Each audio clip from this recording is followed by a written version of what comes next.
Hey, good morning, everybody. Excuse me. Good morning, everybody. How y'all doing? We about ready to get ready to roll with this day 8 trial today. Good morning, everybody.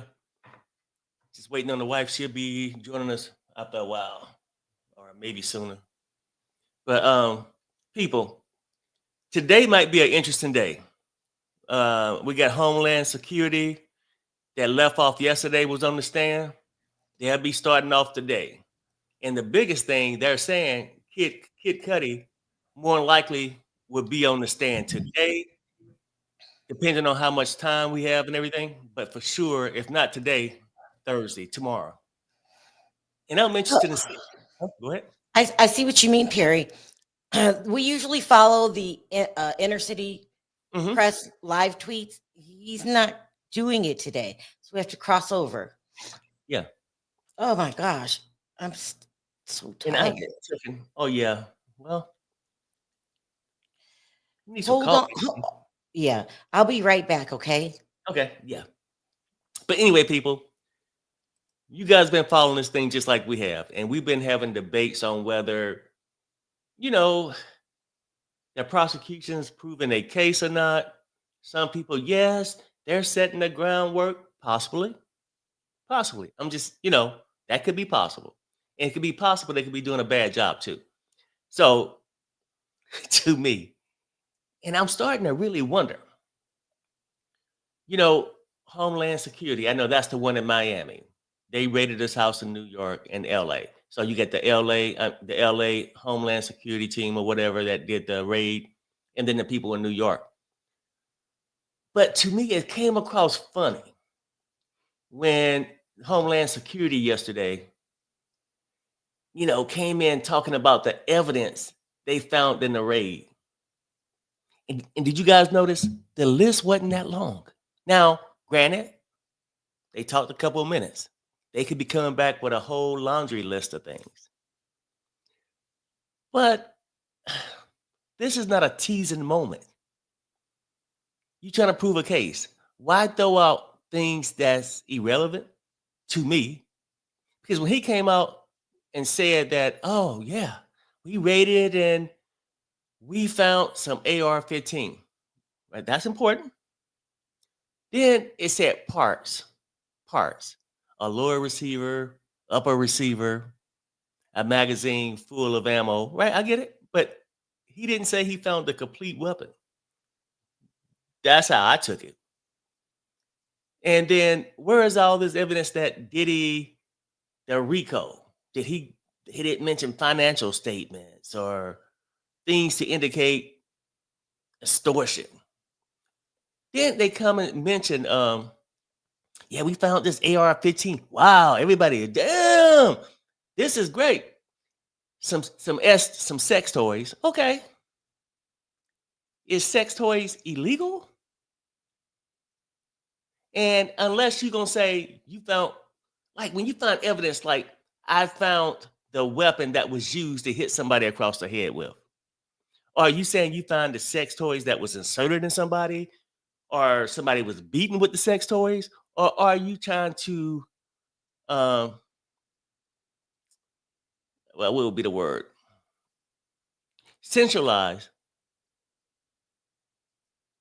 this whole thing, like make it more juicier. Maybe he had, like he writing a book, some sex toys, some 7-inch heels. Now, okay, 7-inch heels, 3-inch heels, does that matter? Was somebody beaten with a 7-inch heels? Is somebody claiming he did something to them and they actually left a 7-inch heel at his place? This is supposed to be the inventory sheet, the things we found, right?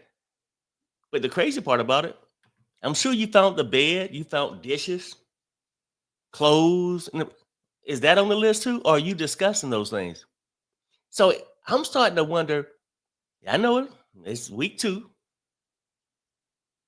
and they could be setting the groundwork. But you talking about sex toys,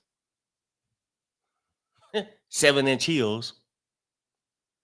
Is that part of the RICO or the extortion? That's the question I'm asking myself. Uh, okay, somebody says this to me.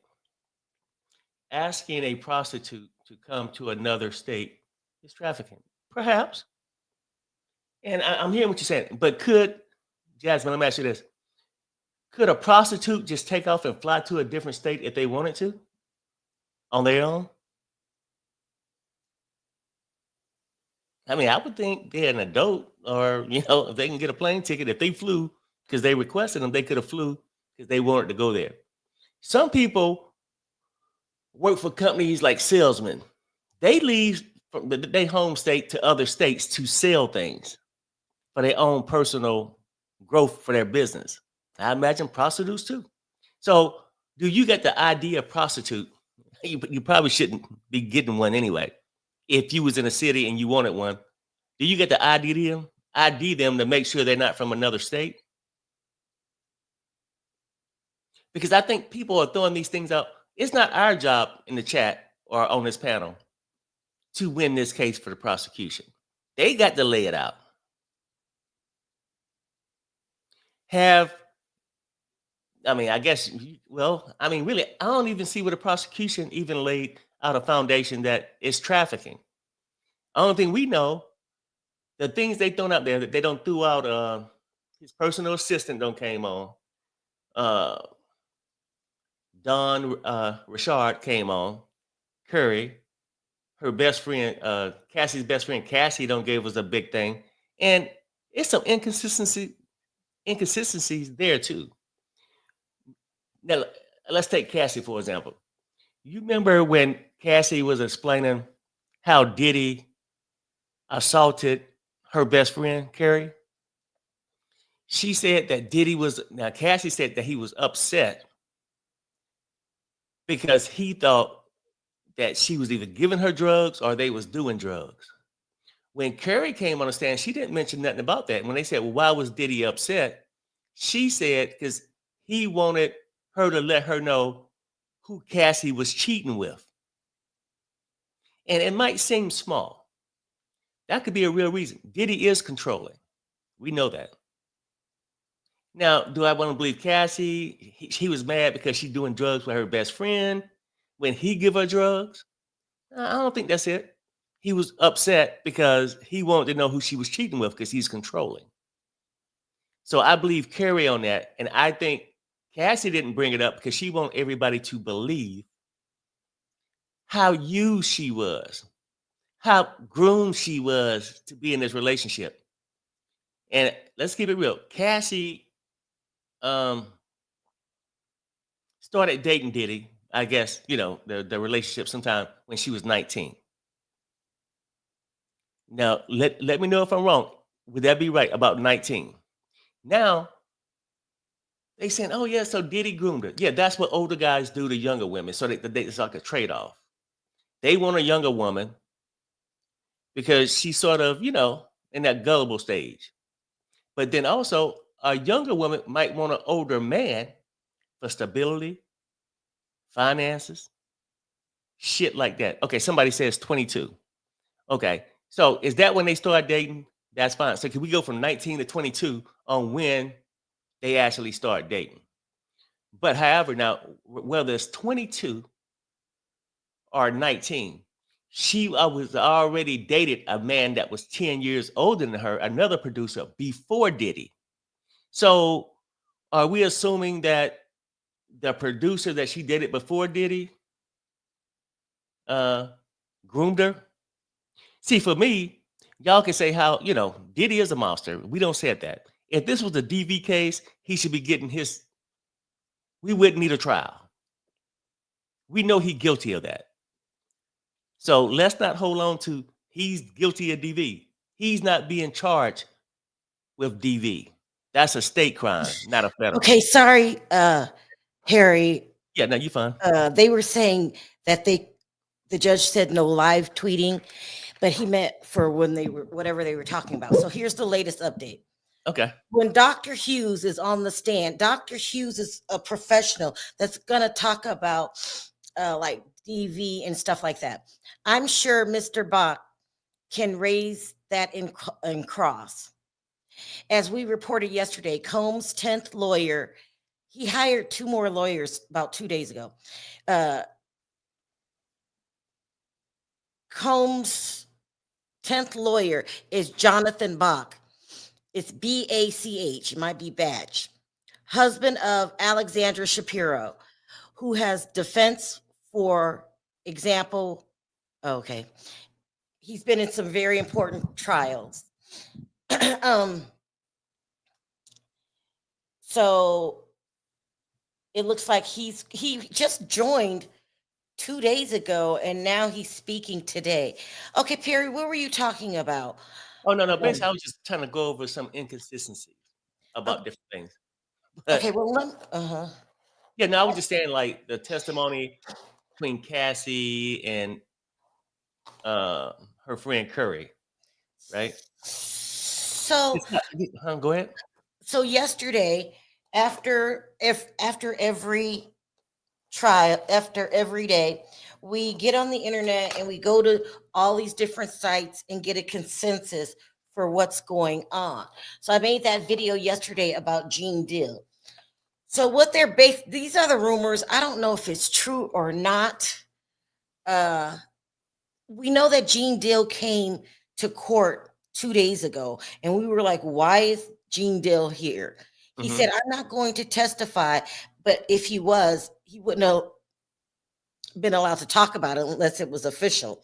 So they're saying that we're pretty much going to get the same of what we're seeing now, which is with Cassie being the focal point. This is really getting frustrating for the rap community. Somebody said, Sharrell, the rap community never was in support of Cassie.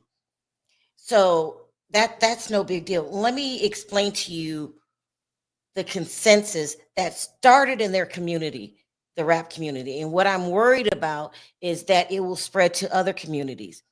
They're basically saying same things Perry are saying, that I don't see any evidence. Now they are going after Diddy. This could lead to bigger problems. It could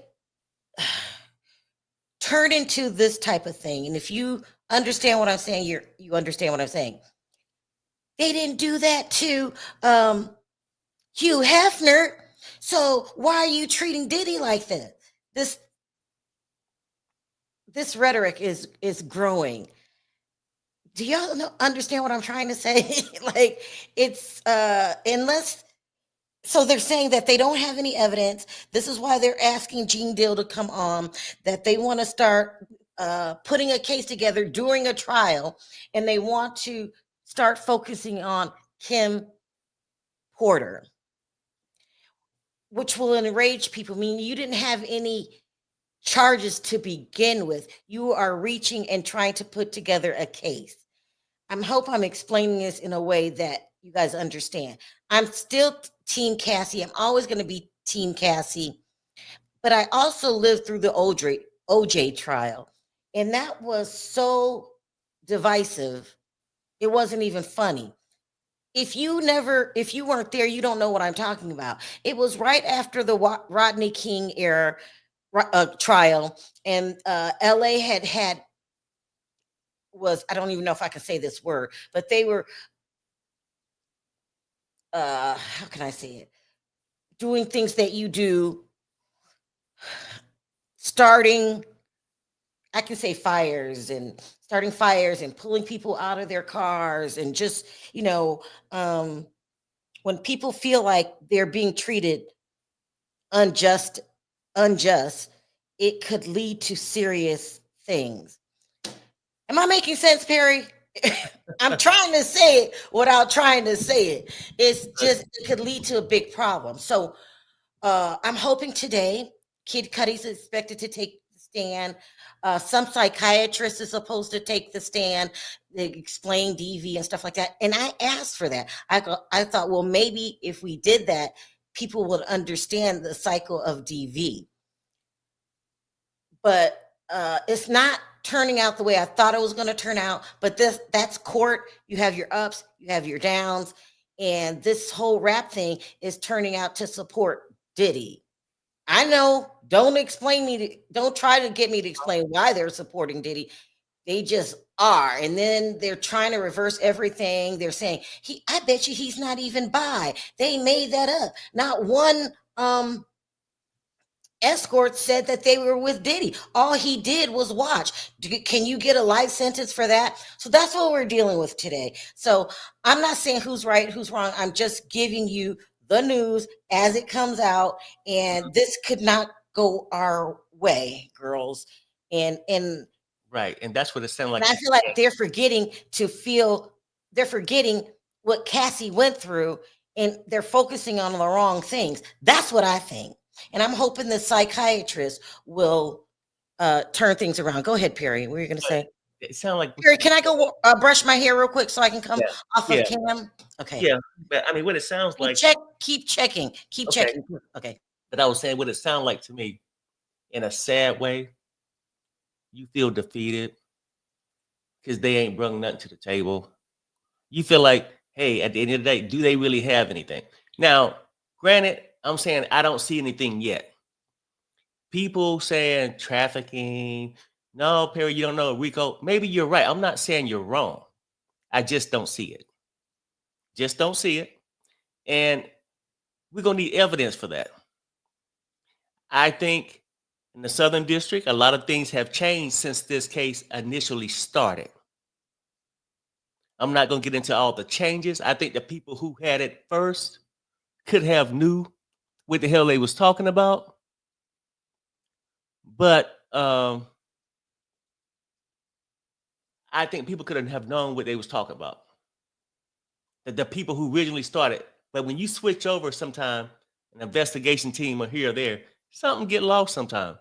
But at this point, the bottom line is I don't believe he's being charged with the proper things. Now, I don't feel like they've been proved yet. I know we'll go back to Cassie DV case that people say, hey, that's tied to conversions, which is going to get you in some RICO thing. What people honestly know about Cassie getting beaten, we know it was wrong. We know Diddy did it. We know they made a settlement. She got paid for it.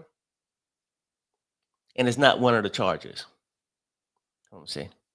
Perry, we have a long couple of weeks to go. Yes, I get it. And look, people, they can come out next week swinging. We talking about right now. But right now, since we got a lot of weeks to go, it sounds like if people in the chat thought that the prosecution did enough, we wouldn't have to talk about the next 5 or 6 weeks. You're like, Perry, it's proven already. They don't said it. I think people are hoping, just like people hope a relationship work out, they hoping the prosecution. And I'm not for Diddy. I'm not for Cassie. I'm just a person just watching the thing.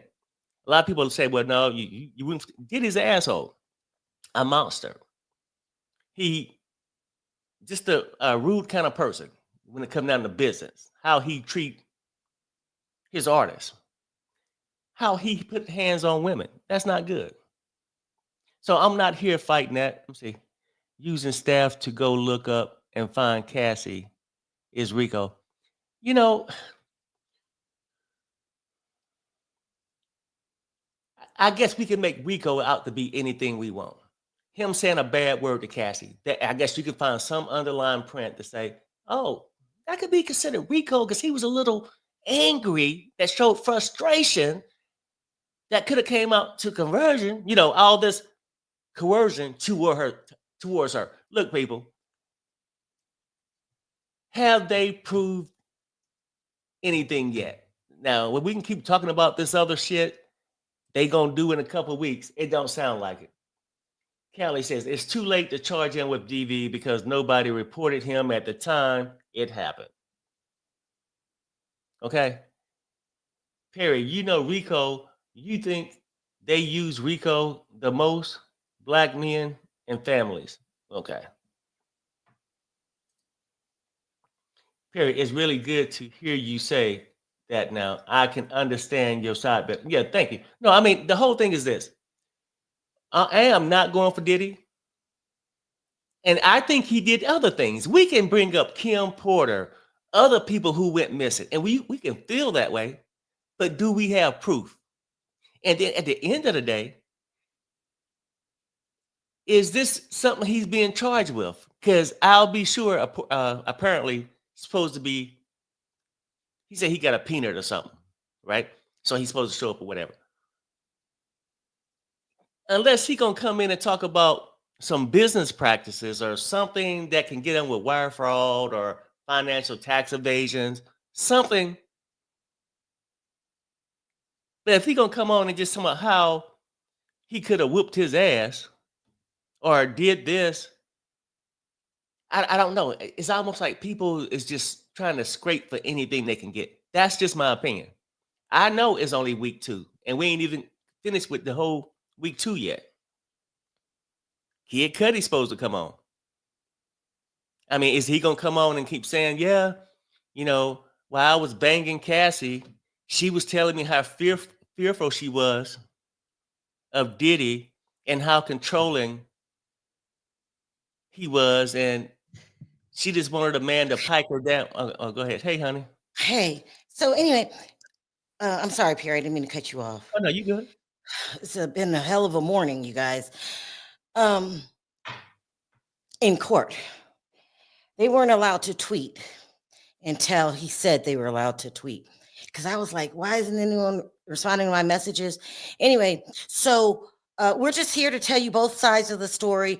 And I also think that Diddy himself may be behind this new movement that is taking place. They were known to pay people $20 an hour to wear a free Diddy t-shirt. And I really think Diddy is behind this new wave of rappers coming out saying, pointing out all these inconsistencies. Diddy might be behind this, Perry. And you know Just what? like I suspected. Sure. I'm gonna stop you. I love you to death. Oh, no, Perry. I No, mean, listen. They're paying people to wear a free Diddy t-shirt, $20 an hour. They're trying to start a movement. You don't see that? Yeah, no. I got you. I thought you was about to say something else. No, that could be possible. His kids It's and stuff are out true. there. You have Huh? people out here that love Diddy. You know what I'm saying? Yeah. No, it's a difference between I love Diddy and on my own, I feel like making a free Diddy shirt instead of having his people stand out there paying people $20 an hour. I'm not making that up. Let me see if I can find the article. Hold on. Mm-hmm. Oh yeah, no, I'm hearing what you're saying. Yeah, I mean, yeah. He's trying to get I public. mean, and if that's true, he's still pulling strings behind the scenes. Yeah, I mean, and that would garner public support. I get it, all that. Unless you think it's going to get to the jurors because they're not sequestered or whatnot. Well, I think he's being what's the word I'm looking for? He's just, it's probably was an idea from the team. I don't know what he's just trying to start a support group and make it seem like, these people, I don't know. I have supporters too. That's what I'm thinking. So somebody said, no, you're not, because all of a sudden it just started like last weekend. Remember you guys, when I came on? Huh? Somebody said, no, I'm not making it up. No, Look. No, People are being paid. Huh? Somebody says, no, you're not making that up. It's happening. Would you say? Somebody said that, right? The chat says, no, you're not making it up. Yeah, and it's really just happening. Came suddenly, and I'm starting to think. Yeah. And now all of these rappers are coming out being very aggressive and pointing this out, pointing that out. I think Diddy's behind his own movement. I do. You're paying people $20 an hour. So, these like people that weren't even at the trial, just walking by or need, I won't say homeless people, but people are wearing the shirts. Let me put it that way. People are Yeah, buying the shirts, right. free Diddy. Hmm. So, and I'm just letting you guys know what's going on. And, I don't know what's going to happen, but if this is him behind this, you're riling people up. So when you have a case this big, uh, you don't want everyone to be riled up. I just remember the Rodney King trial, and I remember the OJ trial. It was something that I never lived through before, and I never want to live through again. If you get people riled up and for a cause, and you think that you are speaking from your heart and you really believe this stuff, can I say the word RIOT? So what? No, You don't could say it. Go ahead. Yeah, you could cause a group of people to start Hmm. vandalizing if they get mad. This is what Right. but I'm old, and maybe that's what happened in the past and it will never happen again. But it started out just like this, almost as if they're taking tips from the OJ trial. Okay, let me ask you this too, right? Now, Mhm. could this be too? Now that this trial has started, before My the trial phone went started, dead. Okay, go ahead. okay, before the trial started, it was all Mhm. kind of allegations on every social media thing. Diddy, freak, freak, freak, freak, freak. We know this, right? But all this stuff out there. Now, people didn't really know what kind of evidence they had. Mhm. Now this trial started. To me, they ain't really showed anything. To these rappers, they saying shit. Because some people gonna see things that No, no, no, I maybe get what you're me. saying. You're saying maybe Diddy's not behind it. Maybe this is just how they feel. But when you get caught paying somebody $20 an hour to wear a t-shirt, Oh yeah, no. it's not unusual for me to say maybe he's behind this new rash of rappers that are coming out being very uh stern in in their feelings, and they keep mentioning Hugh Hefner. That's a dangerous game, because if you keep mentioning Hugh Hefner, insinuating that they only treat black people like this, then that shit gets out of hand real damn quick. Exactly. Try to make it racial, and that's what I'm worried about. Yeah.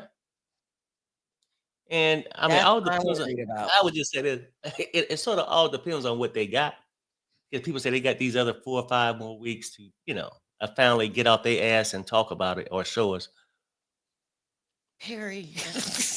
If they don't have anything, then at this point, then I can say, well, hey, now I can go back and judge it afterwards. I'm not gonna say it was a that Hefner got treated differently, or if they wasn't black, they might get treated differently by not getting their house rated that way. Or if they can't prove this man guilty of these charges, then I might would say, hey, maybe they just picked on him because he was black. That might No, happen later. they're not picking on him because he's black. Has everybody forgot the damn tape? Huh? Have we forgot what he has done? See, that's I what I'm saying. okay. They're blurring the lines, No, and it's a dangerous game that they're playing. And I know his life is on the line. They're supposed to throw out everything that they can and see what sticks. I'm just reporting. That's where my mind goes. Like, oh my God, if they keep doing this, mhm. this could backfire on them in a way that has apps that could affect outside sources. Do you remember the OJ trial and how it just kept getting worse and worse and worse? And Johnny Cochran was feeding the fuel. He really was. Do you remember that? Yeah. Let me read this. Oh, I'm saying, I Come don't know on, why nobody's updating. Go ahead. come on. You had sex magazines, videos legally. It's a difference. No, violating somebody, whether you was in the video, the sex video, it's not Hold right. on. Thank God. Now I'm getting tweets because nobody was responding to me. All right. They're saying, yeah, they're supposed to bring on an expert, Don Hughes. They're talking about Cassie again all day today. Don Hughes is is an expert that's supposed to be talking in defense in the prosecution side, explaining people's behaviors and that type of thing. And then for sure, Kid Cudi, without a doubt. All right, go ahead, Perry. Okay, I'm gonna say this. We ain't gonna make this about Hugh Hefner, but, and I think times have changed. Back in the day, people didn't look at these things probably as serious as they look at it now. Hugh Hefner had all kind of teenagers up in there banging them out and bringing them to his little parties. So just because he had the magazine, Perry, huh? I know, but when you start, Hugh Hefner's not on trial, and that's why I think that's dangerous talk. And everybody, Hugh Hefner's not on trial. I know. Maybe I was close. maybe he did, maybe he didn't. Well, I know. Okay, right. Okay, but I was closing it out. I'm saying, but the person said if Hugh Hefner had these sex magazine videos legally, it's a difference. It wouldn't be a difference, but the difference is Hugh Hefner is not on trial, and we're not going to talk about Hugh. We're going to talk about what's not being provided. I'm going to talk about what's not being provided in this case, and that would be some evidence that Diddy did these charges, the RICO, the extortion. Those are things I want to get to. Now, granted, I know they got a couple more weeks. But why would you keep wasting time? Everybody know Diddy got an effed up character, that he put hands on women, right? We don't need to keep going back over there, a character written. Oh, well, I'm going to verify too. He treated Cassie bad. We know that. Hell, you could have saved it a lot of time. You played the video. We seen him beat her up in the hallway. This ain't the first story we heard about Diddy. We already got our perception about Diddy, that he's an asshole, a woman beater. So let's get on to the evidence about him being in this RICO and extortion. Go ahead, Sharrell. I mean, let's just see what the people are saying. So I tell you guys what's going on, getting a feel for what's going on. And I really do believe in my heart, I could be wrong, I think that Diddy is behind this new Diddy movement. Now, is it ethical? Some people say you got to do what you got to do to save your life. Well, yeah, you do. So I'm just saying, this is what I think's happening. You know, I would say this, whether I felt he was guilty or not, right, of some of the things that he may not be being charged for. He could have people out there campaigning free Diddy, because at the end of the day, he's a businessman out here and he got that stuff out there. He's a businessman. He got to keep his public persona still out there for his business, his brand. So if you can convince people, when people campaign, they do all kind of things. So both sides throws it out there. You know what I'm talking about? Like, no, what you're saying is you don't give a damn if he's behind this new movement. Right, I really don't. If you told me he was listen, do you think that this new movement can get really dangerous? Right, it could. Yeah. Oh, okay. Zutor says he asked Cassie parents for $20K. That's extortion. The other, I'm not. Look, I'm going to do it this way. Our side, their side. Their side is saying he was mad. This is what he said. This is what somebody said on a YouTube channel. He was just mad, and he ended up giving the $20,000 back. This is what they're saying. We're just having a reasonable conversation here. How is Diddy a woman beater when he told that guy, what was his name? David James. David James. To not hit women. Didn't you see the tape? Maybe they being funny though. We're just talking. If I raise my voice, I'm not, I'm just talking about the subject. I'm not trying to offend anybody. But didn't you see the tape? What do you mean? How is he not a? How's he a woman? Not sorry. How's he a woman beater? Isn't that the definition of when you drag someone down the hall and Maybe they being sarcastic, or maybe they simply don't know. oh, they're being funny. Got it. Okay. Yeah, Okay. What yeah. else? Let's 'Cause he's a see. bullshitter too. That's why he can whoop a woman's ass and then tell somebody else, "You should never hit a woman." And I couldn't believe that that happened either. Babe, can you keep your eye on the thing really quick? I just want to get a consensus from the audience. Maybe take a couple polls. I want to see where everybody stands. Okay, so I don't know why we haven't started yet. Oh, and that's not unusual. We always start at least 45 minutes late at the least. Let's see what y'all saying. Y'all may not see it, but they're proving some of the case, even if you don't see it. I said what the other side said. Me personally, thought yesterday was a very good day.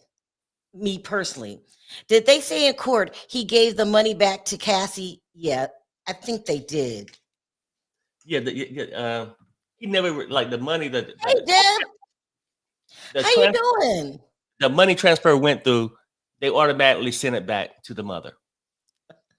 Listen to Deb. He said they can go dig Hugh Hefner up and sit him next to Diddy if that will make people happy. Let that man rest in peace. Exactly.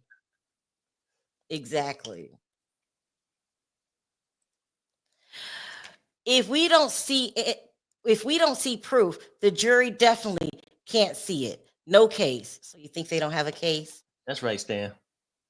Wow. Who said there's tons of updates? I don't see that.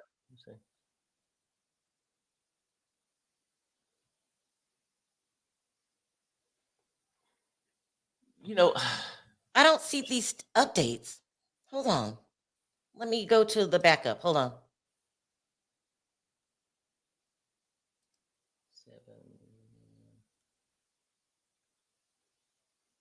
Okay, they got something like 7 minutes ago, maybe.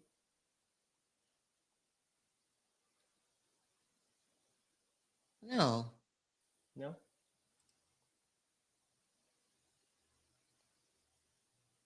It says latest update. Kid Cudi is expected to testify, taking the stand either today or tomorrow. No, it's today, to tell the jury about his brief relationship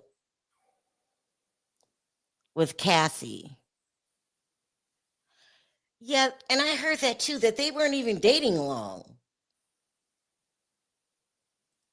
But still, he blew up the car, so that's necessary testimony. Hold on.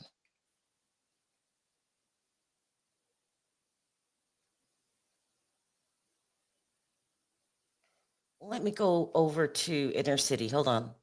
Yeah, it like they back. You're back? Mm-hmm. Okay, let me see. All right, here we go, guys. And then start with the 19-minute one and just catch up. The 19-minute. Well, yeah, they came out. I don't see the updates. You see updates? Yeah. Go ahead, Perry. Okay. This was like 19 minutes ago. The judge, please get the witness, Mr. Cannon, and check on the jury. Welcome back, Mr. Cannon. Jury entering. Attorney, Mr. Cannon, let's continue with items you seized on Star Island. GX 215. What is this? Cannon says high heels and sex items in the master closet. Okay, high heels. I know. Okay, I'm just gonna tell you what that said before I had to comment. High heels and sex items in the master closet. Then he comes back. Well, attorney, what is this? Cannon. 3 cell phones found in one of the boots. Attorney, display the Gucci bag for the jury. Pull up GX 10 A, I guess that's an exhibit. And the stipulation, zoom in, paragraph 5, a white plastic bottle. It contained liquid residue of meth and liquid MDMA. That's some kind of drug. I don't know what it is. It's supposed to be a synthetic for ecstasy. So they're back. Trial yesterday. Okay, so we're going to keep our eye on the updates. So we got Gannon on the stand, and I heard a lot of people complaining about that yesterday, about him talking about the high heel shoes. Here we go. It says, the attorney, these pills were found with a Tesla imprint on them. They had the active ingredients of the white powder. Mr. Gannon, what's this? Gannon says, a dark wood box with the word puffy on the top.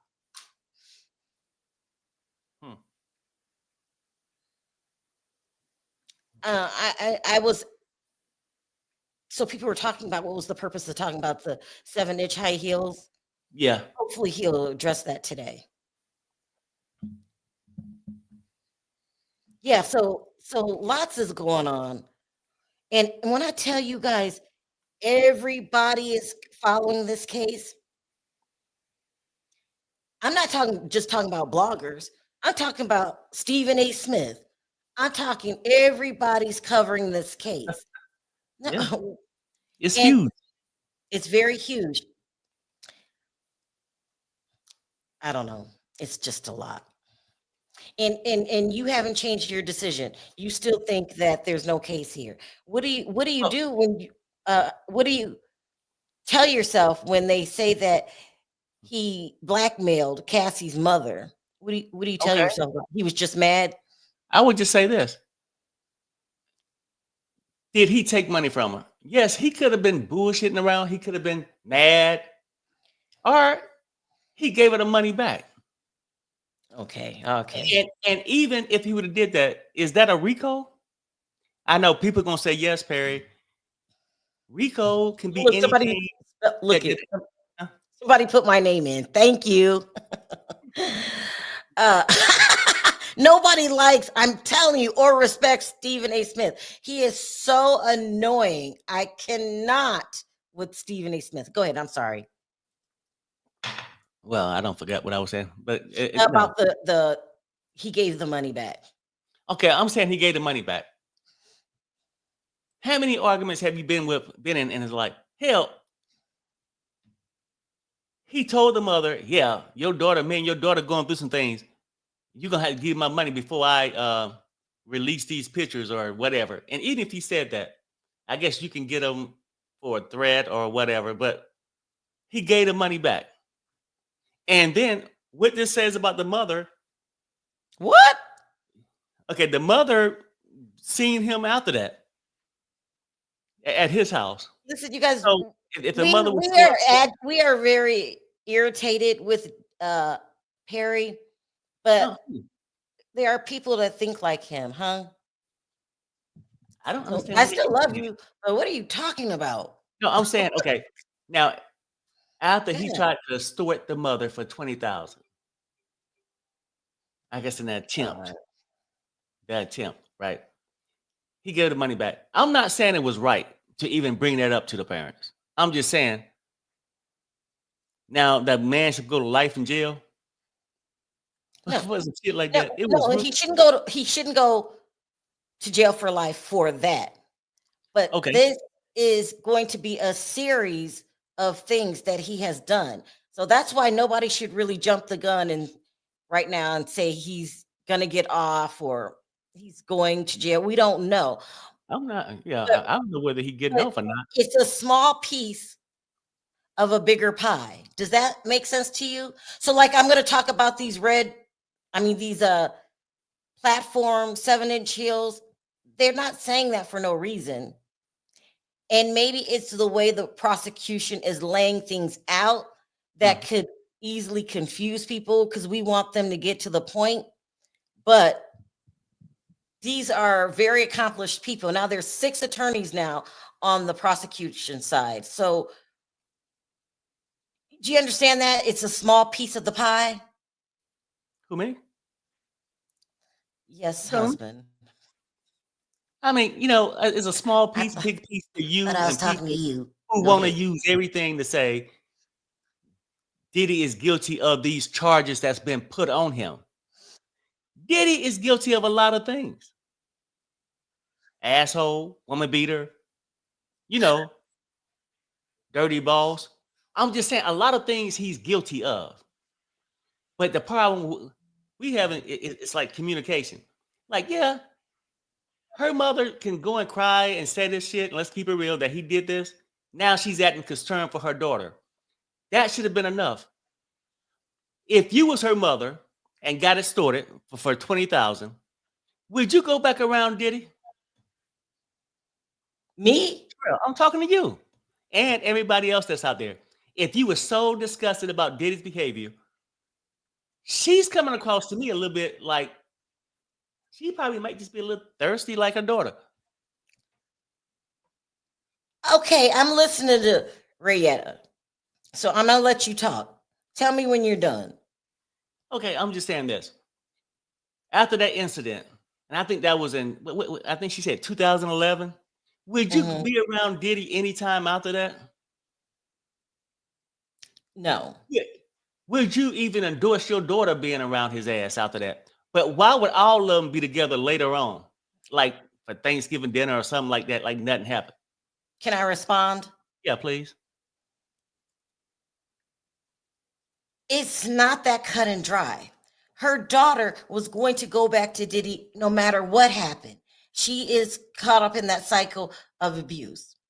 So when that happens, there's only so much you can do as a mother. You still love your daughter though, right? And you want to make sure that you don't lose her where she shuts you off and stops talking to you because that's her man and she's going to go back to him. So I think the mother did the best that she could do. Here we go. Attorney says, how do you know that this is Astroglide and the baby oil that you seized? How many bottles of each? Gannon says 31 bottles of Astroglide, 25 baby oil bottles. The attorney says, okay. Any other cell phones found? Yes. Attorney, BX 1301, page 3, paragraph 11. I was reading and then I get this pop-up. Why are you laughing? Look at this. I'm wearing a Free Diddy t-shirt. It said sounds like we should wear one. No. That's what I'm saying. I should wear one. You mean Perry should wear one? Yeah, Please please be very careful. I mean, if thinking outside the box or trying to think honestly about something fairly, then if a Free Diddy shirt represent that, then maybe I need one. I mean, but I'm not gonna be stuck on a gold digger that got paid off, and y'all want to make it seem like the case. Yes, Cassie got her ass whooped by Diddy. She got paid for that. He's not on trial for whooping Cassie's ass. Is that one of the charges? Listen, don't put me in a group, please, Takesha, with Perry. I'm gonna get a Free Diddy shirt, and you get a free Cassie shirt. I'm telling you what the other side is saying. So we can't be in a bubble and just act like everything is going our way. So we got to represent both sides. And I know people hate when I do that, but it's the truth. Not everybody is on our side. Do not group me in with Perry. Just because I married him doesn't mean we share a brain. And he's very strong in his feelings. I don't know why. Well, no, you know what, though, for real? I'm just trying to be objective to the whole thing. But let's keep it real. I don't give a damn if Diddy get 50 years, 20 years, there's nothing off my back. I know Kathy got 20 million. It didn't bother me when she got that. Cassie. We just going through this whole case thing, and it's just what it is. Kelly Nola said, I don't think Cassie was a gold digger. She really wanted to be with this man, only left because of the other women. Look, when I say gold digger, I mean she had her own reasons. And she could say she loved it or she loved that lifestyle. And that's gold digginess to me. Did you So just make up a word? yes, I did because it fits. Okay. Now Listen, we could try to clean it up and say, oh, that's victim shaming. I ain't victim shaming nothing. I agree. She got her ass whipped. She got paid. Now we talking about her actions, not the actions that was done to her. She's like a gold digger. And then she only want to stick around because the competition, she want to prove to the other women that her milkshake bring all the boys to the yard. It just can't keep them there. oh my God. It can't keep them there.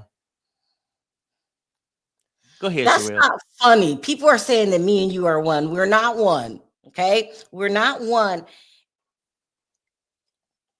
And I'm hoping today that this expert could explain to you guys what I'm saying, that Cassie it's almost like being brainwashed. Y'all, why y'all acting like y'all don't know what I'm saying? When a person is caught up in the cycle of DV, they really think they love that person. Diddy doesn't love Cassie, and Cassie don't love Diddy. Thank He you. took advantage of her because she did, huh? Yes, no, I agree. He took advantage of her. She took advantage of him. Okay, Perry. Right? All right. Okay. Let me just go to the chat. I need a Perry break. This case is not about Cassie. Stop looking at her actions and look at Diddy. Okay. She's talking to I you, hear Perry. that. But the reason why it's about Cassie, she's on there, her testimony. Aren't everything come up? Isn't it? Okay. Okay, look. Who said that to me? Patrice. She says, Okay. just because we Okay. let me read it. I get it. I get it. Okay. Maybe too, it'll make it more understandable for all of us. Let's take Cassie off of it.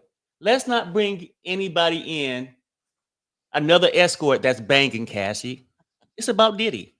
Let's bring in an escort that's banging Diddy. Y'all want me to ignore? It's not about Cassie. Every scene got Cassie in it. Legs wide open, just in it. It got her in it. But y'all want me to overlook that. Do y'all? Let me just ask you straight out, Perry. Yeah. Have you been watching DJ Academics? No. Why? What happened? Are you sure? Because I feel like you just ripped a page out of his playbook. You sure you haven't been watching him? No, what I've been watching is here with your ass every day about this trial. You got the Punisher coming in. Okay. You know what I'm saying? Like, come on. What the person said, this trial is about Diddy. That's my point. When we gonna get to that part? This has been like the Cassie show. Let's get to Diddy and these damn crimes he's been charged with. And Patrice, I agree with you. I think we all agree to that. Let's get to that part. The Diddy. Oh my God. Shay says, Perry, do you think R. Kelly was innocent of Rico? Oh, thank you, Shay. Thank you. You know what? And I ain't really followed that case. I know he's locked up for a long time. But I would say this. He's guilty of being that freak and taking advantage of those women. I know that part. So how's that any different than Diddy? Now, taking advantage of women. How is Diddy different? Look, I can't go back to this case. What you're trying to do is try to set it up. Well, he got Rico. I don't know what all. We're asking you questions. You're getting very defensive, sir. What all would R. Kelly charge for? Give me all the charges. Rico. That was his only charge. And some other stuff, but Rico. No. Since y'all want to make me try to go back. You don't even remember. Oh my Y'all want me God. to go back and revisit a case that I ain't even really watch. All right. I'm just happening to Let's be move watching this on. case. Let's move on then. I'm not just justifying, I'm asking him questions. Sharrell, can't you ask your lawyer to come on your channel to explain the charges? I don't, maybe. That might be a good idea. Yeah, you think he'll do it? We'll see. Yeah. That's a good idea. He came on before. I had both my attorneys on before. Somebody said they are the same charges. Thank you. Yeah. Well, okay. Well, I mean, I don't know. I mean, honestly, y'all want me to be truthful with you guys, right? How can I speak on something I didn't follow? I'm speaking on this because I've been sitting through this bullshit and I haven't seen anything. And I guess, go ahead. Susan says, Perry, no one wants you to overlook anything, but Cassie, for the 100th time, is not being charged. And now you want to tell the lawyers that how to run their case. You're not a lawyer, sir. She said, Yeah, no, sir. okay. Now let me respond to this. Susan, That's so that cute. is so true. She is not on trial. And also, Diddy is not on trial for DV. But we keep talking about it. I can't, maybe the lawyers you believe in got a case. I don't know yet. I don't see it yet. And maybe you're right. Maybe at the end of the day, I'd be like, yeah, Susan Howard was right. And the rest of them, they really proved this case. That could come out to be that way. But right now, if you look, if you believe these lawyers so much and had that much confidence in them, why even follow the trial? It's a done deal. Wouldn't it be a done deal if y'all believed in these lawyers so much? Why do we have to watch it? Let's put another one up there. Thank you. Can you run me my money? You played and she got the pay that she rightfully deserved. Right. So, does Sharrell not know that women can be groupies? I know it sounds like she knows. I mean, that they No. all okay. Cassie's not a groupie. She's been with him for 11 years. Groupies don't stick around that long. Now, If they go into the freak offs, they do. why does this keep hopping on? Let me. What's that, hon? That.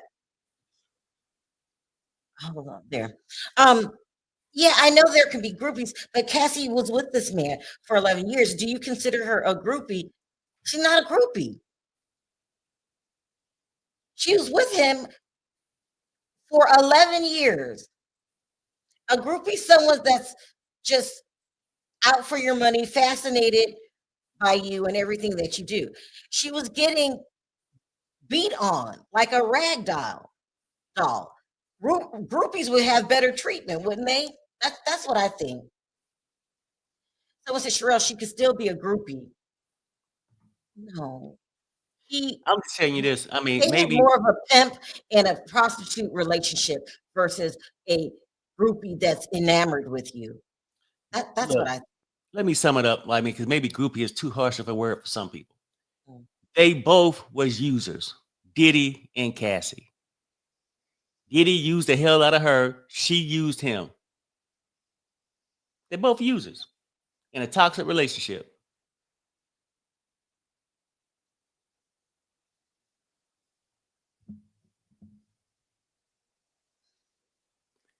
And Cassie's not on trial. But we'll be talking about it in a few minutes. You good, Sharrell? Are you trying to find something? Yeah, I've got something in the background here. Let's see. Oh, that's law and crime. Sorry. I hope this is not another day of objections, sidebar. I mean, also too, I'm really curious about the high heels. Mm-hmm. Oh, they're going somewhere with that. I just don't know where. Where they going with the Istro glide? See, Perry, you better leave me alone. He I'm messing serious. with me now, y'all. He's messing with me. And the sex toys, right? Like, at what point can we?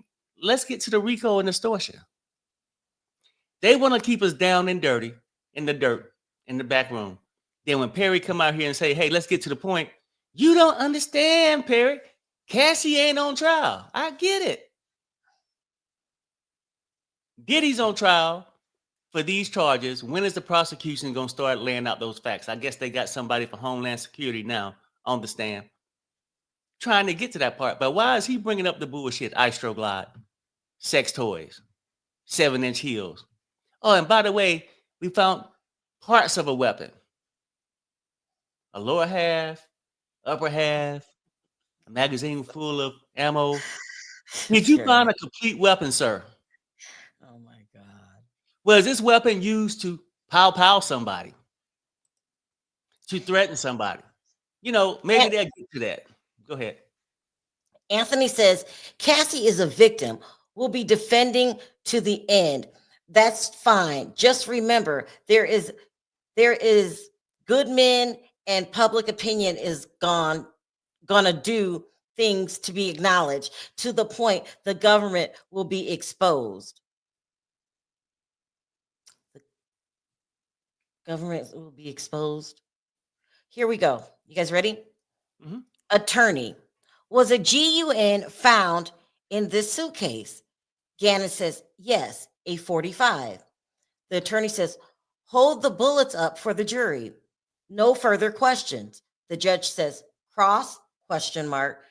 Defense says, the day of the search, you knew that Mr. Combs was leaving the country with his twin daughters. Objection, sidebar. Oh, not another sidebar. It might be a good time too. 'Cause I need some more coffee. I'll be back. Perry, can you hand me Perrier water, please? Yeah, I got you. Don't. Lots of objections again today. I just really want them to get to where they're going with these items. Now, Perry keeps stressing it wasn't a full GUN, it was parts of a GUN. Why is it even there to begin with? Why is the serial number shaved off? Why wasn't it registered as a legal GUN? That's breaking the law right there, right? We'll see where they go with this. Oops, I seen something. Having a weapon in pieces is a way to escape major charges. They are showing deviant behavior. Maybe I see that. I get that. Black men that can relate to the abuse as fathers of daughters are men not biased. Black men is gonna ride to the end for Diddy. I see that. I really see that. Thank you. Thank you, sir. Thank you, sir. He's really nice. He talks a good game. I see what you're saying. I feel like they're being very loyal to Diddy, the rappers, or black men, because he is a black man. Even though we do not know Diddy personally, the facts are clear.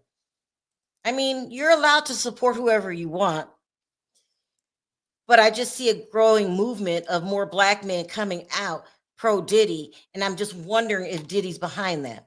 Okay, Truth and Consequences says, this question is for Perry, and Perry alone, sir. Please tell me how long Diddy was with Kim Porter, sir, because don't forget, he beat the hell out of her too and made her do some things she didn't want to do. That's true.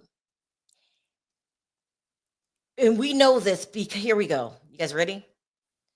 It says, oh, we've got Tenny Gargles. She says, in planning the search, you knew that none of the targets of the investigation would be there.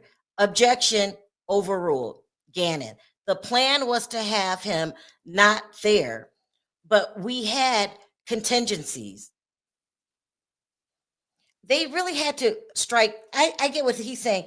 He's saying this man was getting ready to leave the country on his own plane. Have we ever heard of the name Russell Simmons? So they had to act fast. So they weren't doing it for attention. They caught him at the damn airport. He was getting ready to get on a plane. And where was he going? He says vacation. He could have went over to Bali and hung with Russell. We do not know. Victims of DV don't turn in their abusers because of the system, because the system doesn't do anything to the abusers. We would have unalived Cassie if she called the police. He would have unalived Cassie if she called the police. That's true. So you guys remember? Here we go. Hold on. Tenny says, what type of vehicles did you use? Gannett says, armored vehicles. Garrett goes, a boat? Come in by land and by sea? Cannon, it's common practice. Garrett goes, 80 or 90 agents? Gannett says, not all at the same time. So this is where the prosecution is going with this, or the defense. This is where the defense is going. They're saying this was over. I don't even know. You did the most. You did the most. You did it like this because it's Diddy. It's no coincidence that the press was there. The press, it was live. You guys didn't go after him because of the evidence. You knew he was getting ready to leave town and y'all wanted to make a big splash. I think that's where they're going with this. And that's true. You tell me when the last time you seen a live raid on television. Well, his name is Diddy. He's well known. Everybody's following the case. So was it really extreme? Was it really? This man has a plane. Russell Simmons did the same thing. They were getting to him before his ass went to Bali. Here we go. Tenny says, you found 6 people and kept them in handcuffs for an hour. No, ma'am. There was one individual who wasn't happy with us and wasn't cooperating. So we kept him in handcuffs longer. Garrett goes, because he wasn't happy with the cuffs. They're basically getting to that they put the children, his children who are 30 years old, grown men in handcuffs. I can see how that looks bad, but these are men and they're not kids. They are also co-conspirators because King has his own case and Justin has his own case. So you can't look at them like these are his 5-year-old kids that he put in handcuffs. I don't think they put the twins in handcuffs. I don't remember. But I don't even think they and don't forget Stevie J was there talking shit, going live. Remember that? So you don't know. I don't think they did anything out of the ordinary. They did take the children, the kids, the men, they're men, down to the station and release them several hours later. What do you guys think about the way that the raid went down? She's just not exposing Diddy. She's revealing her dark secrets as well. This is true. This is true. That's why I hope that the expert today can explain to you guys her state of mind. If they were white rich, would they have been in handcuffs?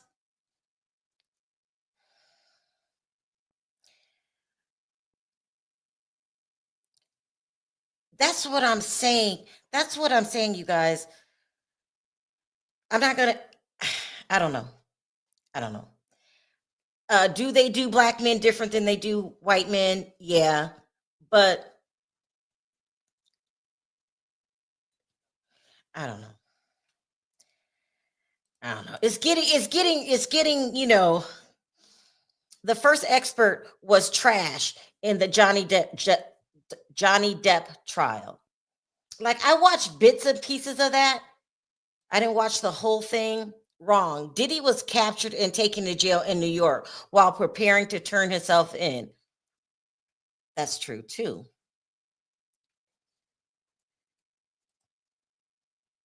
Let me see this. Sharrell and Perry. If Kim was still living, Kim Porter, do you think Cassie would file a lawsuit against Diddy? No, because she was in competition with Kim, and there's a rumor out there that she said horrible things to Kim, and they would argue all the time. But I don't know. I just want to know, what the hell did Puffy do to piss the government off so much they decide to go after him after 30 years of madness? There's all kind of rumors out there as to why this is happening. One of the strong rumors is the alcohol company Diageo, mad at him because he called them racist, said that they wouldn't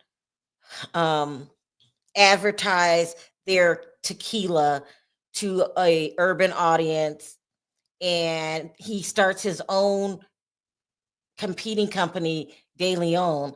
And so that's one rumor out there. Another rumor is that somebody else turned him in, and the feds had their eye on Diddy for a long time. I don't know which one is true. I probably will believe they had their eye on Diddy for a long time. The race thing irritates me. Well, it's dangerous. It's dangerous, the race thing. I know y'all gonna say your old ass talking about the riots in LA and times have changed. That's just where my mind goes.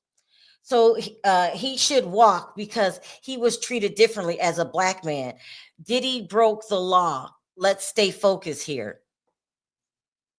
We're gonna try to stay focused, but so many different opinions. It's just like the OJ trial. That's all I can say. Beautiful new day, royal ones. Hi, Corey. How are you? He's a criminal, period. He's a criminal, and one of his charges is bribery.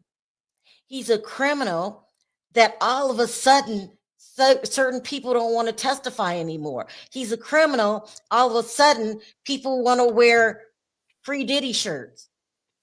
He's still Diddy. He's working behind the scenes. Come on, y'all. Isn't it obvious? He's working behind the scenes. Now, will it work? Hopefully not. They allowed him to do it until then, just like they were following him the night of Boogie until it happened.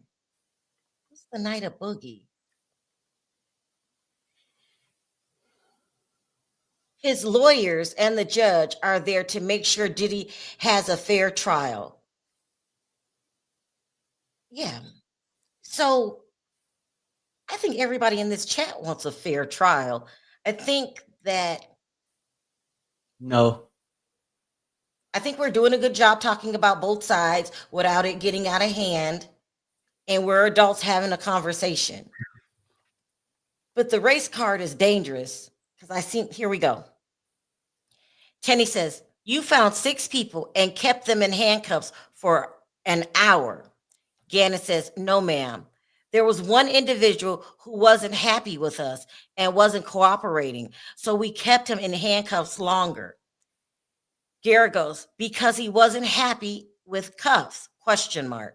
Now, this whole thing that he's talking about, a lot of people got upset when they saw the kids in handcuffs. 30-year-olds. King is not quite 30. I believe he's 28. I'm going to round it up to 30. I was concerned too. Why are you handcuffing his kids when it happened? Then when I went and found out, hell, the kids were at the freak offs and they have their own lawsuits. That's why.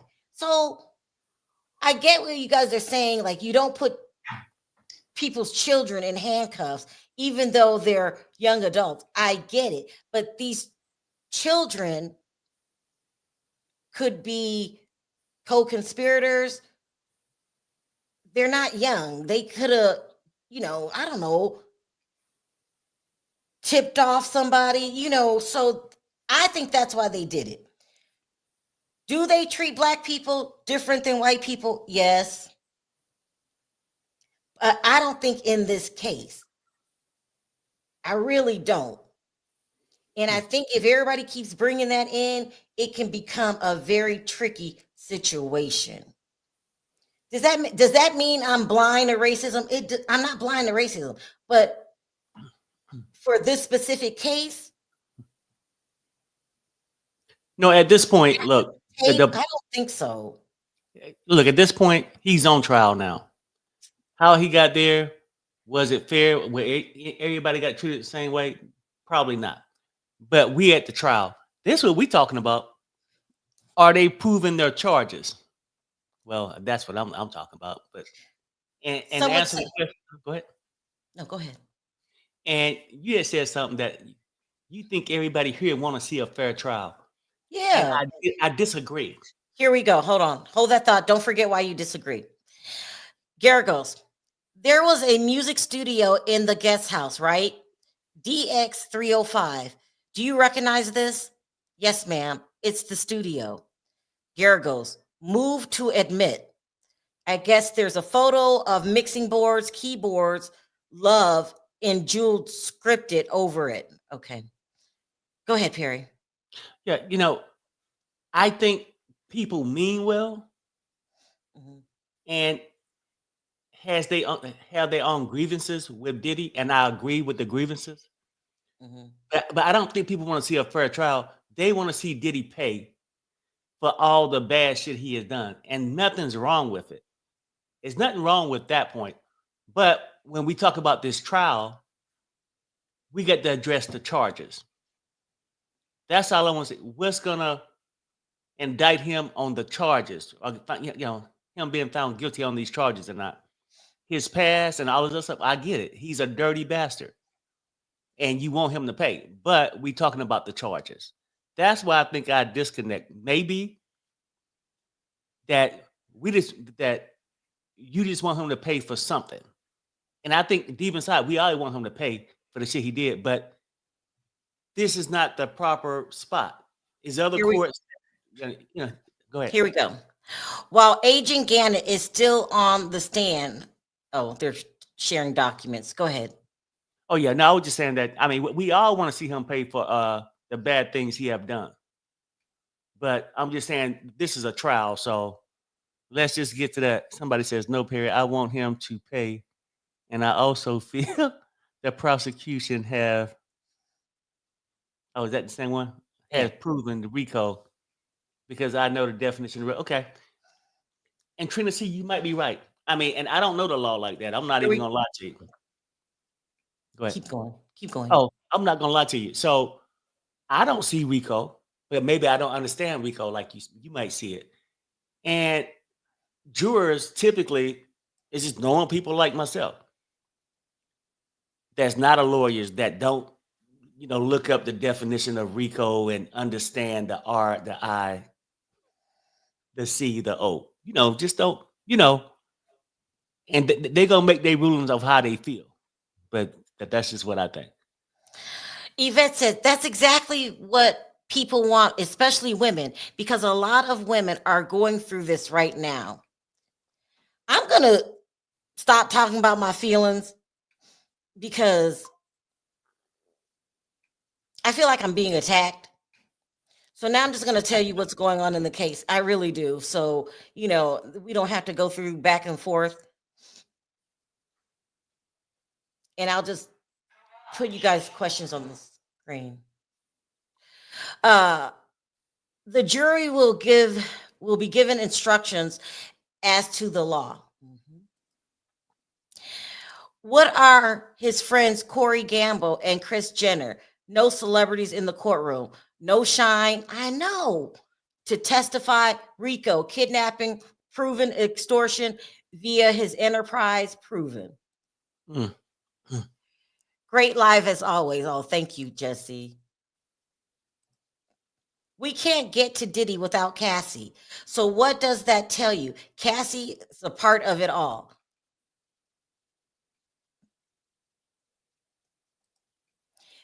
they will instruct the jury as to what RICO is. So they will know when they are deciding about guilt. That's exactly why you should have somebody at versed in the law on your panel. Well, you know what? If my lawyer came on the panel, it would be out of appreciation, because most people have to pay these lawyers to come on the panel. Good morning, all. If you can't relate, think of Cassie like David in the Bible. Her assignment was to take down the darkness. It took little Cassie to take down this giant. Cassie is brave. This is spiritual warfare. Thank you, the real Empress. Sounds really familiar. Do I know you? Sounds really familiar. They do sound familiar though.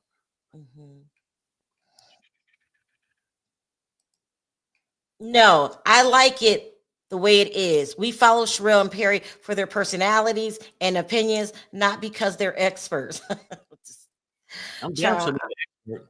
You know, that's the thing too. I mean, I'm not an expert. If you really want to get down and see the experts, maybe attend the courtroom. They'll be in there. I don't know. I'm just telling you my opinion from the outside, and I don't claim to be no expert in no type of way. What else? What else? I can't even tell you what RICO is. I know I don't see it. Okay, Perry. Hmm? Leave the Bible out because she wasn't clean herself. Oh. Diddy is done. Ex parties are always suspicious because it consists of so many illegal activities, which the prosecutors are serving up by all these testimonies. Diddy is done. I think he's done. Well, do you think he's done, Perry? Never mind. Not yet. I mean, not yet. Seriously. You know, it's people out there that don't tuck lives, cares, don't got off on shit. So I mean, and right now, I don't see it yet. Not saying it won't come, because y'all saying they just laying the groundwork. And don't worry, Perry, they gonna get to it in 2 to 3 to 4 to 5 weeks. We'll see. But on week 2, in my mind, they haven't got there yet. You're messy. Let's keep going. Just here for Sharrell and Perry's amazing coverage of the Diddy case. Thank you. Yeah, this is getting really people are really firm in their decisions, even if it's too early to make a decision. These conversations are getting out of hand. I'm pulling back and let's just stick with the facts. But I thought I was telling you guys, giving you a feel of what's going on the other side, because if you go to other bloggers' channels, there are Team Diddy channels out there, and I think even Diddy's behind that, but maybe I could be wrong. And they're really trying to recruit. They must have recruited Perry, because I think Perry's lying about not going on DJ Academic's channel, because that's why he's laughing. They're recruiting new members to sign up to be Team Diddy. And I think my husband took the bait. No. Yep, Diddy underestimated Cassie. That's why he kept her alive. But she has overcome and deserved the reward. R.I.P. Kim Porter. Go ahead, Perry. Yeah, I'm not saying Cassie don't deserve her money. Like I said, just in my ignorant opinion, they used each other. They used each other. Mm-hmm. She got fame. He got a young freak. There we have it. Now, should he have got these services for free? Probably not. That's why maybe the $20 million is good. Somebody told me don't do you like that. I am doing Perry like that because Perry knows where he's been. He's like a internet troll, and I know he's been at DJ Academic's channel because he always laughs when you ask him the question. Perry, What's your definition of going on someone other's channel? Do you think if you're there and don't comment, you're not really over there? What's your definition of being recruited? Mine would be if I went to YouTube and went down and found that thing and clicked on it. If I clicked on it, then I was there. So I'm telling you, no, there's no need to go there. Like,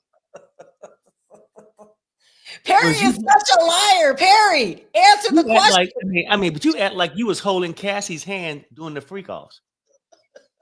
Just answer the question. Have you been recruited by DJ Academics? It's a simple question. Yes or no, sir. So, you know, like you do your polls.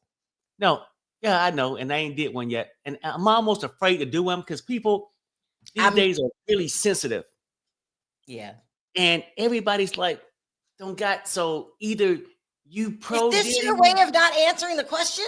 Or you pro Cassie? I'm not pro neither one of them. So it's hard for me to have friends. I can't please a biased person like yourself. That. I can't please a biased person like yourself. Team Cassie. Here we go, Perry. Okay, go ahead. Tenny says, the GUN was wrapped in a towel. It didn't look like how you displayed it to the jury yesterday, right? Question mark. Yes, ma'am. Gara goes, did you find any photos of Mr. Combs with these firearms? Gannett, we did not. Now, I said I wasn't going to say anything because I feel like I'm being attacked, but I lied. What could be the significance of the GUNs unless you can tie them to criminal activity? And they're really serious about this partial. You were right. Perry went on a rampage last night because I said they found GUNs. They found GUN parts. Do you see them going somewhere with this? This must mean they can tie these GUNs to something else, or they could pull a TI. TI had GUNs that weren't even legal. Well, that's legal. I don't know if does he have a permit? Well, not for that weapon, because if that's the one he filed the serial number off, I don't know if the ones they found was permitted or not. It's also, too, not a good look to have any kind of GUNs with the serial number filed off. Why is it filed off? Huh? I mean, people do that shit just in case they have to use it or have used it where it can't be traced. So I really don't know. And I ain't saying that that's right. It's illegal to have it. But so that's another law broken, right? Just asking you. Yeah, but is he just asking for the chat? Is he being charged for that though? Oh my God. Carmen says, good morning, family. Hola, ¿cómo estás? I'm back. LOL, love you both. Gracias. And right when all here listening, and right. We are all here listening and learning and arguing. Don't forget that part. Yes, you are so right. What part they're talking about? But it must be talking about me. Listen, I've been married to this man for so damn long. I don't think I ever threatened to divorce you. No. This is the first time. If you keep it up, no, I'm just playing. Yes, Perry has. My husband does the same when he gets caught laughing. Perry is lying. Perry is on the DJ Academics train. He is lying to us. Oh, someone said an update. My bad. I done forgot. I got caught up. Sorry. Okay, here we go. Tenny says, at HSI, you have Mr. Combs' DNA, right? He says, I don't know. Tenny says, when he was arrested, the government took DNA swabs, right? He says, I don't know. Tenny says, hold up the Gucci bag. Yeah, how would he know about DNA? He was just seizing evidence. I'm thinking that's a whole different department. Everybody has specific duties. Yeah. In all fairness, yeah. I mean, maybe he wasn't in that department, but he knew about the 7-inch heels. I'm And ignoring you. I'm going back I to the chat. seriously doubt I'm if he ignoring went and you. collected all that shit, he could say, "Well, I don't know, but more than likely we would have gotten it." Catching my first live. Racism is not warranted in Diddy case. I feel if I say that as a black woman, that I don't think racism applies to this specific case. I think some people are going to call me a sellout or think I'm a certain way or think I don't stand up for my people. I'm not stupid. Racism exists. Yes. But Diddy did things that brought on this behavior. Right. And I just don't think it applies right now. Okay, let's address the Hugh Hefner thing that I said I was never going to talk about again. These are two separate trials. We did not see Hugh Hefner beating somebody's ass and dragging them. I don't think we would have liked that either. So you can't really compare him to Hugh Hefner. Yes, they're neighbors. Yes, they live underground. Yes, they had questionable behavior when it came to SEX. But these are two different trials. That's how I feel about it. But I'm not a sellout because I say I don't see it in this trial. Doesn't mean I'm naive and think racism doesn't exist. I'm talking about this trial. And I find it dangerous to say that because I am old and I remember what happened with the OJ trial. It was separate. Mm-hmm. And I lived through that. And the OJ trial was the worst. Go ahead, Perry. Honey, look, it's a fine line when you get into that because you can have people that say, if you don't see it whatsoever, then you ain't black. Look, let's keep it separate. The old boy thing. Now we know being black, typically you ain't getting the same treatment. But knowing that, when you out here, like I tell my kids, hey, don't give nobody a reason. And Diddy don't give people reasons to come after him. Now, was it unjust? Whatever, we don't know. If at the end of this trial, maybe you look at it. If they don't convict him, then maybe you open that back up. If they can prove he don't did this stuff, maybe I don't know. But It's like apples and he's not a oranges. sellout, though. Telling y'all, yeah, I'm not a sellout, but you can think what you want to think. But if I seen Hugh Hefner using a woman's face as a punching bag, that would change my opinion. If they had the same exact charges, like Hugh Hefner didn't even have any charges. So, and we're just going on what we hear. We don't Look, know. you got an update. You got an update, honey. I'm getting upset. Here we go. Okay. Tenny says, the drugs were in this bag and in the puffy box, right? He says, yes. Your Honor, I'm going to introduce a sealed exhibit with the help of IT. May I approach the witness? Yes. We may proceed. DX 304. So far, I think this is the first time Tenny Garagos has taken to asking questions. Tenny Garagos' father, who got famous for the OJ trial, he was covering it, is a excellent attorney.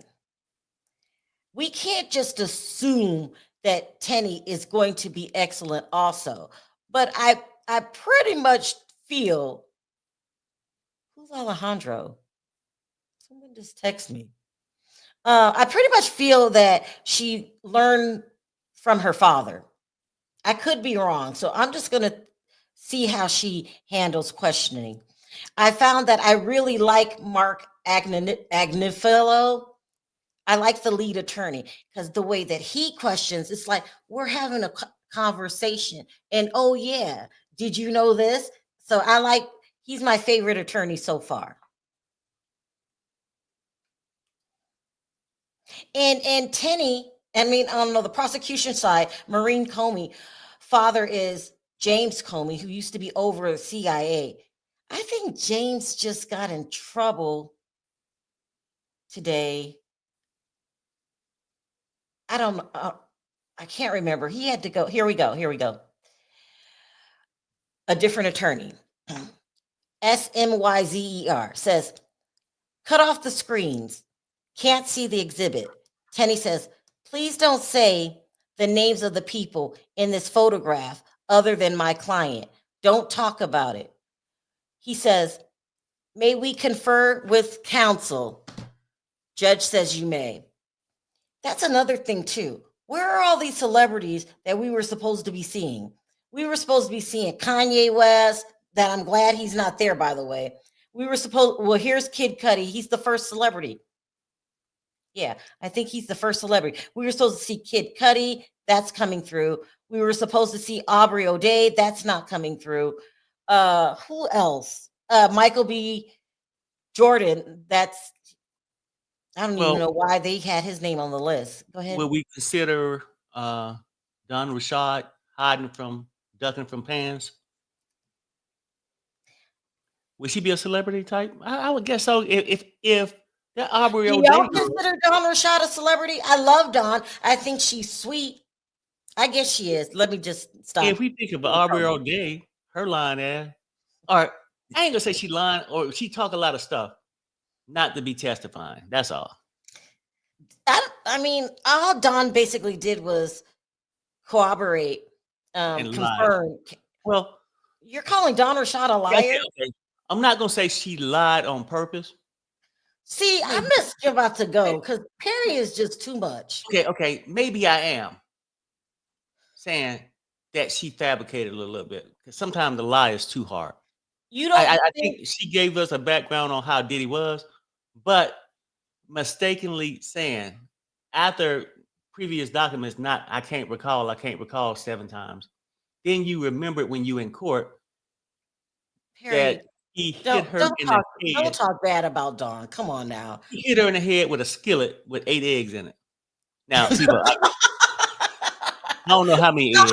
Perry's a liar. You done told 2 lies today that you never went to DJ Academics channel and nobody said there was 8 damn eggs in the skillet. Something's wrong with you.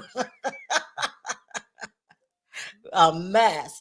Let me tell you guys, I have 2 boys. My oldest son moved out. He's married, he has children and everything. But when we all used to live together, the 3 of them would gang up on me all the time and just drag my ass for filth. It was hell on wheels living with them. Now, it's just me and Perry and my youngest son. My youngest son is in school, so I don't hardly see him at all. He'll call every now and then, but it was hell being in that house all these years with these boys ganging up on me, making up lies. Dawn's mistake was trying to speak specifically and not what her memory recalled. That's good. Stop. Y'all leave Dawn alone. I think that. I mean, because that was a nice polished way. Because I thought you were gone. Why are you back? Where did you go? I mean, because I had a witness and that person explained it well. Like, I get what you're saying. Wait. You guys, let me say this. Perry is pretending to leave the room, goes on Avatar to hear what I'm saying to you guys. He thinks he's slick. Perry, you did not get out that seat, did you? No, I'm taking care of business too. I still have to work just because the trial going on.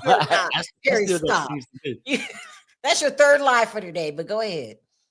Yeah, but I'm just saying, like, Here we go. It says deputy. I don't know who that is.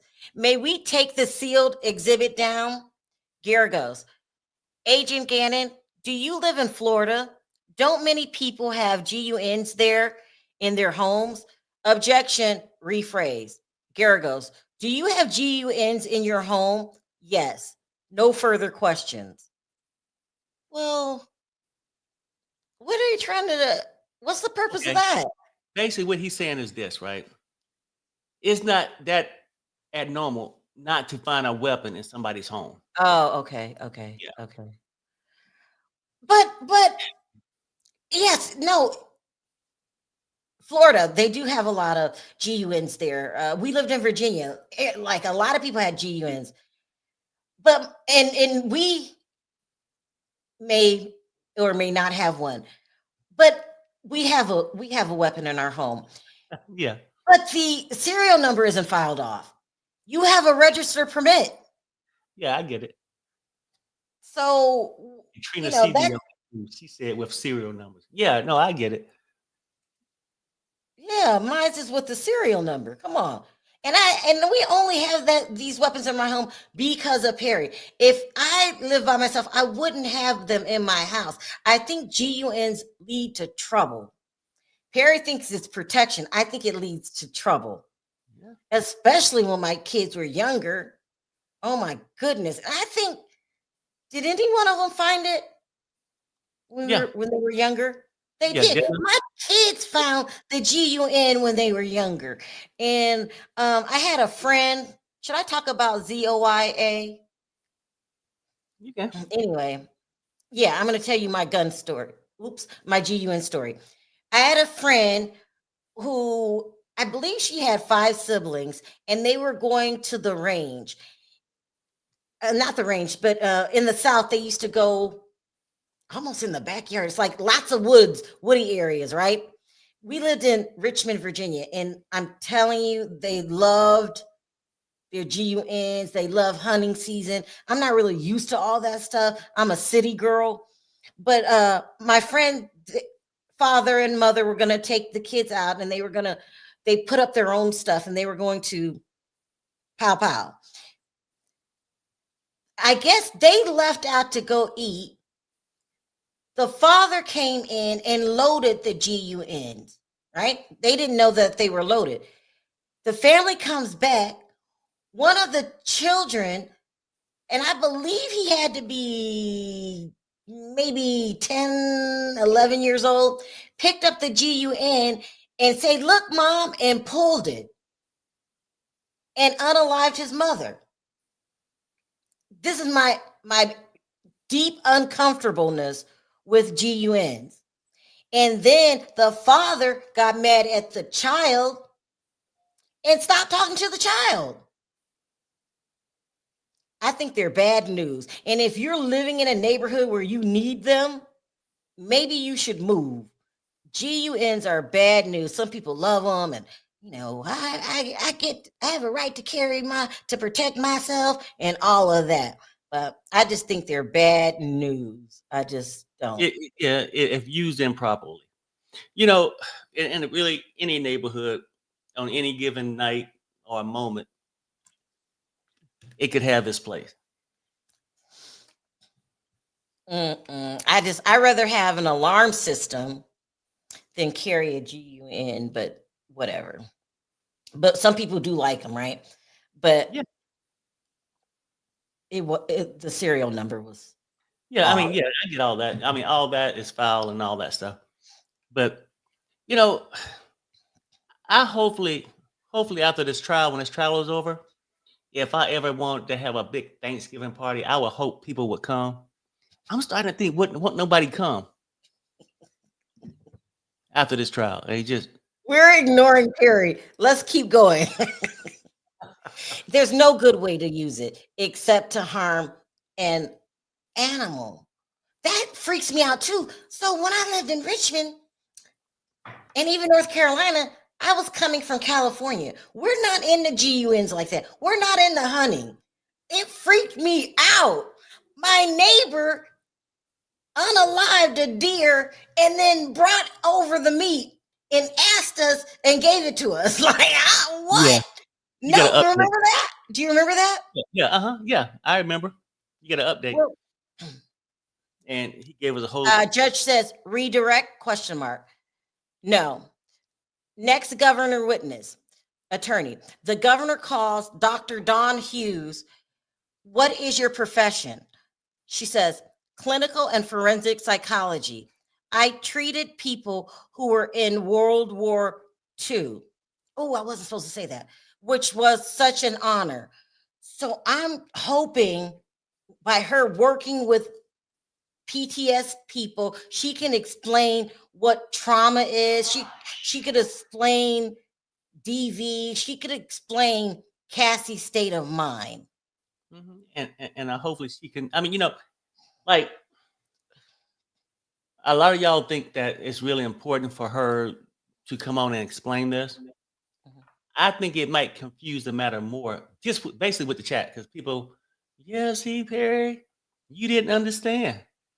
Look, I understood what y'all told me before the psychiatrist came in about Stockholm syndrome, PTSD, how people react. DV. Mhm, Yeah, mhm. that part I understood. Kathy is definitely right about the DV. Cassie. Cassie, and she made that they made a settlement for it. So I guess they cleared that up. Not condoning it. She got her money, moving on with that. But you know, I'm just here for this damn case. That's it. Go ahead. I sort of lost my train of thought halfway through it because I see you sitting there shaking. Well, I don't want to miss it. I think this is going to be very important testimony. Yeah. I don't want to miss it. Oh, that's the part I was gonna say.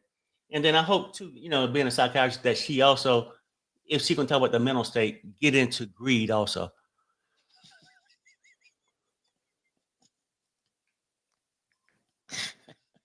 I can't.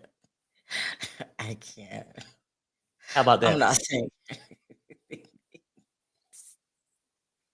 I'm not talking to you for 10 minutes. I can't. This is ridiculous. Something is wrong. Why did I marry a psych patient? I don't know. Mm-mm-mm. You know what you're doing. That's a mess.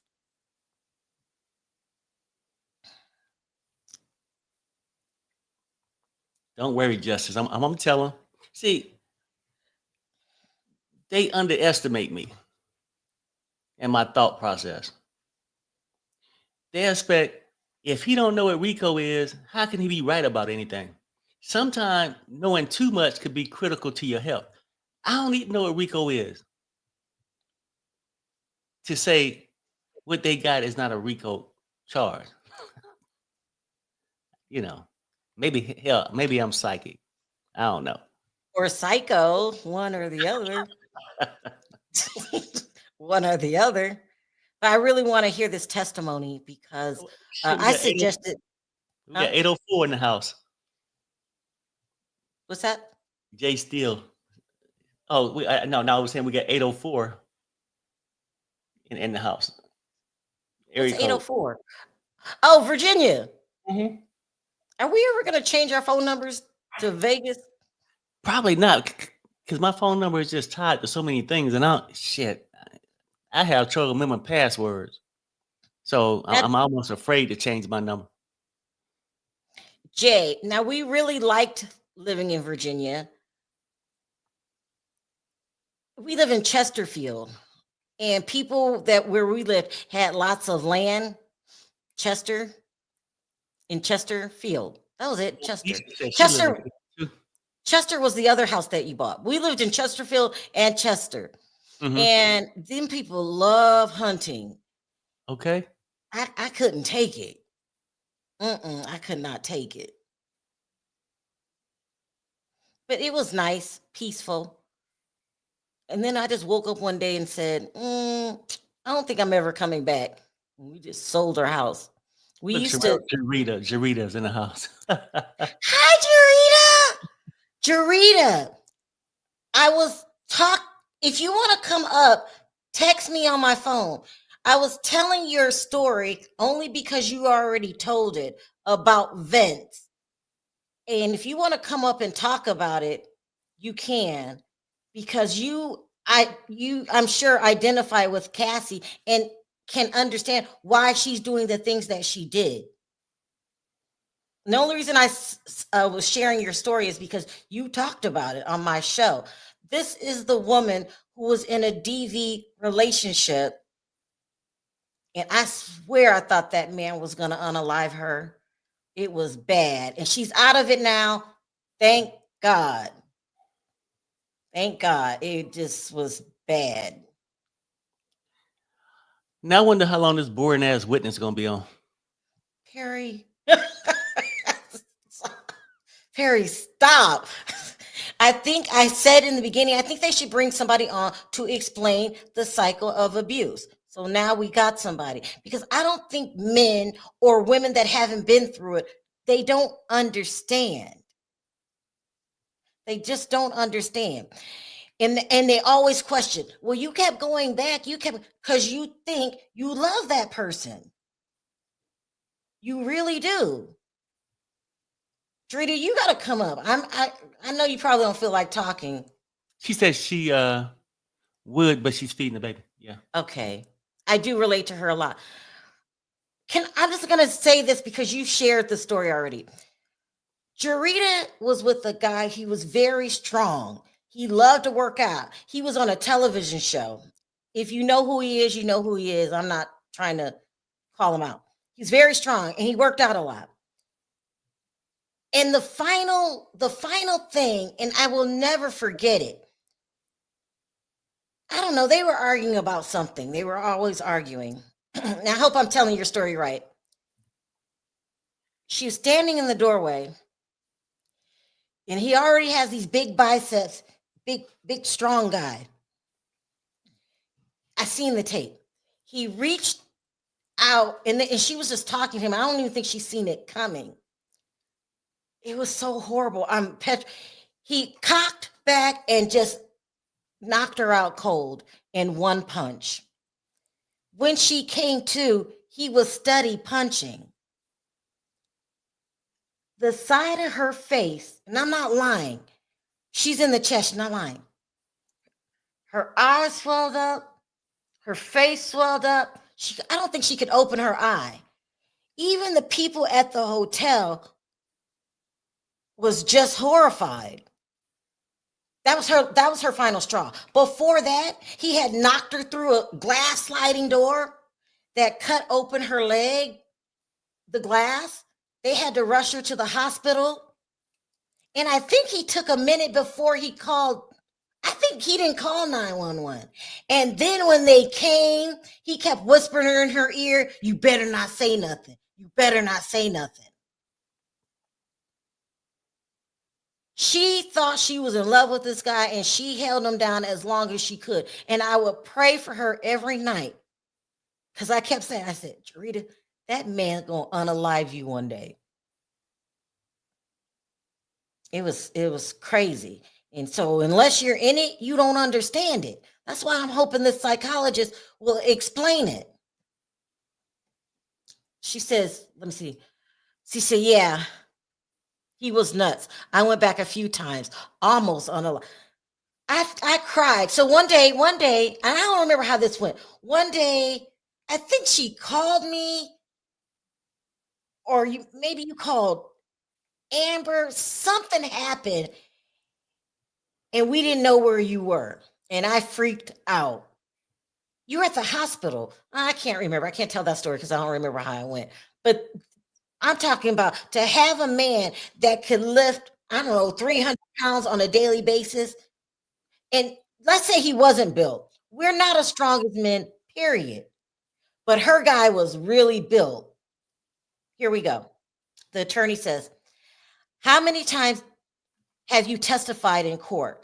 Dr. Hughes says 60 or 65 in SDNY, ND, and the Northern District of New York.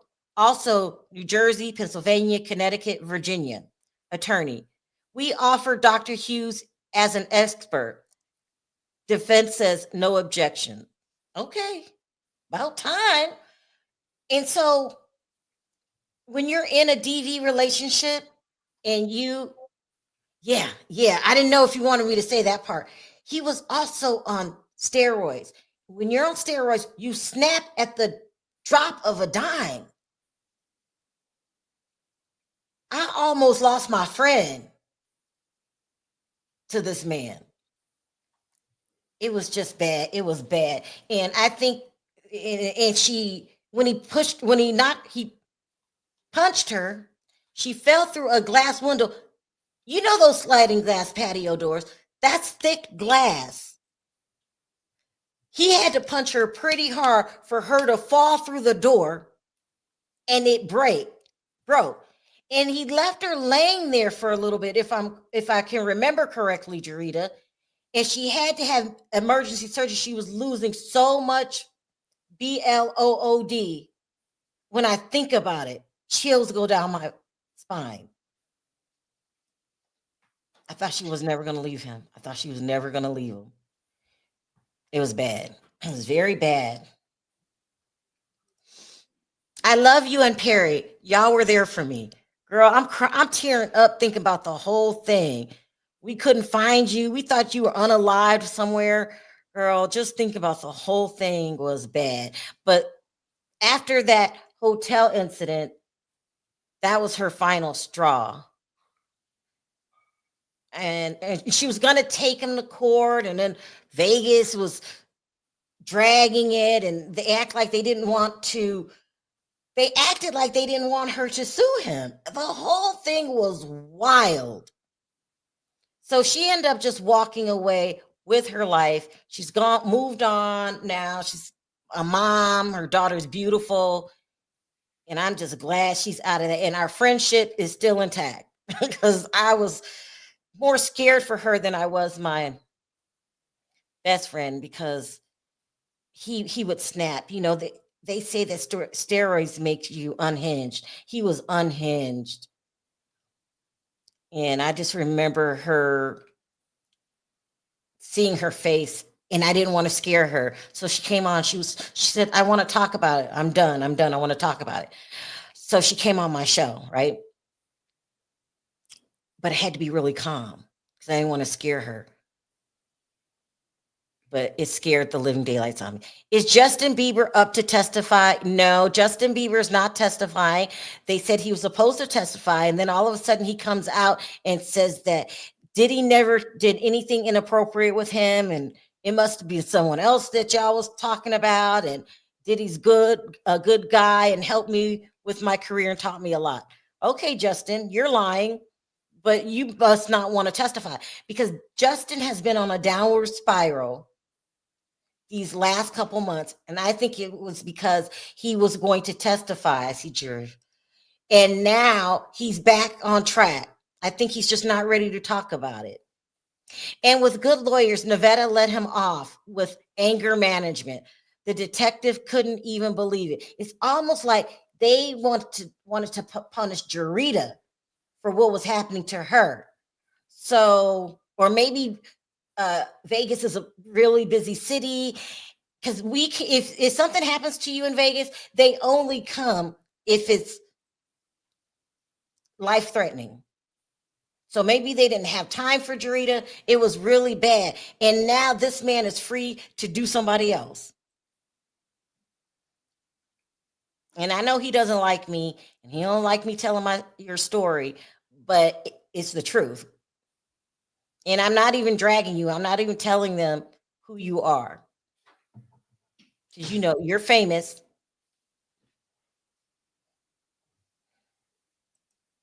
She says the detective was shocked because he knew he needed more time.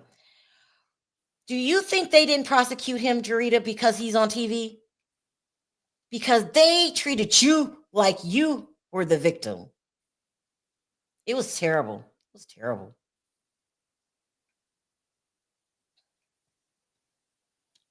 Hold on, let me see. I just want to. Here we go. We got an update. The attorney says, what do you anticipate covering? She says, oops, I hit the wrong button. She says, why victims stay, memory, etc. The attorney says, have you been retained by the government? She says, yes. Attorney says, what is your hourly rate? She says $600 an hour, $6,000 a day in court. So here's the thing. They want to make you think, oh, they paid for her. That's why she's saying all of this stuff. No, it's not unusual to pay for experts to come on your show. It's not unusual because these people make a lot of money. So there's nothing wrong with paying a witness or expert. And then they say she wants to talk about people's experiences, how people think. So I'm glad that she's on. Oh, she says, y'all,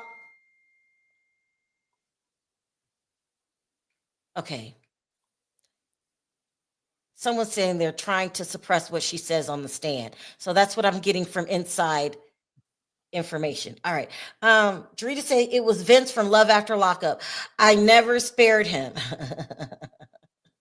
But $6,000 a day, shit, I would have been the expert for 3. You know? Uh-huh. Someone said, And- Sharrell, this woman is good. Don't miss this testimony. Okay. I'm not. Go ahead, Perry. Oh yeah, I would say I probably would have did it for 3, but they just said that she was good. So, maybe. Something is so wrong with you, Perry. Here we go. Oh, okay. They're just telling me how this is good, how good this is. So today I know one person in the inside the courtroom. Yesterday I had 4. So don't think that because you got in the first time that you can just keep going back. You really have to do, I hear Armand is paying people to stay in line. You have to do something like that or you won't get in every day. And that's another reason why we didn't go, is because they couldn't guarantee me that I would be in the courtroom every day. And I thought, well, if I'm not inside the courtroom, then I'm just outside getting the same information that you guys are getting. So it was a lot of reasons. So that was one of the reasons we didn't go. Another reason was the money. Oh my God, New York is very, very expensive. And you didn't have to get a whole Airbnb. This was really weird. People that had apartments will rent out not even a room, like a little cubby hole space. No, I wanted my own Airbnb. Well, that's a lot of money. Food's a lot of money. And this trial was going to last too long for that. So I just said, no, not for me. Maybe, another trial, but not this one.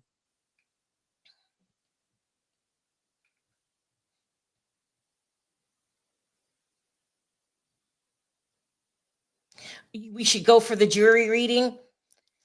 Don't forget also too, she doesn't want me talking about this, but I need to be available for my mother. But Perry could go. I think Perry and my son should go.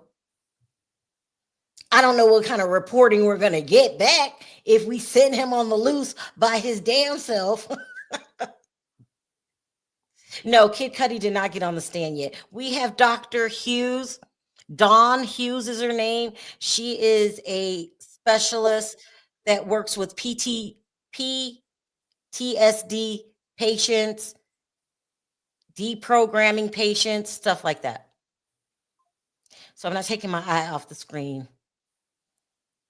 We want to hear what she says. So they're trying to limit, this is what my friend said from the courtroom, what she can and can't talk about.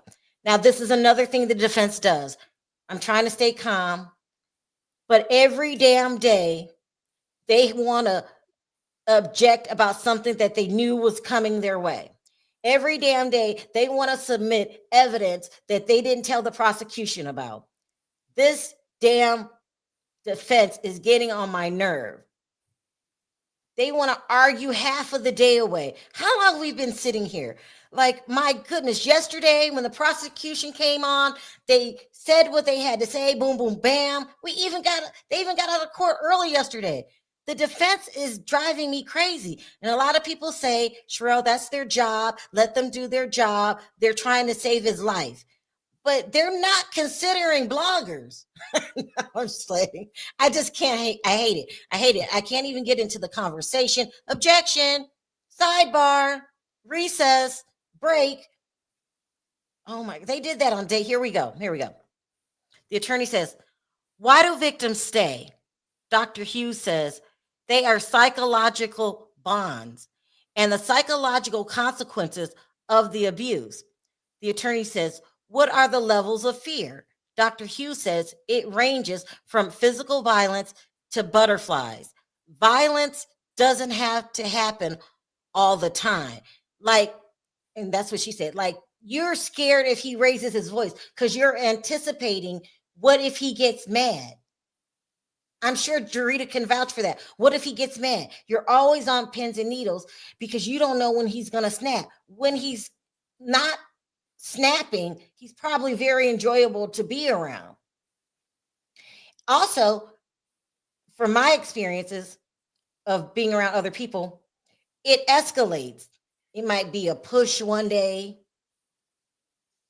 then, a couple pushing every day, and then it'll escalate to a punch, then it'll escalate to a punch in an area that can damage your body.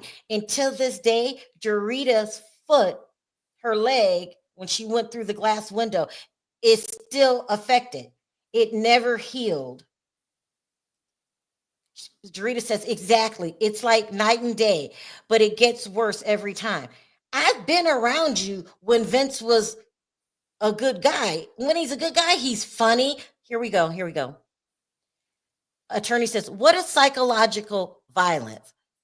Dr. Hughes, intimidation, throwing things, telling you what you can do and where you can go. Objection, judge. Hold on. I'm going to strike that last answer. Come on, y'all. She's telling the truth. Your nerves are on edge. You don't know when he's going to snap. Then when he's good, he's extra good because he's making up for what he did. And I think with Jarita, I really think he loved her. I really think he did. He needed her in his life. I guess he had some kind of bad childhood. I don't give a damn. I think he loved her. I don't know what we're on in that late relationship. Maybe it was the steroids. No, he's just a bad guy. He's just a bad guy. No excuses. So glad he's gone. And she's moved on. She got a baby now. She doesn't even think about him anymore. Thank God. But her leg is still damaged. And I'm surprised that she can talk. I thought, I have to show y'all pictures one day. Oh, I don't have any pictures anymore. That was 3 phones ago. Y'all know I get a new phone every year. What'd she say? Yeah, he just don't know what love is. I think so. I think in the beginning, he really loved you. And at the end, I think he just couldn't control himself. But he wasn't hitting anybody else. So maybe he could control himself. He did not hit. It's on your interview. Yeah, I took the interview down.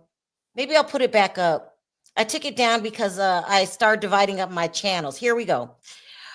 Attorney says, what can be the role of sexual abuse? Dr. Hughes says, it puts the victim in significant psychological fear. Attorney, why does it prevent leaving? Dr. Hughes, shame, degradation. They don't want to think about it. I think Jarita didn't leave. I think she loved him. I'm just talking for her. I never asked her if she really loved him, because when they were good, they were good. Embarrassing. I think it's embarrassing because this was public happening to her. It was public. So embarrassment, shame could be a reason you don't leave. I think Jarita's family had washed their hands of it. They tried to help in the beginning.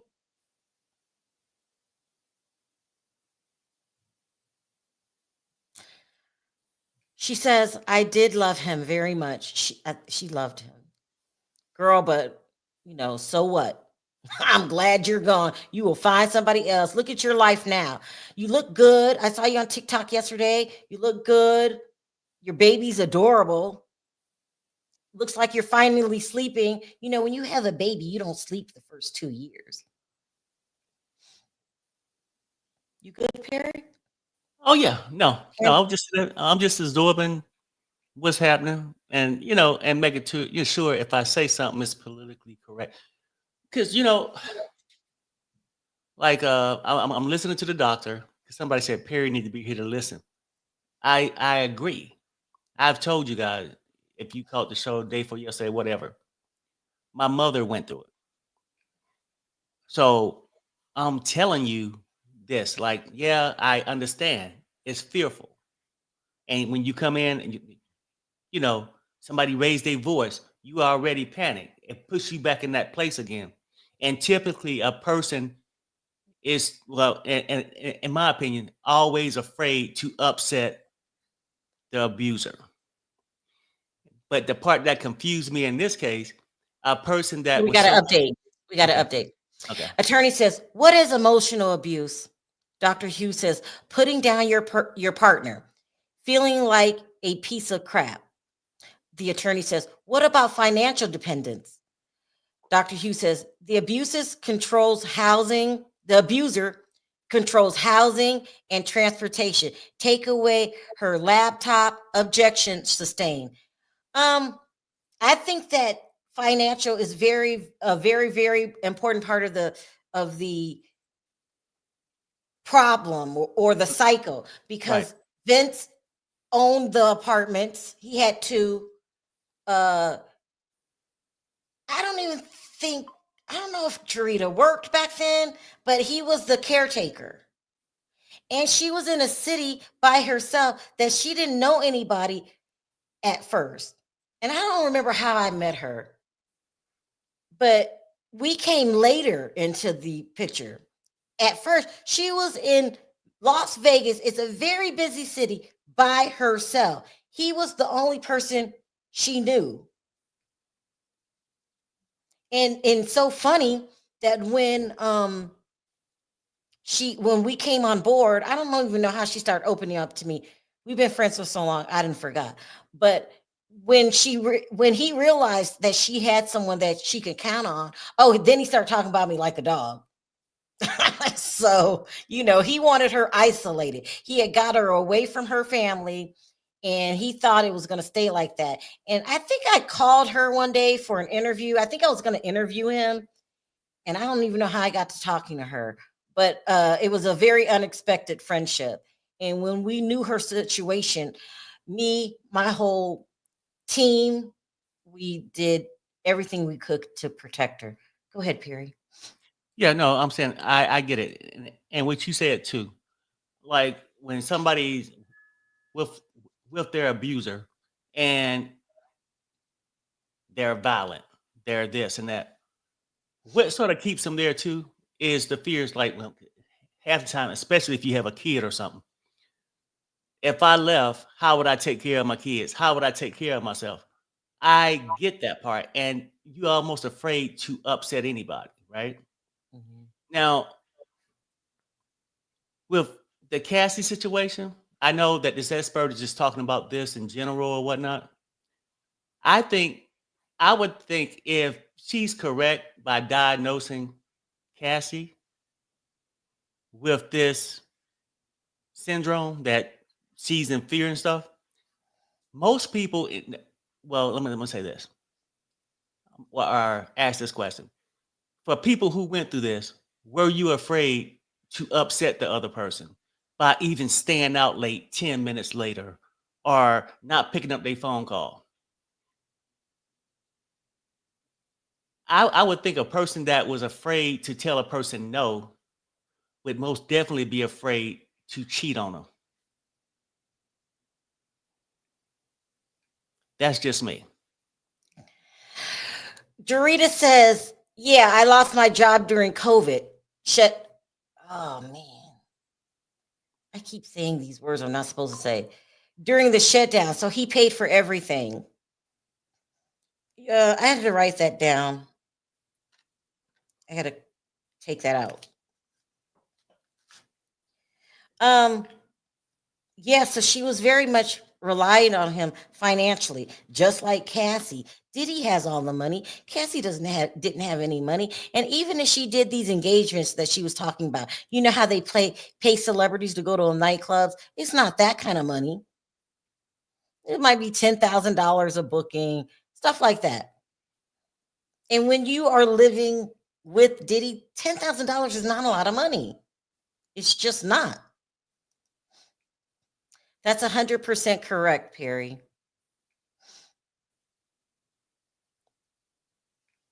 Paying people off again, Perry. You know, A lot of people are agreeing with you. Preach, Perry. So, there are people that agree with Perry. My daughter was in a DV relationship and lived in a state 6 hours away from me, and she had no family there. So it was 2 years before I found out what she was going through. Mm-mm-mm. Yeah, it's very, when you're the support system, it's very draining, very scary. I really thought at one time, I don't know what happened, but I think Drita went missing. We don't know. I don't remember the whole story, but we thought she was unalive. We were calling hospitals. We were calling morgues. We were just trying to find her with a true fear in my heart that she was no longer with us. And yeah, that also can happen. Okay. I'm putting the link in the chat for Drita. Sherelle, I'll say this too. Just in my opinion, people, like I said, I ain't never been on that other side, and I have sympathy for it. I'm sorry for people who had to deal with it. But I would think, like most, just from me, just living life, hearing stories, it sounds like most abusers would try to isolate you from your families and keep you in these situations for control, or keep you in these spots where you feel that you can't leave. Like, how would I make it if I left? What about my kids? They try to groom you, or I don't know, set it up that way to where you have no choice but to stay, or for you to believe you have no other Update, choice. update, update. Okay. The attorney says, are you familiar with love bombing, Dr. Hughes? That honeymoon phase? The abuser showers her with gifts and affection to get her back. Attorney says, does the attempt to leave happen over time? Dr. Hughes, yes. It takes multiple attempts. She finally said what I've been wanting her to say and trying to get people to understand. When they go back, it's part of the cycle. And a lot of people call them stupid and stuff like that. And it's just part of the cycle. But people are judging Cassie, I feel. And I'm not putting words in your mouth, Perry. You're saying, yes, this does happen, but not in this particular case. Hi, Jarita. Good morning. Flashbacks? Is this hard for you? The whole case, has been flashbacks, but yeah. But I did see somebody say in the chat, Kelly, well, Jarita's parents should have taught her how to have her own money. Okay, I did. I lost my job to COVID. I had some saved up, but not enough for like a whole year like that, I think, Jarita, some people just will never understand. What was the final straw for you? Because this man, he punched you through a glass window. Well, I mean, like you said, it started off, he was really kind, love bombed me, all that, and then the first thing that ever happened one time was he grabbed my phone and broke one of my nails. And then I got told an ultimatum I had to move in with him or he was going to break up with me, so I left Cali. And then there was many fights. Not me hitting him hitting me. And there was only like a couple of times I actually reported it, trying to like protect him. And now that's another thing. You guys, we still got our eye on the courtroom, so I will stop when they resume. That's another thing, Drita. Vince was a very big guy. Tell them how big he was. I mean, he's big and he takes testosterone and steroids. He takes both of them. So he works out all the time, about 3 to 4 hours a day, every day. It's just crazy at how obsessed he is with with like looking just huge, And he And didn't want anybody to know that he was putting his hands on you, just like Diddy, right? no, he didn't want anybody to know. And the time with the leg where they had to literally put a tourniquet on my leg because that's how bad it was bleeding, the cops kind of picked up on what was going on because he was hovering so close when they kept asking me what happened. He whispered in your ear. Don't forget that part. Yeah, he whispered in my ear, but then when the cops actually got there, they asked him to step outside so they could talk to me by myself. And then he got into a tussle with the cops. Then they took him for a couple of days. I was in the hospital. My family drove down and got me. And I wasn't there to formally in person press charges, so I don't really know what happened. But that's the first time the system failed me, and just like they failed Cassie. They saw I literally got beat up in a hotel similar to the same way she did, and it was all on camera. Now the detective wasn't supposed to give it to me, but he couldn't believe that he was going to get off with just anger management, and he'd seen so many failed cases. That's how I got those still shots that I showed you. Yeah, I mean, the police always treated you like you were doing something wrong. It's crazy. They just didn't really have my back, and I don't think they do for a lot of girls in general. I mean, in Cali they don't really play that, but in Nevada they didn't really. Help. They didn't Well, have my back. they're not helping Cassie either. The mom called the cops. They're not Hmm. doing anything, and then she doesn't help herself when she keeps trying to protect him. What was your reason for protecting Vince? I really did love him. I cared about him.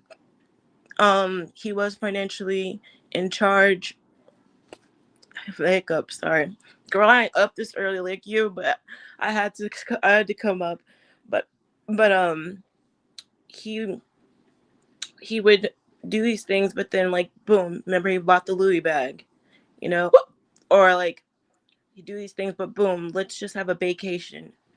So we go somewhere like the beach for like a few days, and yes, he took care of all the bills. The only bill I never let him take care of was my phone because he wanted to put me on his plan.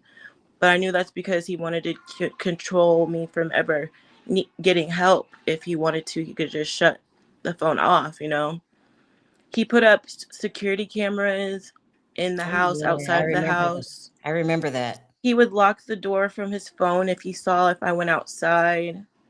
If he saw that I went outside to do anything without like his permission, he would lock the doors from his phone.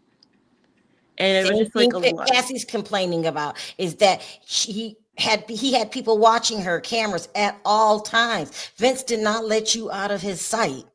No. And if I left to go outside, he Here we would. got an update. Hold on, Jarita. Okay. Attorney says, which is the most common coping mechanism? Dr. Hughes says, trying to work it out because of the trauma bond. You don't want to lose your partner. The attorney says, personal coping mechanisms. How does placating or appeasing work? Dr. Hughes, we're trying to avoid abuse. Were you on edge just like Cassie was, Drita? Explain All that the part. time, all the time. And he would have me do like multiple tasks, like go to the local farmer and buy a whole cow and be like, have this meal prepped and ready. A whole cow or like a whole pig. He always had me doing laundry. I didn't mind doing these things because I wasn't working, but when started to become like a slave type feeling, there would be times that he would hook up with me sexually without my permission. You know, I like it just, but I always stuck around because, like, one, I started losing people that were just tired of seeing it and fed up and sad. And two, I just felt as you start to believe like they're the only ones that care about you, you know, and stuff like that. Because when the days are good, the days are good, but when they're bad, they're real bad, and it gets worse every time, every single time. Do you think that Cassie should be testifying because he's already paid her $20 million and people are saying that's a bad look? What are your thoughts on her taking the money yet testifying? I think if She wants to. If I were her, I would be so exhausted. I would just sit it out, to be honest. Everybody knows, but that's up to her, you know. But I wouldn't. If I got the 20 mil, everybody knows my story. I'm not gonna keep humiliating myself, you know, because it is embarrassing to an extent what we go through, you know. What do you mean humiliating yourself? Are you saying that when you're in court, you relive it? Yeah, you have to relive it. You get asked the uncomfortable questions. You know, you have to be very vivid with it, you know, and it's is I don't know, is she pregnant right now? Yes. You're pregnant. I remember, I mean, I only have one kid, but I couldn't do much when I was pregnant mentally, you know. Mhm. So I just wouldn't want to go through that. I would be more just trying to take care of my body for my kid, you know. Did you have your naysayers, Dorita? People were like, girl, you keep going back to, well, your family, right? Yeah, I had that, and like my older brother would make fun of me and be like, I can Tina Turner, like thinking it's funny because they're mad out, you know, that I'm not listening.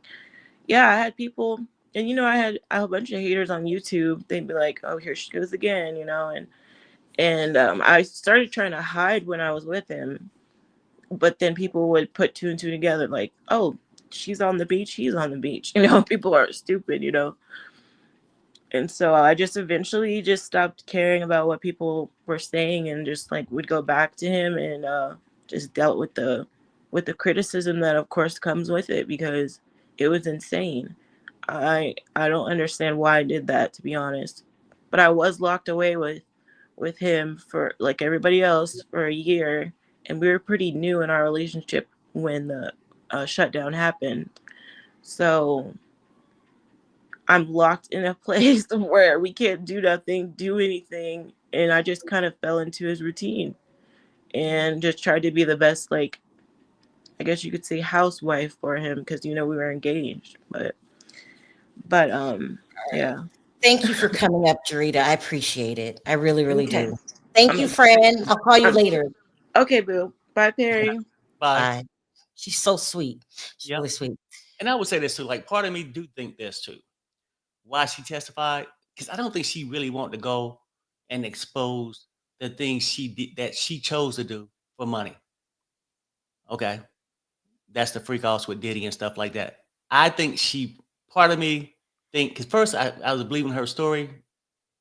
I was like, maybe she's doing it for counseling to clear, like clear her chest. I think she went to testify for immunity, like somebody just said in the thing, because she was a co-conspirator. That's the Oh reason. God, Perry.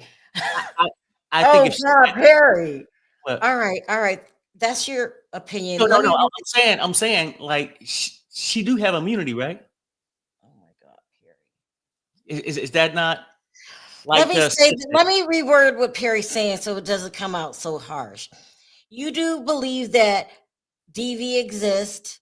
You do Right? believe that these people can really almost be like a little bit brainwashed. I don't know if that's a good word, but you're No, just saying not in this case. You don't believe that's right. what happened. Not in Please this watch case. your words, huh? Yeah, no, I'm saying this. I don't believe people brainwashed to believe it exists. I think people look at it and they see symptoms and they automatically go to make the decision and give them a diagnosis, right? Like Dr. Hughes says, trying to work it out because of trauma bond. You don't want to lose your partner, okay? Or you might not want to lose your wealth, your fame, your status. And the trauma bond, like nobody's trying to justify the DV people. Let's move past that. This situation do not apply to, I'm not even gonna say every woman, every person that stays in this kind of relationship. Sometimes a person stay for other reasons, for whatever it might be. And I'm just being trying to be honest. It's not saying it don't. I be a fool. My mother went through it. People, I'm not just act like I don't understand this shit. But just because You got to I'm update. I coughing don't mean and to I cut you go off. and I get diagnosed with something, and my person across the street cough, it don't mean we Babe, diagnosed babe, with the same thing. Go ahead. can you hear me? I got to update. Hold your thought. Okay. Hold your thought. Attorney says, what is minimization? Dr. Hughes says, the victim says, maybe they had a bad day at work. Maybe they were intoxicated. It's a way to stay in the relationship, but it increases their risk. It's not a long-term strategy. It gets from one assaultive episode to the next. Just what Jarita was explaining, and then go ahead. No, this is a complicated case. I'm glad I'm not a juror. Has anybody ever physically punched you in the face?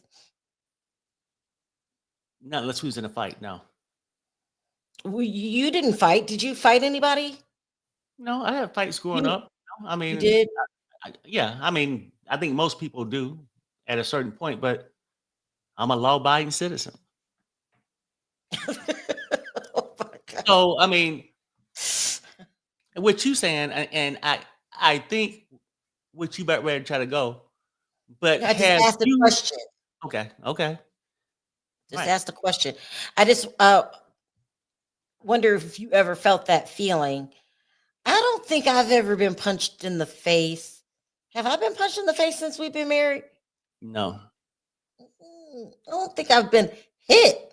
Have I been hit? I don't have a. That's for high school. I've never been in a fist fight, right? Yeah, in a long time. But see, I'm saying it's like, and everybody gonna be different too, whether I got hit or not. You saying, well, do you know the feeling? I can imagine a feeling. A person can tell me something. I can imagine what it feel like. Just like when you said that, hey, you had uh, your ex boyfriend before we got together laid hands, right? It's a choice, and not saying see because now everybody's gonna be different. Did you stay with him? I mean, after he no. did that to you, right? Oh, I think I did till you came. Right. Right? I done forgot. I done forgot a lot of my childhood. I was a damn kid when I met you. But You been with me, did I? I can't remember. I know he was still wanting you back. But did I stay or I left? No, you left because I I remember left. us fighting. Him and his friends came to my house, I and remember that day. uh, Oh my and God. we I fought in remember. my living room. Yeah. So, what I'm saying is, you can't say, "Well, have you ever been?"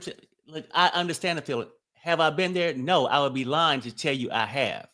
This But is really crazy. Let me tell you, let me say, I know people keep yeah, saying I cut you off, but that guy, so I was dating this guy who put his hand, he hit me. And I think I left, and he was looking for me. He found me at Perry's house. He tried to hit me in front of Perry. That was the wrong move. Do you all remember that? It was chair swinging. yeah, It was a mess. Go ahead, Perry. Sorry. yeah. No, I'm just saying. So, I mean, not necessarily a person will have to be there to understand it. I think a lot of people that's saying, "Hey," in the chat and stuff, not that they don't believe people can get in these situations and the situation is real. We're just not believing that's the case for Cassie. Now, could we be wrong? Yes. But wrong could be given on both sides. The people who believe that's her diagnosis could be wrong also. So, I mean, it's just an opinion base. That's the problem I think what might happen with the jury. People can say, it's a RICO all day. Everybody gonna completely understand it. They may, but they may not. It only takes one person to think differently. And this case is a wrap. Go ahead.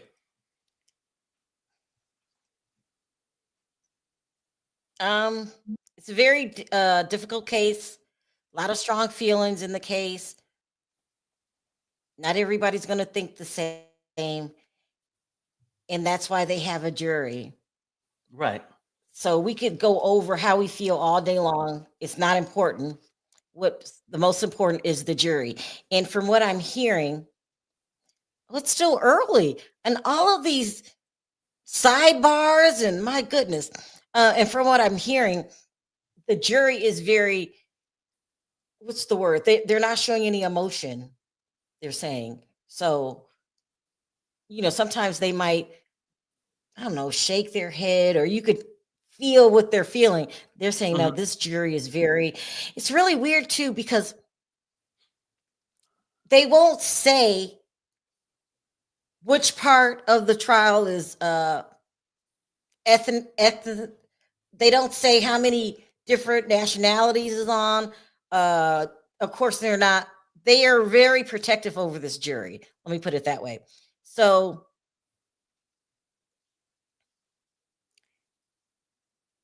you can't even get a feel. Sometimes if it's like, maybe like, you know, nobody's his peer, by the way, and nobody on this jury has the kind of money that Diddy has.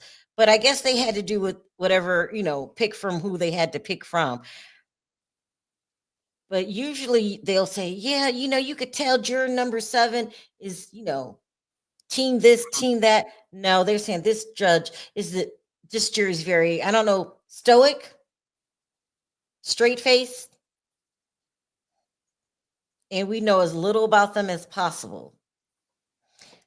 They do tell you how many men, and what is this? Hold on. How many men are on the jury and how many women? Mhm. Can you look at the thing so I don't miss anything? Mhm. Mhm. So if we had to guess, we would probably want females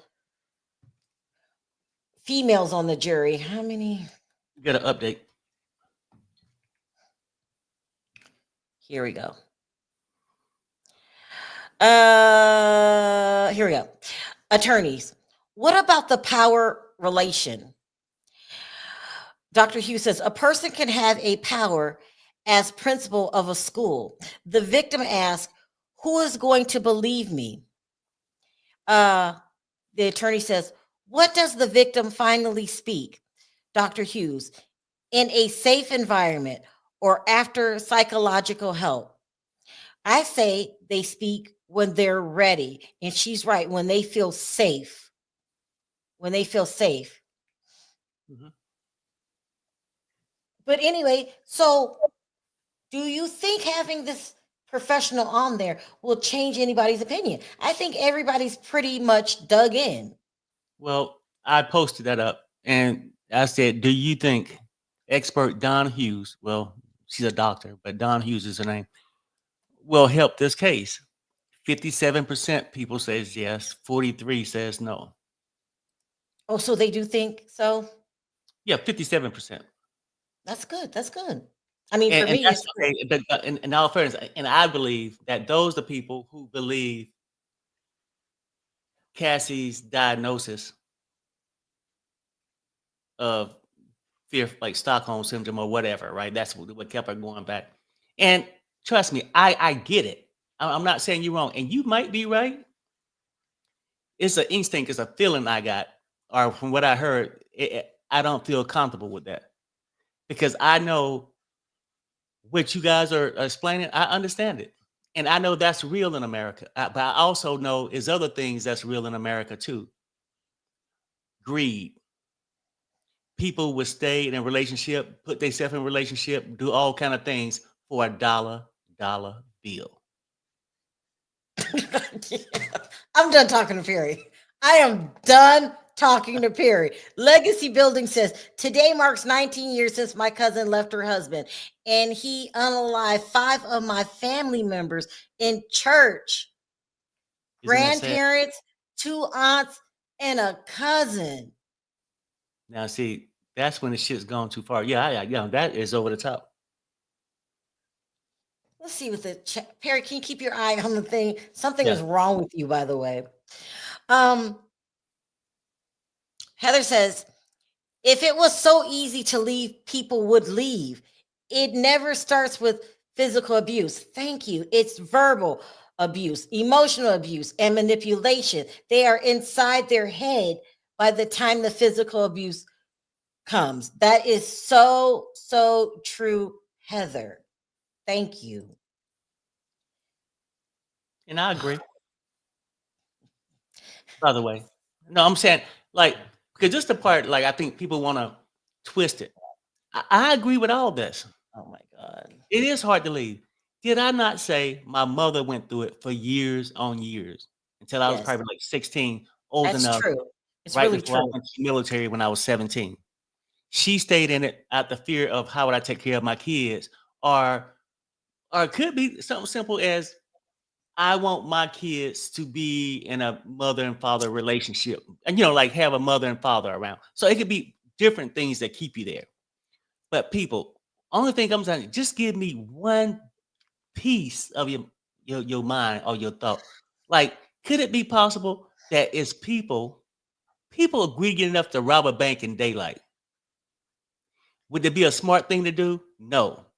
Do you think people do it? Yes. Do you think people go out there and do anything for $1? And if you tell me a person don't, or you never heard of such thing, I would just say, no, you just saying that because you don't want to address that what I'm saying could be possibly true. Perry, can I talk about across the street Yeah, from anything. you? No, about your mother. Yeah. Okay. Perry's father, I don't know what it was. He's no longer with us. He was so kind to me. He been hell on wheels when he was younger. Mhm. But Perry's father was so mean to Perry's mother. Did y'all know that he got the neighbor across the street pregnant? Yeah. So Perry knows what he understands it. I guess he just feels that strong about this case. How humiliating is that? You're gonna put your hands on me, you're gonna gamble till you're out of money, and then you're gonna get the neighbor pregnant. That was a lot. What were your thoughts when you were going through that? Like, or did you care? Well, Perry No, made remember, Perry, I was younger. So I you was made younger. friends So, with your stepbrother. yeah, I Did was you like, bring him okay. around your mother? Yeah, well, he stayed right across the street. Child. Like literally right across the street. So I mean, what you saying is like, do you ever see him? When you look out your window right now, what you see is what you see. If it's a house in front of you, that's what you see. We play with the kids. And I didn't know until I was the youngest, so I didn't know until later. That's crazy. And I mean, what the hell? I supposed to say, okay, what's up, brother? And so Perry becomes friends with the illegitimate child. No offense. No, it's my half. The illegitimate child, it gets better. That has the same name as Perry. She named her son right after the father. Perry's name is after his father. Child, it was a mess. And then right, and now that you said that, right, and think about this in it's Cassie's case. Here, we Didn't got to he update. We got to update. All right. Attorney says, what type of language do victims use when they first speak on it? Dr. Hughes says, they minimize, they are piecemeal, they remember the chipping paint on the ceiling, the smell of the alcohol on the perpetrator's breath. Let me read that again. What type of language do victims use when they first speak of it? They minimize, they downplay it. They piecemeal, don't know what that means. They remember the chipping paint on the ceiling, the smell of the alcohol. She's describing PTSD. That's what I think she's doing. Yeah, and They basically remember the smell of the alcohol on the breath. Go ahead. And she's saying a person that went through a bad trauma that they look at as trauma with themselves, things would trigger it, right? Like, say, if you was done a certain way that you really truly didn't want to happen, like say with the baby oil, lubed up and all that stuff, and you went through this whole thing without your consent. Later on, you might every time you smell baby oil, it might take you back there, right? Yeah. And like I said, and that's the key word, if it's something that you could have probably found traumatizing, unpleasant, or whatnot. So trauma lasts with you a long time. But Perry, do you remember when I used to be scared of the cops? Yep. I think I'm out of it. No. PTSD. I haven't been scared of the cops for a long time. When the last time have you drove? Oh, you are messy. No, I'm just keeping it real. You guys, I have not driven a car in about 5 years. And then still Don't now. judge me. Ever since Perry retired, I stopped driving because we go everywhere together, right? Right. So I'm with him, he drives. If I'm with my children, they drive. They're making fun. I have not driven a car in 5 years. That is so bad. Especially too with delivery now. If I want to go shopping, I used to go to the mall, I'll drive myself to the mall. I just go to the website now and they'll deliver it. But to go back to your original thing, yes, you still paranoid right now.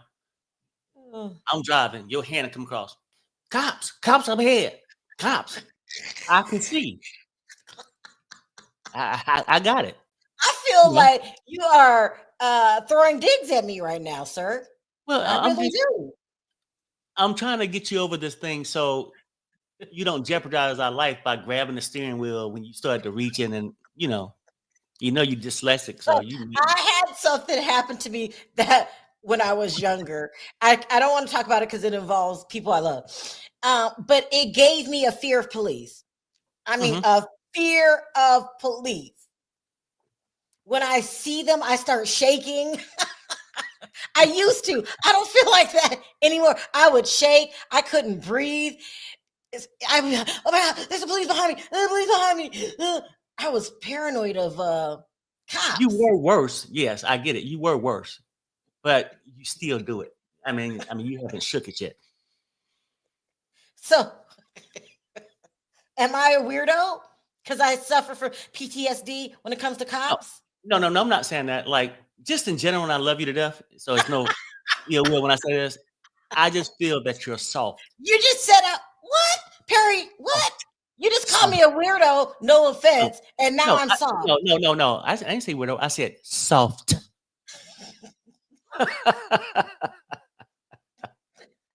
I don't know what it is, y'all. No, it's bad. I will be driving. Well, I don't drive anymore now that Perry threw it out there. I don't drive anymore. I don't know why I don't drive. I never get in the car and say, Perry, I'll drive. Never. This isn't about me, Perry. Stop talking about me. Okay, this is not about me. And you're sort of weird too. No, I ain't gonna say that. No, come away. Now, not lately, because now you enjoy being out seeing things, right? But it was back in the day too, and when you had got this band, you sort of liked it a lot. That I would drive, you would get in the back, as if I was your damn driver. Drive, Sam. Perry, stop lying. I mean, I don't ride in the back. You would. To the store, Sam. What the hell wrong with you?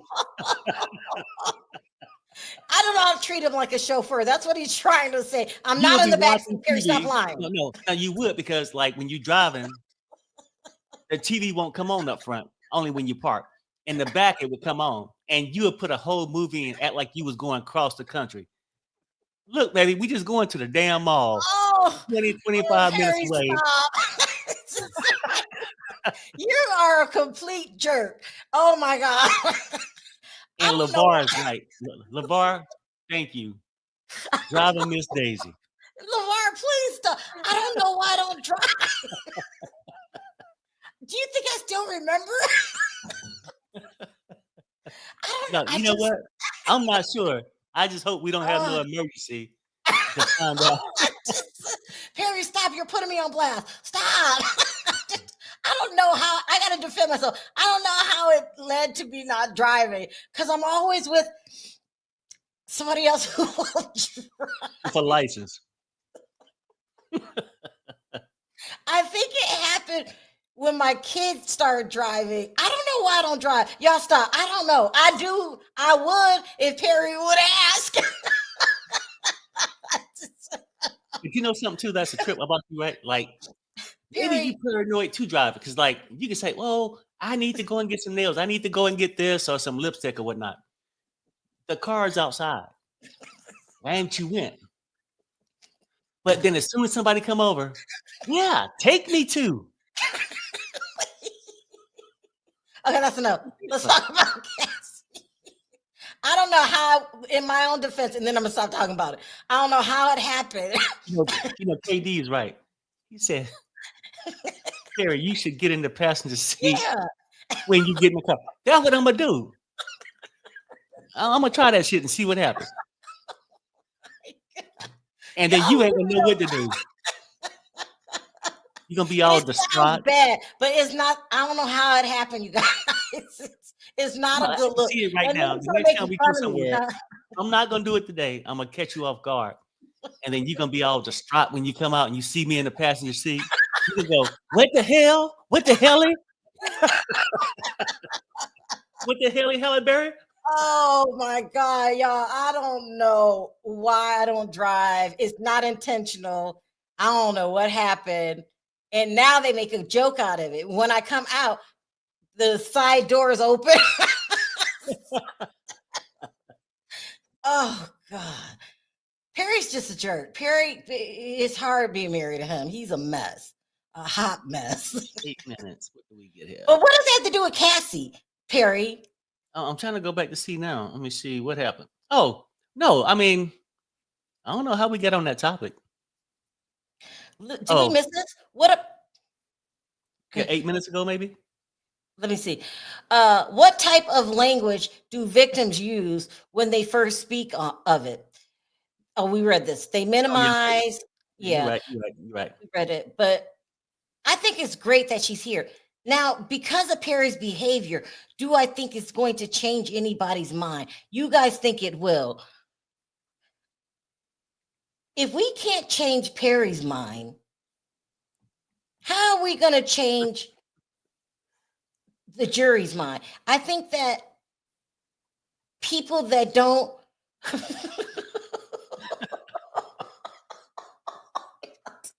why y'all messing with me?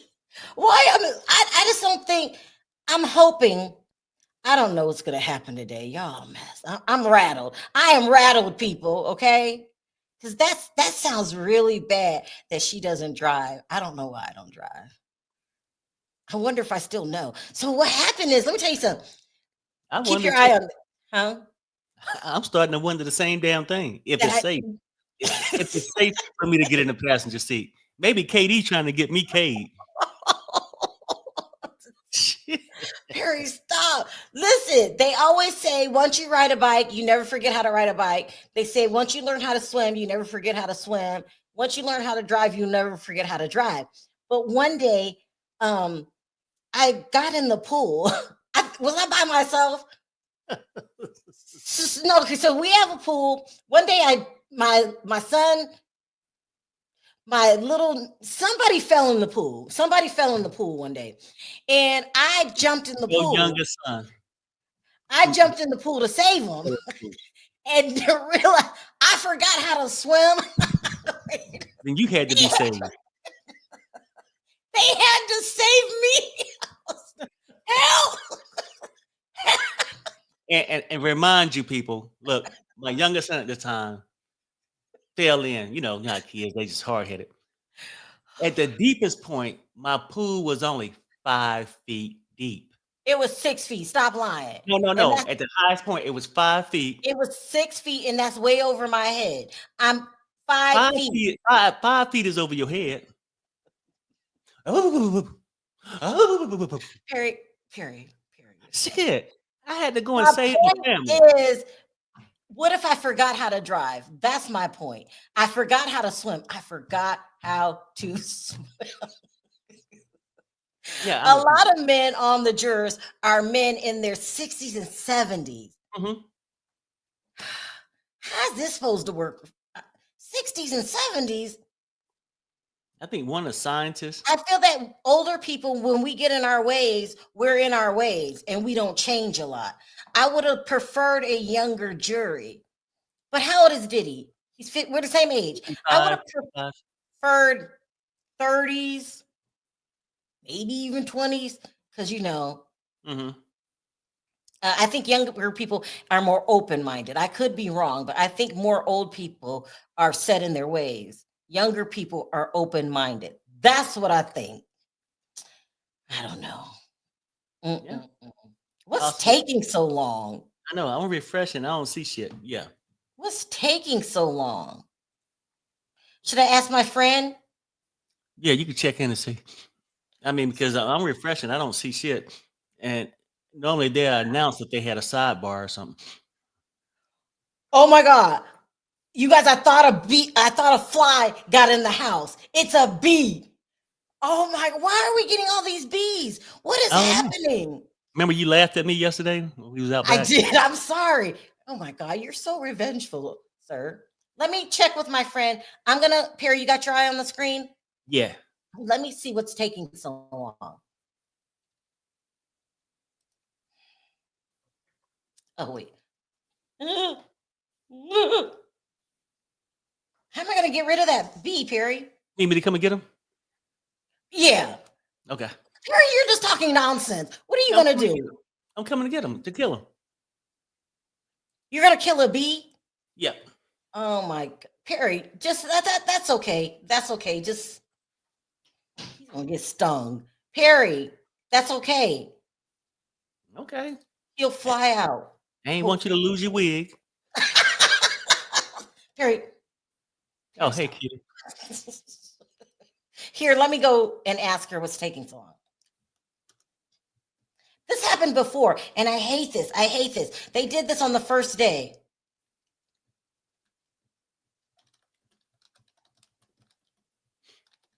Let's see.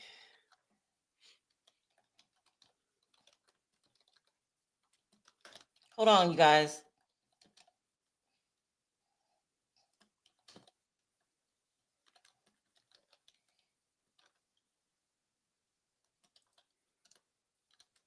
DHP says, my daddy used to love being on the jury duty after he retired.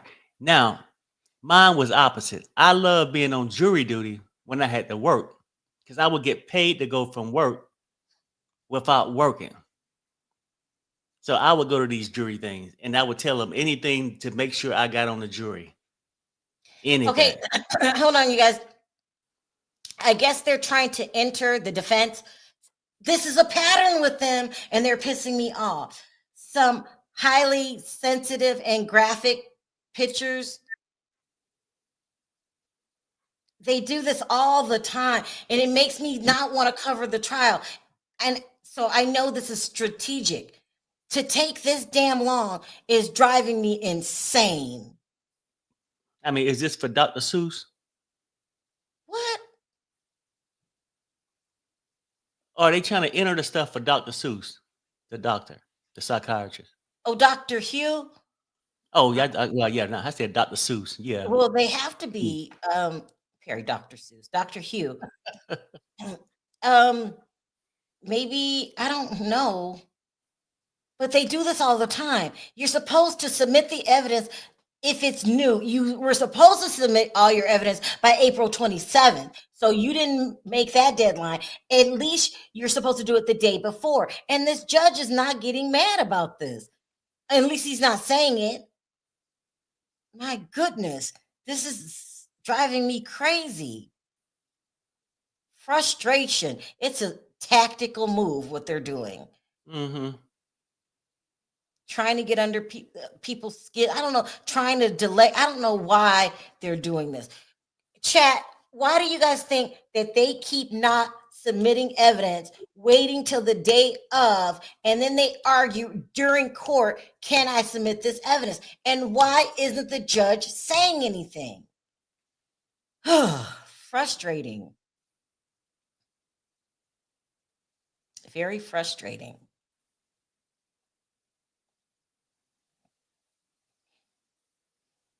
Yeah, you got your eyes on the screen? Very frustrating.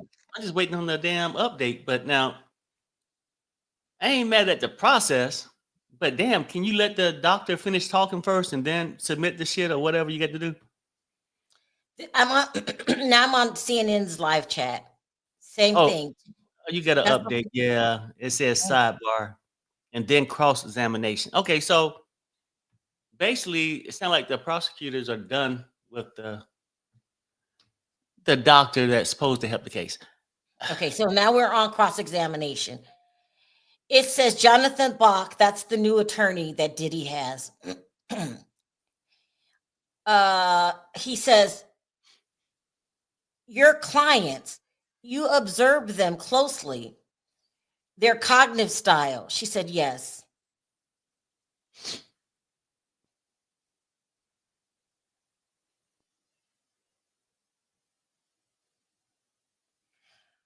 There's days like that too, where court is just kind of slow. Okay, and that was Diddy attorney saying that to It's her. cross. Yeah, your client, you observe them closely. They about ready to So set her ass up. it's 12 o'clock back there. Do they usually 30 break? more minutes Okay. at 12:30. I mean, 12:30 our time. Yeah. No, it's 9:30 our time. Oh yeah, 9:30. Yeah, my bad. Yeah, that's it. I must be tired too. Well, I mean, it's still the B. God. There's still let me see this.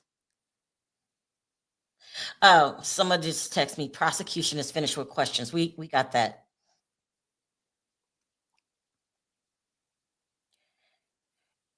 We got an update too. Look like Okay. Uh Attorney Box says, people don't fit into boxes, right? She says, there are categories, Bob, but you have to listen to particular individuals, right? She says, I'm not divorced from any training. I don't know what that means.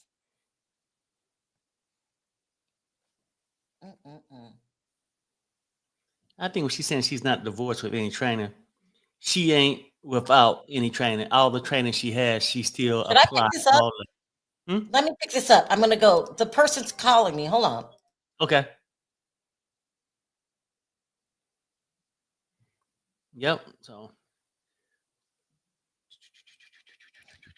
Oh, she must have pocket dialed. It hung up. Because I was like, how are you calling me? Yeah. Did something happen? What were we talking about? Let yeah, me read. huh? Go ahead. Go ahead. No, basically we were saying what did she mean by I'm not divorced from my training? And I think she was just saying that she's not divorced from any training she's had in the past. That's what I'm taking it. Mhm. I wanted to go just to switch it up. Let's go to CNN. Let's see what they're talking about. It just says prosecution finish. And I think this, right, with the prosecution, Mhm, mhm. I mean with the defense, I think they about ready to go where I'm at. Which is Yeah, all this, you're a doctor, you know about these things, but not everybody fit in the same, not everybody has the same diagnosis. Just because you see that, you can't place everybody in that box. hi, Barbara. No, Perry's still talking. Go ahead, Perry. Yeah, Sorry. no, I mean, no. So I'm just saying that, and they basically saying yes, even though I've been on the stand talking to the prosecutor and trying to get them what they want, I cannot. Well, the defense saying you can't place everybody in that box. Do you pay close attention to your clients? Now, ain't nobody diagnosed Cassie with a damn thing but the people who want to believe that's her diagnosis. No offense. None taken. KD said it means she's open to any training. Oh, okay.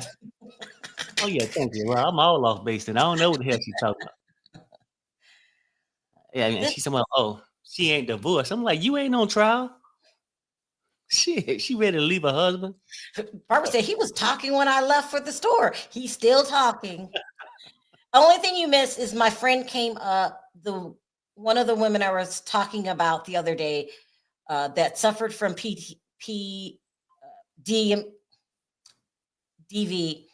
And I think whether Perry understands or not, I think she pretty much summed up some of the things or some of the ways that Cassie could have been feeling. Right. No, For I mean she summed up people that could have had that condition, how a person that felt trapped with the stuff. She explained it well. It's no, I mean, I'm she not did. doubting that. She explained it well. Yeah. But this case, or the situation is about Cassie, not other people at this point. You know what I'm saying? So you really think that Cassie just explain to me in your own words what you're really trying to say? You're really trying to say that she suffered through the Cassie, I'm not gonna call her a gold digger, right? Because that might not be the proper term. I think Cassie enjoyed where she was. Did she give a damn about Diddy like that? Not really. She was there for the perks. And I could flip the same thing. It's not just to call her, oh girl, you see what you're doing?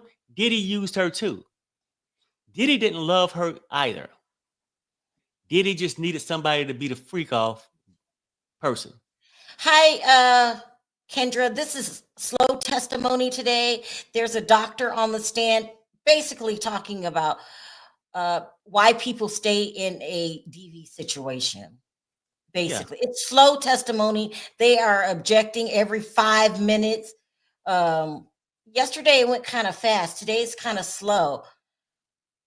I have a friend in the courtroom said they're arguing over evidence. Maybe these pictures. It's a slow day, very slow. And look, people, I'll say this too. Somebody said, you can't say that, Perry, because Cassie has been in therapy herself. I'm saying this. I wouldn't bet my mortgage money on it that I'm 100% right. I wouldn't. I'm just giving you my opinion. If I was on a jury, I would really have to think really deeply about it, right? Because, now somebody's life on the line. I don't want nobody to get away with damaging somebody. She got her money. Cassie got paid for it. But my belief is, do you think, okay, let me say this. Do you think Diddy loved her? That's a complicated Or do question. you think Diddy used her? Because on one hand, if we can see it on one half, why did Diddy keep keeping her around? Was it love, or he just enjoyed somebody? Hold on, you guys. Go ahead, Perry. I don't mean to keep interrupting you. I'm saying this. Either it was love that kept Diddy keeping her around, or he enjoyed having her around because he had somebody to use. And yes, a person could be with Diddy because they thought they was in love with him.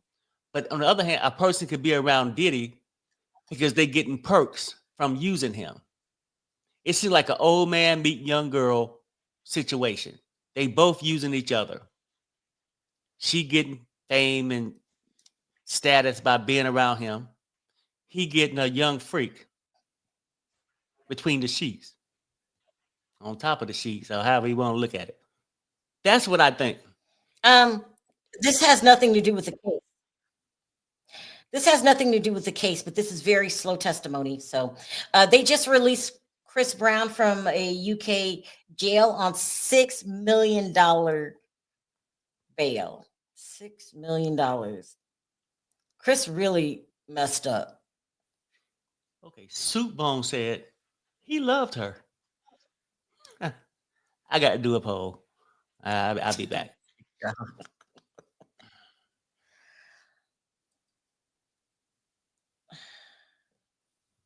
Hold on. I'm trying to get to this person. Let me make sure. This has been the slowest testimony ever. I hope it does help the jury just to kind of get where Cassie is in her head. Someone said, look, in bondage, dom, sub situations, there is initial consent, but there's also a aftercare for the sub. Did he skip that part? She was his Barbie toy that he just left when he was done. He broke her. I think he did. I think he did. I think Alex saved her. I know Perry has a lot to say about that, but this is my opinion. I think that if it wasn't for Alex, I don't think she was to the point where she had enough yet. That's why she kept going back. Mm-hmm. Hi, T Love, the little beautiful T Love. How are you doing? Slow day, girl. Very slow. They missed. They got a expert on the stand, pretty much talking about being in an abusive relationship, basically, and the things that Cassie could be dealing with, the feelings. She said you feel embarrassed and guilt. So it's a lot.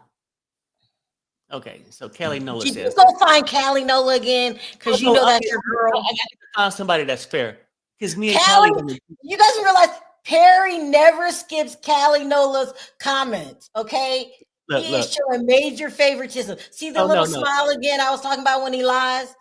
Is she If your it favorite, makes Perry? sense, if it makes sense, I wonder what would happen if she would have never started doing the free calls. I She'd be think fine. he still would have kept her around for arm candy and perhaps more, right? Because I'm just gonna say this, and it's gonna sound rough, maybe, and I ain't the person with the right word. Perry, I Don't know want you to man. read this really quick. Okay. Terry loves Kelly. That's right. Go ahead. I What love the truth. I love the truth. I'm gonna say this, people. If you got kids in the room or whatever, like, don't judge me from how I'm gonna say it. no, But watch your language. a man don't want to marry no hoe. And what I'm Perry. saying is this: when Perry. you get in these situations, she Here we didn't go. We got cast. to update. Okay. Don't forget your thought. Yeah. Attorney says, when you do forensic work, you want a lot of sources of information, right? She said, if it's relevant. Attorney says, you look at police reports, witness reports, and the like, correct? She says, correct. He says, you're familiar with manlingering? She says, I am. What is manlingering? Let me pull it up. I mean, in my mind, it's usurism.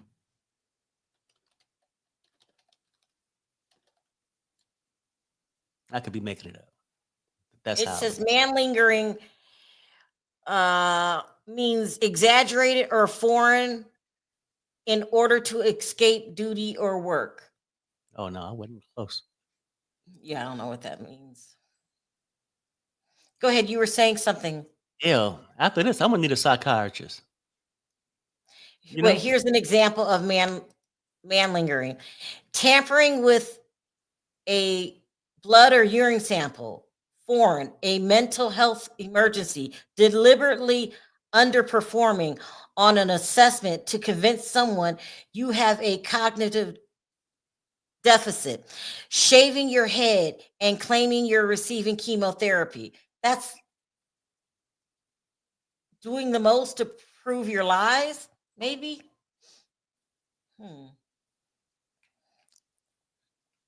Come on. I hate these slow days. Yesterday was so good.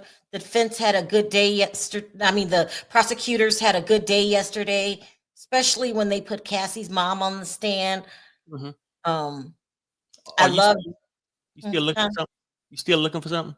I'm I don't watching. want to lose my train of thought because sometimes you do that. Okay, Like, sorry. Go ahead. you know how, like, you say the defense interrupt to just interrupt, look, to interrupt things. You do the same thing. Like, I do. I'm sorry. Regina says this: a man cannot turn a 403 into a housewife.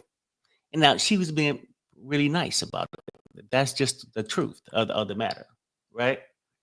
I And can't. Kelly Dream says, "Oh my God, I'm starting to understand Perry's opinion, You are? even though I don't agree."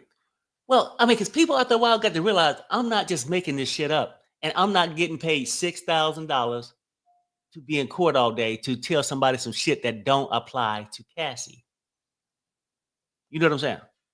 Like, and I think what Cassie messed up at, because Callie said it earlier too, right? That things would probably been a whole lot different. A man want a woman that he can respect to be his wife. And when you fall for the okie doke, because men too, when you have money, you say, okay, let me test this person maybe to see if she's a ride or die or a user. And users will have user tendencies. Hey, well, I got this freak off going on. You know, I got a Tootsie Roll. What you want to do? Let's have the freak off. She flunked the test. She flunked the test. And I'm telling you, Diddy can't unsee what he's seen, the things that he had Cassie do. We have an update. Hold that Okay. thought. Yeah. Attorney says, can people fabricate emotional responses? Correct. She says they can. Attorney says, Mr. Bach. Oh, this is the judge interrupting. Mr. Bach, should we break here? No. Oh my goodness. Bach says, I don't have a good cliffhanger. What is wrong with this judge? My goodness. Everything is, he gets to everything. He wants to release everybody early. He doesn't scold the defense for springing evidence at the last minute on people. What is wrong with this judge? I'm starting not to like the judge. Now, I know Perry took a poll and y'all all love the judge, but the judge is working my nerve. We cannot deny court is getting released early and earlier every day. Okay, we're going to be on this trial for months if he keeps doing this. You also realize he's had the most sidebars in any court case that I ever covered. It's like he doesn't want to work. We need to get through this so we can get to better testimony. This has and then the judge said, okay, we're going on a break. Okay, we're on another damn break. Let me shoot over to Love Law and Crime. Do you guys feel what I'm feeling? I know everybody likes this judge, but I don't. Like, hurry up. You are just letting this linger. When yesterday, when it went kind of fast, it was really good to follow the story because I'm not stopping every 5 minutes. Oh, jeez. My goodness, I can't take it, you guys. Let's head over to Law and Crime and see what they think. It's going to be okay. In the meantime, you guys are saying, no, did I just freak out? Yeah, I mean, damn. Hold on, like, LeVar had said something. No, I'm saying, like, oh my gosh. LeVar said, I'm so afraid he's going to sneak under the wire and get a slap on the wrist. Don't you see it coming? With people like Perry that think like Perry? No. The whole thing is this, right? If this happened and he walk or get just tapped on the wrist with it, it's from their doing. They presented the charges. Perry didn't. Perry just sitting here talking about the charges. If you know he don't whoop somebody's ass, maybe a DV case might be a good charge for the state. Let the state do that or something. Look, I don't know. But going back to Cassie, and I'm just saying this, honey. I think she flunked the test because women, you know how like you like, I wonder how much I can trust my man. You know, y'all have a couple drinks and you're like, hey, you know, my best friend, she was looking at you and, you know, she was just wondering if we all can get together. Yes. Then you know he ain't the motherfucker for you, right? He don't flunk the test. Or back in the day, you play the childish games when you're dating somebody. They'll have one of their friends. There's no other way. Huh? Can I comment really quick? There's no any other way for me to say this. Perry, please be quiet. Yeah, I know, honey, but listen. There's no other way to put it. Okay, now, and really, I don't think guys ever did this. This comes from women, right? When they're younger, you're dating a girl. She'll have one of her friends call to try to talk to you to see if you bite. That's what Cassie did. She bit. And he knew she wasn't wife material. just freak off material. That's it. Where's my gavel at? No, Perry, stop. Don't come back with that damn gavel. Perry, please. I'm going to close out I mean, if you bring up that. you got your pom poms, but Cassie, where's my damn gavel? Something is so wrong with him. There's an IP update. IP. I mean, they just officially broke for lunch here. Kaplan, yes. Comey, Your Honor, please sign the immunity order. Judge says, has he read it? She says, no. Judge says, read it first. Here they are again, back in front of the judge when everybody's out for lunch. This is just, come on, y'all. Don't y'all see the defense pulling out every trick in the book? Who coming in getting immunity? Hmm. I mean, what you just read about, Yeah. Your Honor, please sign the immunity order. Is Yeah, I somebody don't know. asking for immunity? I think so, but I don't know. I don't want to misinterpret the judge. Yeah. Jesus. This is a Mhm. lot. Yeah.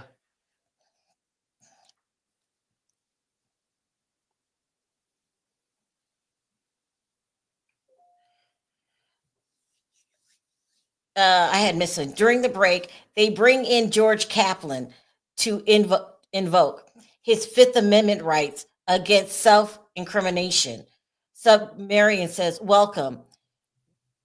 Attorney Okay, says, so did you receive a subpoena? This person says, yes. They said, do you intend not to answer on the 5th AM grounds? He says, yes. Your Honor, please sign immunity order. So somebody, is this Gene Deal? Is this Kid Cudi? Somebody's asking. Actually, they're not asking for immunity. They're asking to plead the 5th, which means they don't want to testify because they're just going to plead the 5th on every question. It's not immunity, Perry. Listen, I'm going to read it again, right? Mhm. It says during the break, they bring in George Kaplan. I don't know who that is, to invoke his Fifth Amendment rights against self-incrimination. Sumerian says, welcome. Attorney says, did you receive a subpoena? He says, yes. Do you intend not to answer on the 5th AM grounds? He says, yes. Comey says, Your Honor, please sign the immunity order. Has he read it? The judge asked. No. Read it first. Hold on one second. I think Perry, the guy keep said your eye. he ain't gonna tell. Go ahead. Keep your eye on it. Yeah. Oh, they're not even, nobody's in the court except for a few people that are live tweeting. Everyone else has went to lunch. Mm. So Who it is sounds George like Kaplan? Hold on. Mm. I can't even, I'm gonna ask her. Hold on. Keep your eye on it, please. Yeah. Yeah. The judge just called a break. You hear me? Yeah. Okay.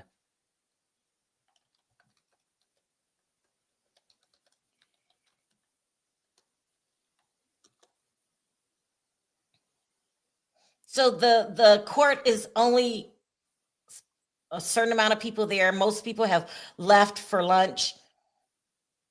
They said that, she said that, are you sure he pleaded the 5th? That's what I think he said. She says he's a former personal assistant to Diddy, is expected to testify today about the trafficking and racketeering. Right. Are you sure he said he was going to plead the 5th? You're the one in the courtroom. I'm pretty sure. Right. Okay. But remember, Hold on. I've been waiting all morning for his testimony. Yeah, I just read it. Hold on.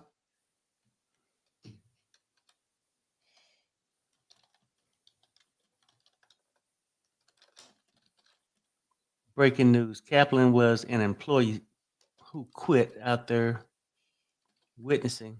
Okay. What did you say, Perry? Oh yes, somebody just put this in there. Breaking news: Kaplan was an employee who quit after witnessing physical abuse. Cassie Ventura had previously testified. So this is what I'm thinking that's happening. Now I might be wrong. Hold It on. sounds like She okay. says, okay, go ahead, Perry. Go ahead. No, it sounds like that they asked him. He probably got subpoenaed. They asked him. He said he's gonna plead the fifth. Then he said, "Hold on, no. Give him immunity. He gonna plead the fifth, so he can't face no charges himself." Sound like the prosecutors are telling the judge to sign the immunity order. Okay, so this is what my friend said. She said, in federal court, you're not allowed to plead the fifth, especially if you've been subpoenaed. They have to appear in court and ask the judge for privilege in response to particular questions during the testimony.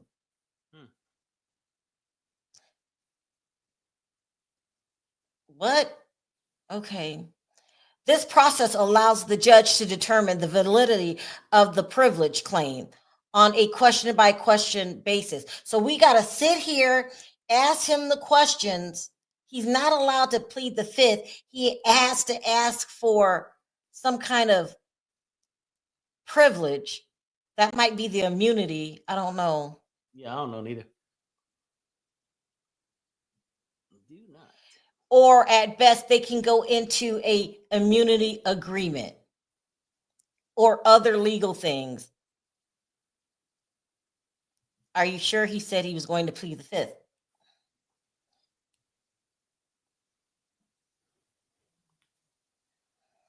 Well, sounds like he's being forced to testify.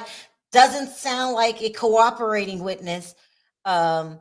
This is going to be interesting. A lot of times when the witness is not cooperative, they can really cause havoc. This man does not want to testify, but he has to. What do you think about that, Perry? Yeah, Oh, Perry's gone. no. I think basically he said, well, you can try me if you want to. Yeah. Unless I get immunity, I ain't gonna tell you shit. Yeah. So Wow. This is getting interesting, guys. It's been a very slow day, but sometimes it's not going to be action-packed. Today was a good day. At least you had a professional try to explain Cassie's actions. Now, will people say, oh, now I understand why she did what she did? I don't know. I'm hoping they do. And Perry's still not there yet.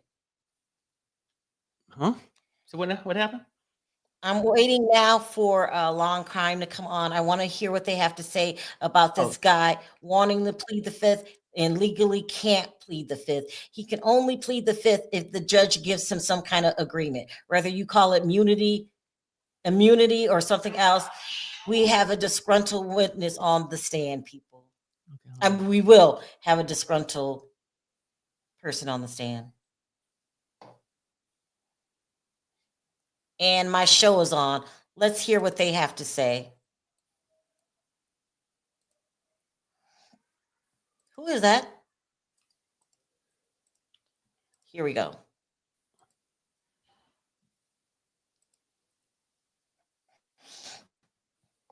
They should be coming in.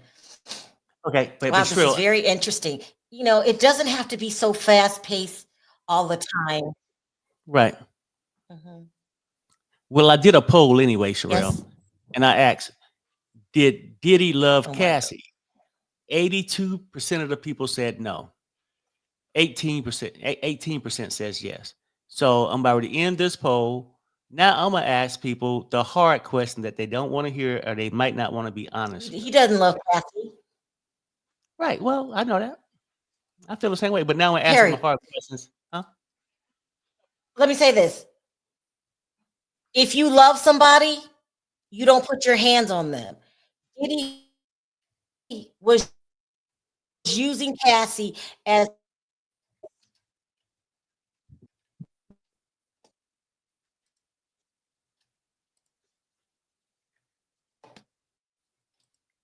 did.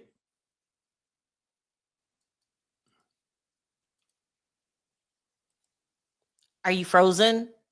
Oh no, I'm good. I mean, it sounded like you were saying something that Cassie don't love. Diddy didn't love Can you Cassie hear or me? something. Yeah, I can hear you. Can you hear me?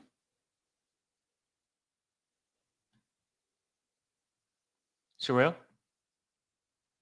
Can you guys hear me Hold on. I think you froze. in the chat? Anybody hear me? I can. Hold on. Okay. We had a delay. Oh, you can? Oh, we can't hear you. Go back, Perry. It'll work itself out. Okay. Diddy didn't love Cassie. Diddy might not know yet. Speak. Let's hear.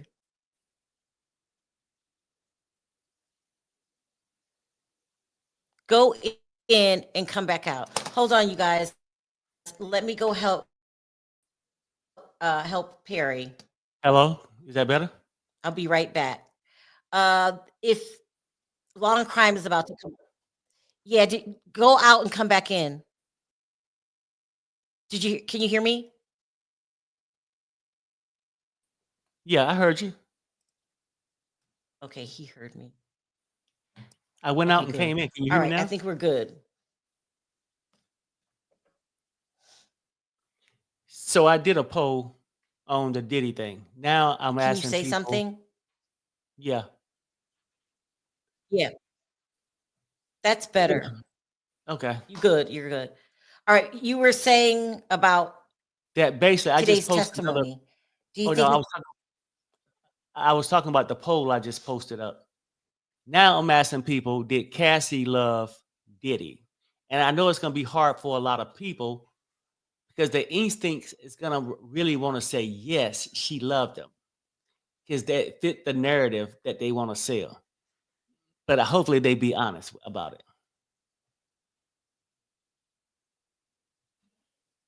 You hear me? Sharrell. yes, I can hear you. Okay. All right now. Yeah. Melissa, you're right. He did use her. That's just my point. Yeah. So,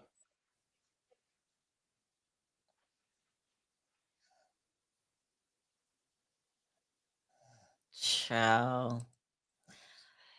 As awful as Diddy is, he had no respect for her. Seeing her do all those gross encounters, he kept disgusted with her. You said, Perry. Yeah.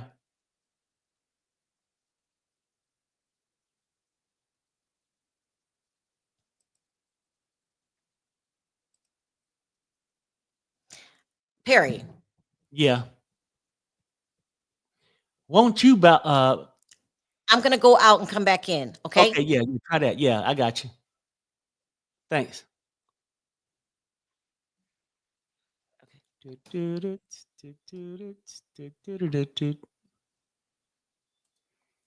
Okay.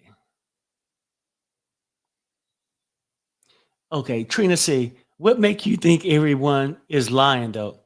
People are saying what they honestly feel. Why wouldn't they? Okay, I would say this. When I say that, I don't want to come across rough, like you lying. I'm just being upbeat with you, like we don't agree. So when I talk about the Cassie pool that people gonna speak that way, I'm just saying that's just. I think the people who are defending Cassie will answer that question by saying yes. That's what I mean. Yeah, yes, she loved him. What's up, Sheila? Sheila You said, hear I me hear you. now? Yeah. Okay. All right. Perry, can I go first? Grab me a bite and then come back? Oh, yeah, go ahead. Go ahead. Yep. Do you want something? Yeah, but is the show coming on or no? With the lunchtime Not show? yet. It's Okay. running late. It should come on. Hold on.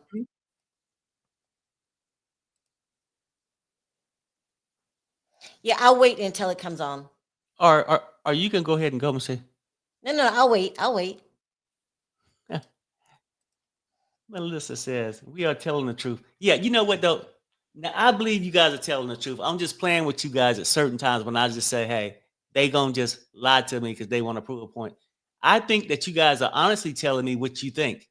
You really, I mean, you really believe Cassie was this gullible.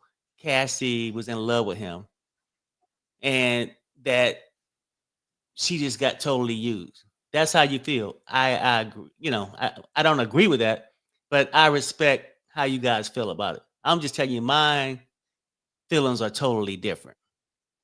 I think Diddy used her. I think she used him, and that's pretty much the bottom line. And that she crossed that line, that she was no longer But marriage before I get into material. all that, I want to bring on right now law and crimes reporter Elizabeth Milner, who is inside that courtroom. We have limited time with Elizabeth. I know she has to jump right back in there. Elizabeth, good to see you. Talk to us about the day, how it started, continuation of the testimony of this special agent from Homeland Security that was part of the raids that were conducted on Sean Combs' property, and what evidence was found or potential evidence. Talk to us about that. Yeah, this testimony is something I myself have been very interested in. And this is no offense to all the witnesses that have been testifying, but I really just wanted to see the physical evidence and see especially what was found in those raids. And so Homeland Security Investigation Special Agent Jared Gammon, he took the stand actually yesterday afternoon. And he first kind of started going over some of the exhibits, especially what was found in the Miami home. And that's the home on Two-Star Island, excuse me. So they didn't talk about the LA homes or anything like that as far as what was found in that particular home. Really was just focusing on the Miami estate, essentially, because it's a huge property. And so we found out yesterday that 80 to 90 officers were involved in this search. And a lot of the stuff from today was a little just kind of continuation about everything that was found. So we saw a lot of exhibit photos. And I took, Jesse, a lot of notes because at this point, it was just so many exhibits back to back to back to back that you just were so overwhelmed by everything that was found, essentially. And so we learned yesterday that there were AR-15s inside the Miami property with the scratched off serial numbers. We saw that there were platform high heels that were 7 inches tall inside this Miami home. There were sex items inside this home found in the primary bedroom closet. There were then we got a close up of the red high heels and the sex toys, and then these high heels were actually displayed in front of the jury. So Special Agent Gannon, he just took up the heels, kind of showed them to the jury, then put them back into the evidence box, and then kind of had it with the rest of the evidence. And so they said more than a dozen high heels were actually seized from this property. Then we saw some shoes, we saw some boots in the primary closet, and these were special boots. They were Balenciaga boots that I myself cannot necessarily afford. But inside these boots were 3 cell phones. Diddy didn't have much reaction during this testimony, but it was interesting that these cell phones were found in these Balenciaga boots that were inside the closet. And so we also saw a black Gucci bag that was also found inside the closet. And inside that Gucci bag was pills, a powder substance. There was also eye drops in the bag. And so, you know, that Dr. Seuss kind of story, red fish, blue fish, all that stuff, that was essentially kind of the same thing with pills. And I'm not making light of the situation. There were pink pills, there were white pills, there were yellow pills, there were black pills, there were blue pills, there was a crystallized substance. So inside that Gucci bag, some of the residue found inside actually tested positive for cocaine and ketamine. And then they saw a black straw that was also found in this Gucci bag. It also tested positive for cocaine and ketamine. We saw the Lumify eye drop label, the Lumify eye drop label bottle. So initially, I was thinking these were just regular eye drops, but turns out that these eye drops actually tested positive and contained MDMA as well as ketamine. Then we saw a plastic container top. It had kind of the label on it, DBL wash, and that tested positive for cocaine. It was a I agree, lot Sheila. of stuff, Jesse, that we were exhibit photos. A lot of these were pills tested positive for MDMA. 3 orange pills with a triangular shape that were referred to or had a Tesla label on them.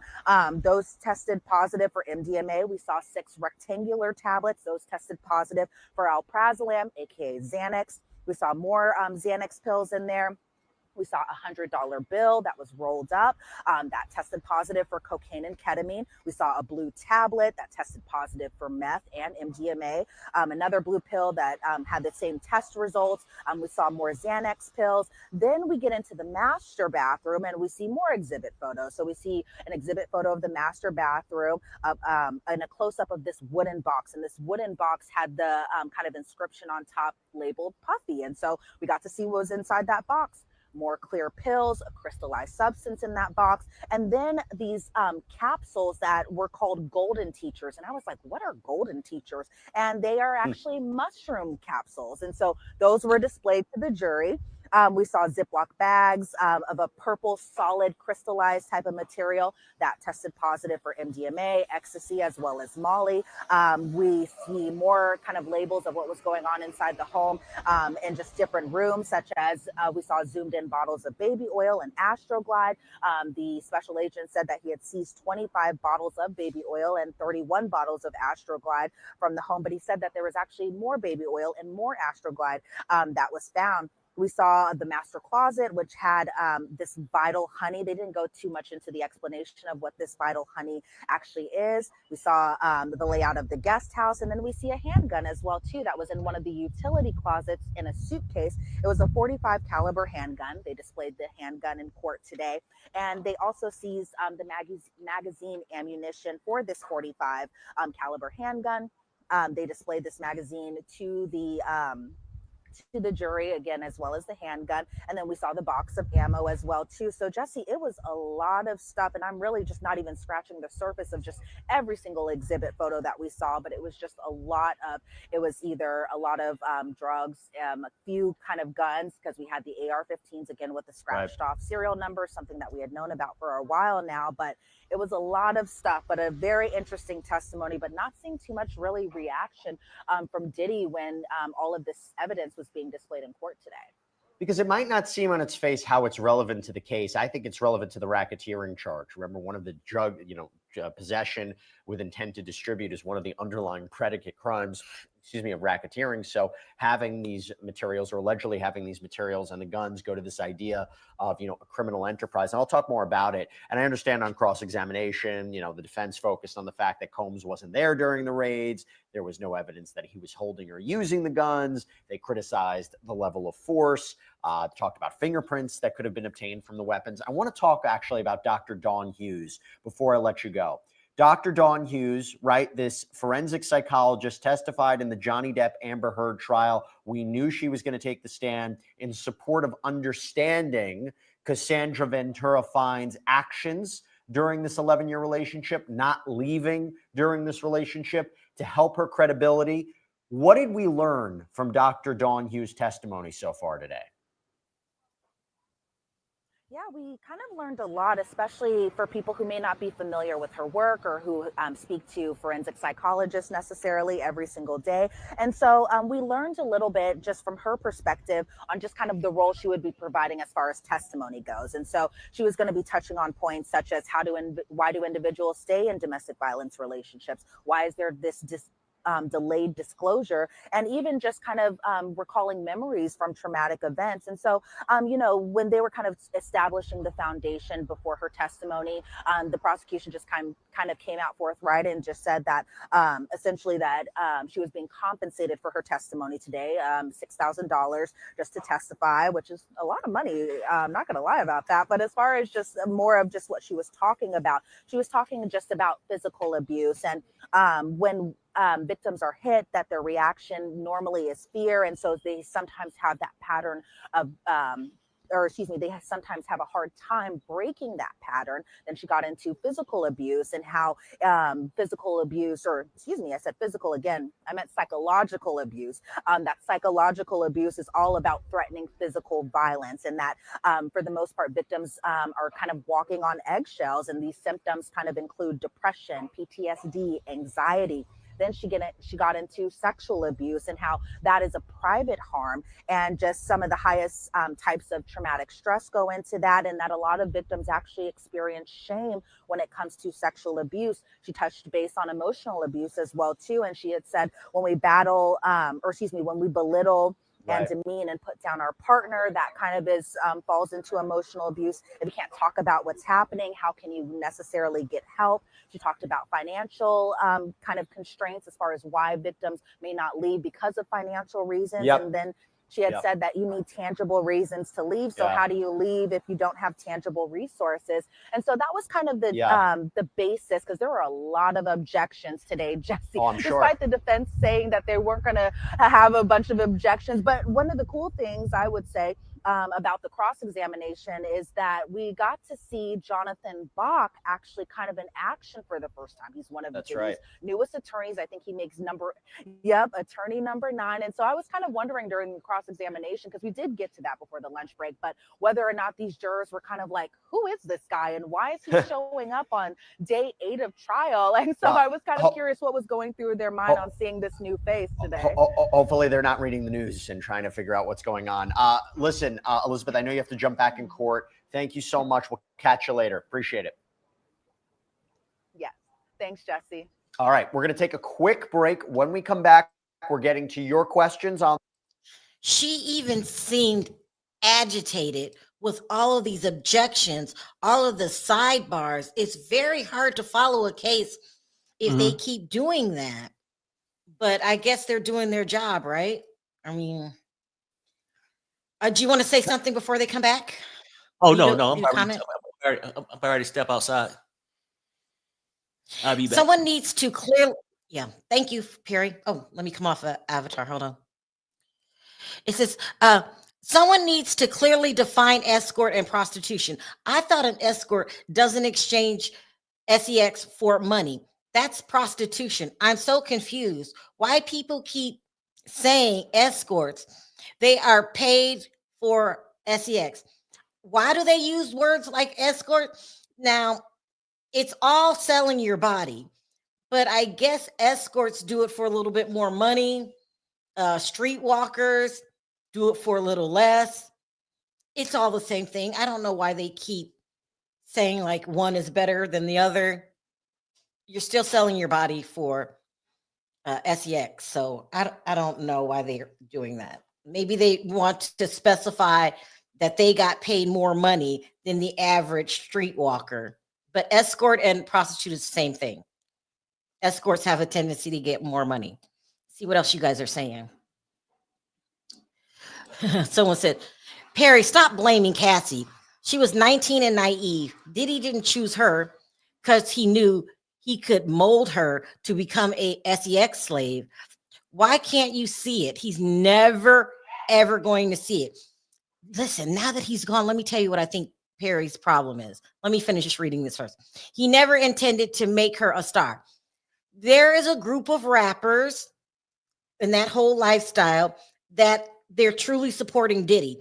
I think when we leave, when we go off, when we stop being alive, Perry goes and sneaks into other people's comment sections, supposedly to see what people are thinking. And I really think he got hooked with DJ Academics. That's what I think Perry's problem is. That's Perry's problem. And I'm glad he can't dispute it. In the opening statements, they clearly stated that the case was about several other people being abused. For they specifically named the chef, they did. People just didn't read or listen. Oh no. I thought you were getting you something to eat, Perry. Hi, miss. Hey, Renee. Sharrell, bring up that man's LinkedIn. See why he has to sign that. Oh, you're talking about the new guy. He's still in the business and he works for Ciroc. Oh, vodka. Cudi to testify tomorrow. Okay, I'm going to pull it up. Hold on 1 second, you guys. Thank you, Renee. Hope you're feeling better. All right, let's see what she's talking about.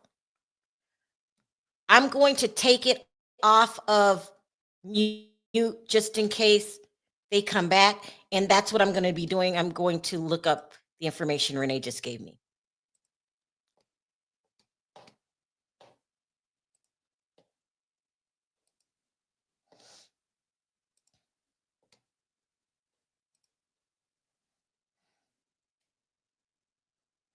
George Kaplan. Okay.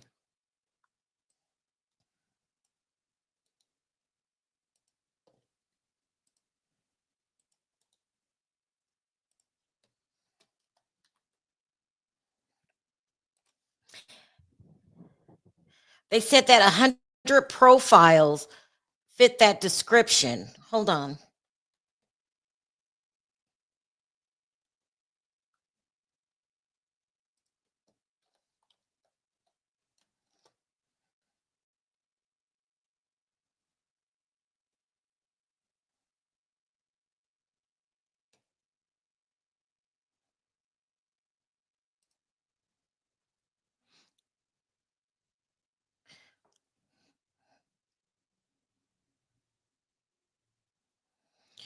So this George Kaplan, I'm not on the page. I can't see you guys. Let me do it this way so I can see you guys. Hold on a second. Renee, it says that he's an ex-employee. He's a former assistant to Diddy. He tried to invoke his Fifth Amendment, but you can't invoke a Fifth Amendment in a federal case.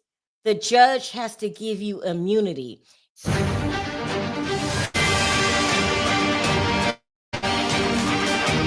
And it looks like he's going to be given immunity on a case-by-case basis. That's what it looks like. Let's hear what they have to say about it. And welcome back to Long Crime, everybody. I'm Jesse Weber, and thanks for joining us. So we have this live lunchtime show in the Sean Diddy Combs criminal case. We just heard from Elizabeth Milner, who was inside that courtroom talking about the day's activities, about a special agent from Homeland Security talking about what was found at one of Sean Combs' properties. We're talking about the testimony of Dr. Dawn Hughes, this psychologist who was brought to the stand by the prosecution, talking about coping strategies, talking about why victims stay with their abusers. Really interesting testimony, a little bit of the cross as well.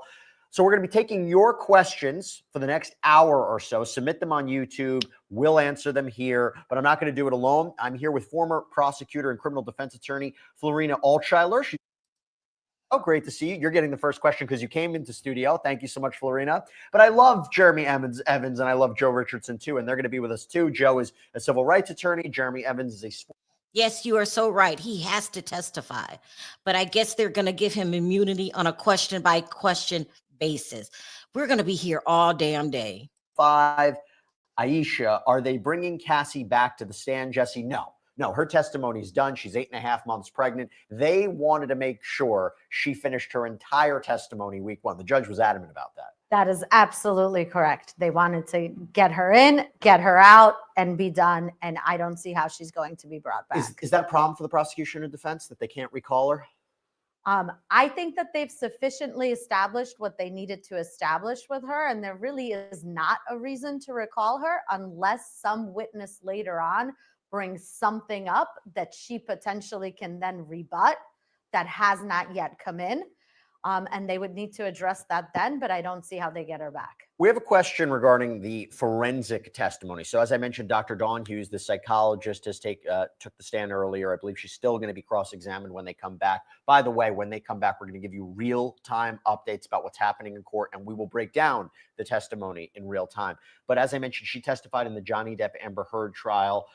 One of the things she's discussing today are why victims stay, psychological bonds, the consequences, levels of fear, what psychological violence is, the effects of sexual abuse, emotional abuse, something called love bombing. Somebody just showers somebody with gifts and compliments to keep them in a relationship, coping mechanisms, minimization, very important factors to talk about. Because again, the question is, Cassandra Ventura claims she's a victim of sex trafficking, but why did she stay for 11 years? Why did it seem that there was evidence she was setting up these freak-offs and encouraging these freak-offs? There might be alternative explanations, and it might not be so easy for the jury just to accept she's not telling the truth. So here's the thing. I'll go to you, Joe. We have a question from Jesse K. How can there be two forensic psychologists testifying for each side?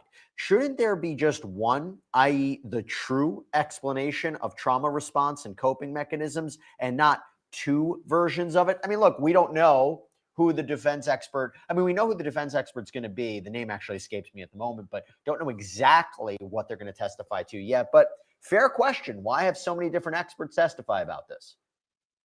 Well, my dad once told me it's better to have and not need than to need and not have. This is a complicated thing, and the prosecution knows, frankly, they have some explaining to do. There's a lot of people that might disagree with someone being in a relationship that's violent, that's abusive, etc. But everybody knows somebody that's been in that category. What they don't know is that, and what they've never thought of, and what the step that has to happen for this prosecution is that the jury's got to see that there's criminal acts involved with this happening. And so it may be that these two experts are dealing with two sides of the coin, two parts of the world, to be able to make sure that they explain everything that needs to explain. They need to explain and cover all bases, because I think there's an admission here that this is very complicated, because this is not something that people see. People are used to domestic violence. That doesn't mean that there's a criminal conspiracy. That doesn't mean that there's racketeering. That doesn't mean that there are RICO violations. So they've really got to do what they need to do to put it together, so that despite the things that Cassie was actually saying about being in love, being in a wonderful relationship, wanting to do the freak offs, etc., that they take away that voluntary element, so that what can be left over is the crime that they are alleging, the crimes that the prosecution are alleging took place here. And put aside the fact that somebody like Cassie could arguably have agreed to this 95 times, but the 5 times she didn't agree to it. And if you're talking about the 2016 hotel incident, for example, or where she claimed she was on a plane and shown videos of freak offs and then felt trapped and then was pressured afterwards to have a freak off with Diddy, you could say those are instances that are not consensual and make up sex trafficking. Although this is complicated, it's a gray area. Jeremy, we have a question for you from Mahogany29.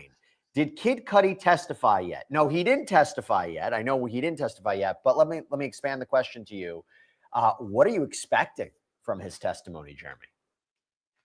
Well, it's interesting. I mean, I think the close relationship and the dispute, amongst the parties, I think clearly leads that, and then the potential that the car was going to be firebombed.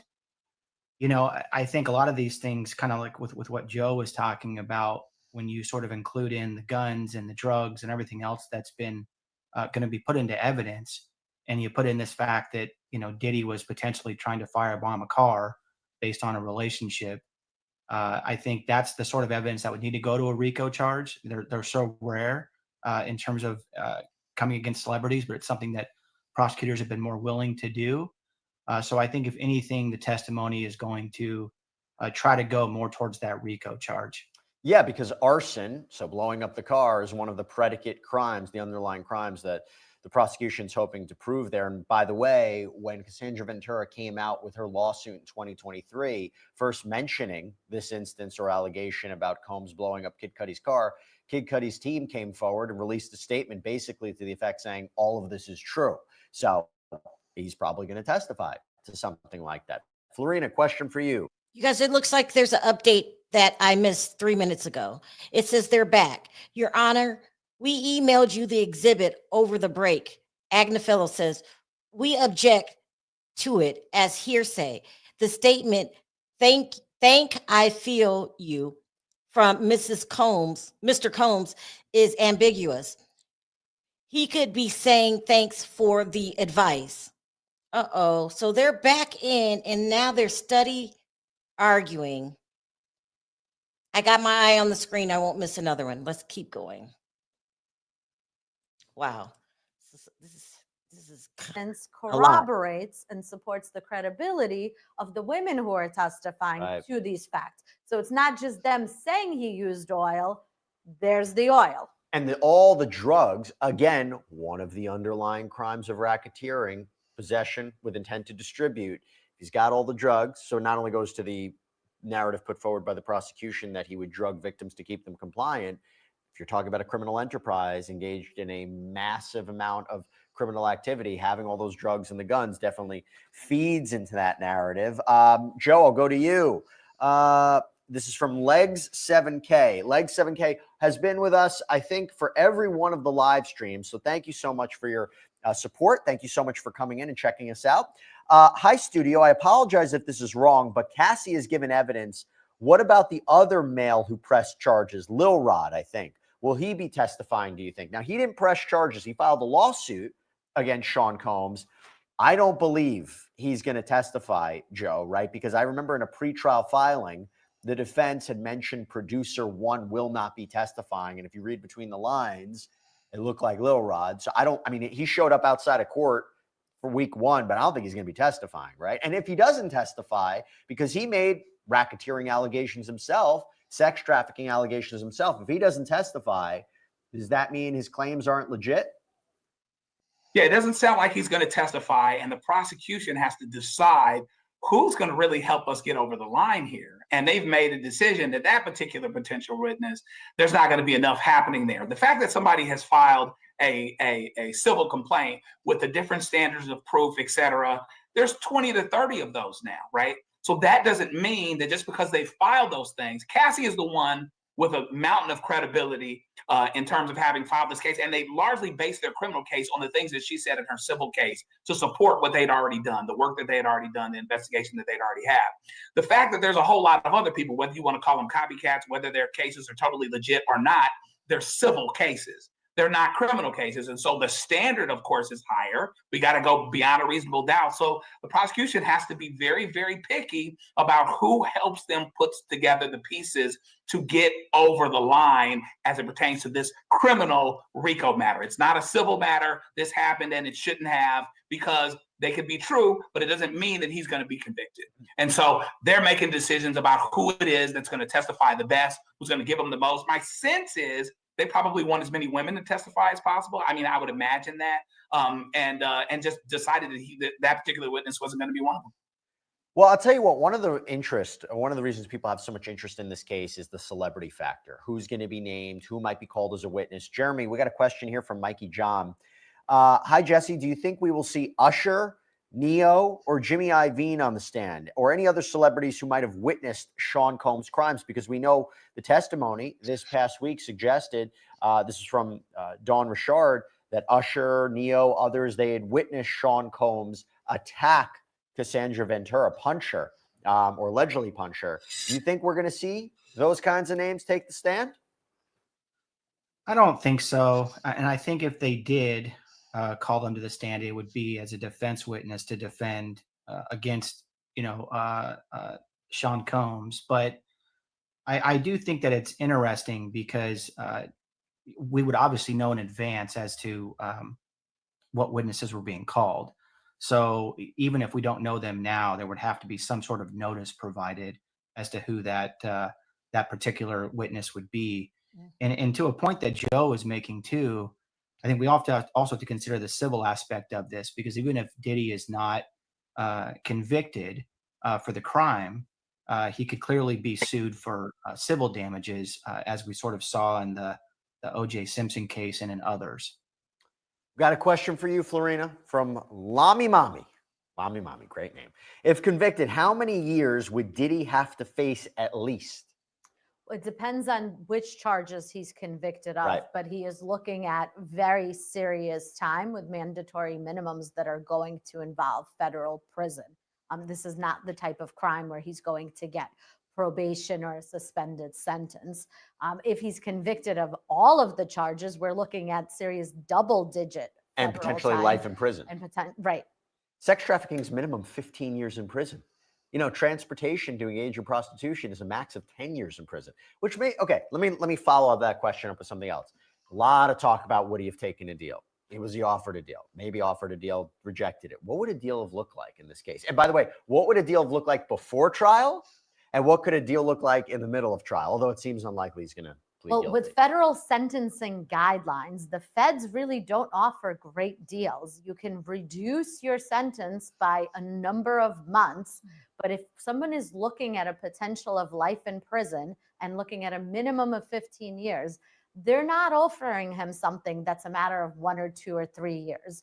I would expect if they did make an offer that the offer would have been something in the double digits in Like terms 10 of years prison or time. something. Yeah. Right. And oftentimes somebody without a significant criminal record who has not spent years in prison, that's a serious number. And so they're going to think that they could hire a great trial team and maybe beat the charges. I think that's one of the reasons he rushed towards trial, right? Any federal case would take a while. I mean, Guys, we got to update. The judge says, we'll pick up after Dr. Hughes. Please get her back on the stand. It says witnesses entering, jury entering.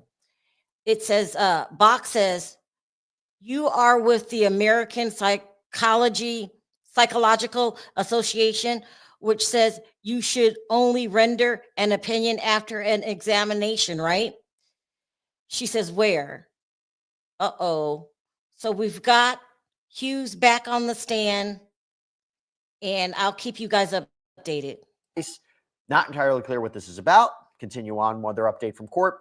We'll pick it up after Dr. Hughes. This is what the judge says. Please get her back on the stand. So now she is entering, the jury's entering, and Mr. Bach, who is one of the new additions to Sean Combs' defense counsel, says, you are with the American Psychology Association, which says you should only render an opinion after an examination, right?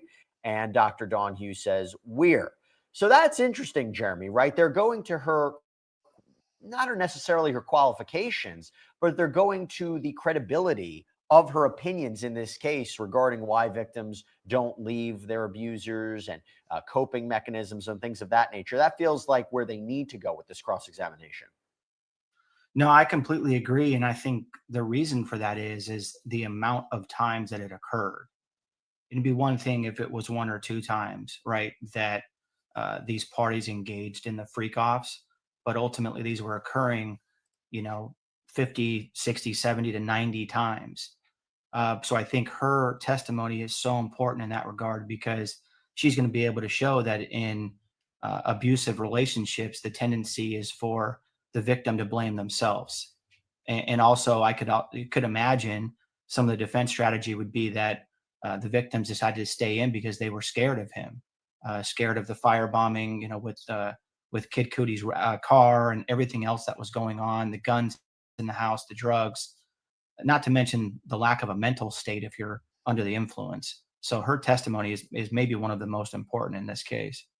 Joe, I'm going to throw a question to you that we've gotten a lot this past week. It is a fair question. If we're talking about a racketeering conspiracy that Combs had to agree with at least one person to further racketeering activity, illegal activity, that he had his associates and his bodyguards and his assistants help carry out crimes and cover up crimes. Here's the question from Rookie 18, Joe. Where are the rest of the people for the RICO charge? Listen, Rookie 18 makes a wonderful, wonderful point. I never thought that 9th grade English would come in handy 30 years later. But we used to do prefixes, and you had to define the prefixes. And one is con, C-O-N. That's with or together. So there's a conspiracy, but who is he conspiring with? Even at the beginning, when RICO first started getting, using prosecutions to get mobsters, et cetera, they never prosecuted those guys alone, but prosecute a whole lot of them, then maybe get some to sell out on other ones. So it's a very fair question. But they also know that sometimes when they put too many people up in here together, you end up having problems. The Young Thug case, I think, is a perfect example of that. On the other hand, they do the same thing with R. Kelly, with just R. Kelly. Even though We have another update. It says, this is a different role. This is Dr. Hughes. Attorney says, you have not gathered information about this case, right? She said, I'm not rendering an opinion on any individual. Bach says, there's someone named Cassie, but you don't know what she said, right? She says, I don't know. conspiracy, there'd be more than just him. And so I think that's a very fair question. It's something that the prosecution is going to have to make sure they explain really, really well.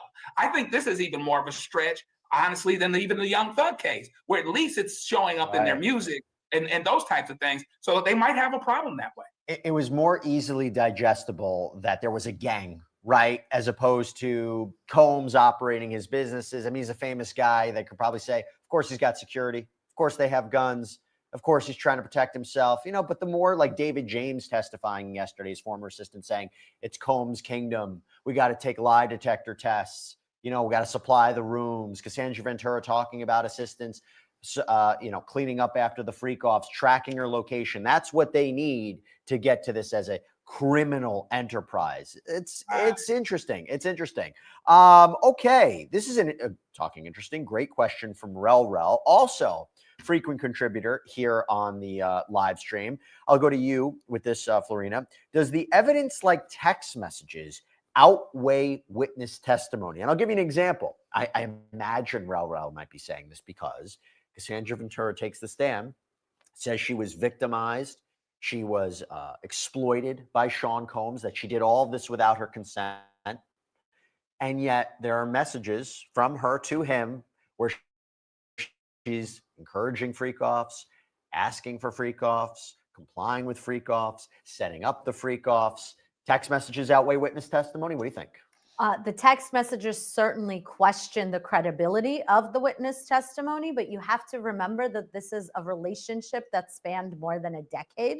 And so, as one would expect, in a decade of time, you're going to have periods of time where maybe she consented. And then you're going to have periods of time where she did not want this. And the psychologist's testimony is where I think it's going to tie together an explanation for why somebody may appear to be consenting via text message, but really still be traumatized. We have another update. Botch says, you testified across the river in EDNY, East District of New York, right? She says, right. And you say the same thing, even though those cases are different, correct? Dr. Who says, it's to help the jurors understand. Bach says, but it's their job to consider their case, right? To need an expert opinion to explain it away. Okay. And I think anybody would wonder, well, if you're saying this is okay in text message, why are you now at trial saying you never agreed to this and it's not okay? Good point.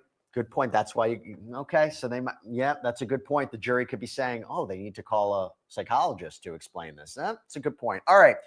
Oh, this is great. We have a super chat question from Nestdog, who's also been a frequent contributor for these live shows. Nestdog, thank you so much for your support. Jeremy, I'll throw this to you. Doesn't his assistant count towards RICO? I'm assuming they're talking about David James, who I mentioned before. Doesn't his assistant count towards RICO? No, absolutely. I mean, if you look at the key elements of a RICO charge, you have to have sort of a formal organization, which could also be sort of an informal group of people, which you have with people who are engaging in these freak offs. There has to be some pattern of racketeering activity, which would include drugs, gun violence, sex trafficking, which clearly there's evidence of that, at least from the testimony. And then a connection to some sort of enterprise, right? Where, Diddy or whoever his assistant was. And by the way, the conspiracy piece on this could also be connected back to some of the victims who were testifying. I think that's why the testimony of the psychologist is so important, because ultimately, if the person testifying for the prosecution was not testifying, there might be a chance that it might be brought as a defendant in this case. So I think it's interesting. The other point I want to mention too. We have another update. Bach says, you don't publish data on the patients you have evaluated, do you? She says, it's confidential. He says, so I can cross-check your experience, the basis of what you are saying, right? So just for perspective. Yeah, and people made the same criticism of Ghislaine Maxwell. Who did she traffic all these minors to, right? Because they're not part of the case. All right, we got an update from court. Dr. Hughes testifies. This is a different role, Sean Combs' defense counsel says. You have not gathered information about this case, right?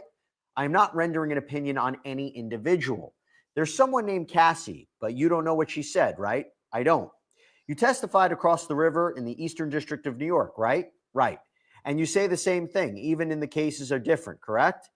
It's to help the jurors understand, but it's their job to consider their case, right? See, Joe, that's so important, right?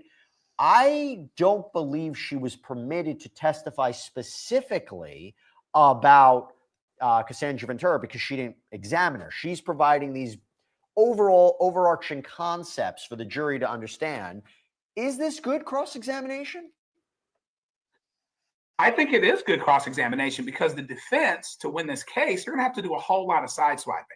You're going to have to be able to undermine what even a credible or likable witness is saying by being able to establish in this particular case, well, you didn't test her, so we really shouldn't be listening to you at all, right? Or that this situation is so distinguishable from what you normally dealt with, from what you've dealt with before. And by the way, because it's distinguishable, but you're saying the same thing in two different cases, then you shouldn't be believed anyway.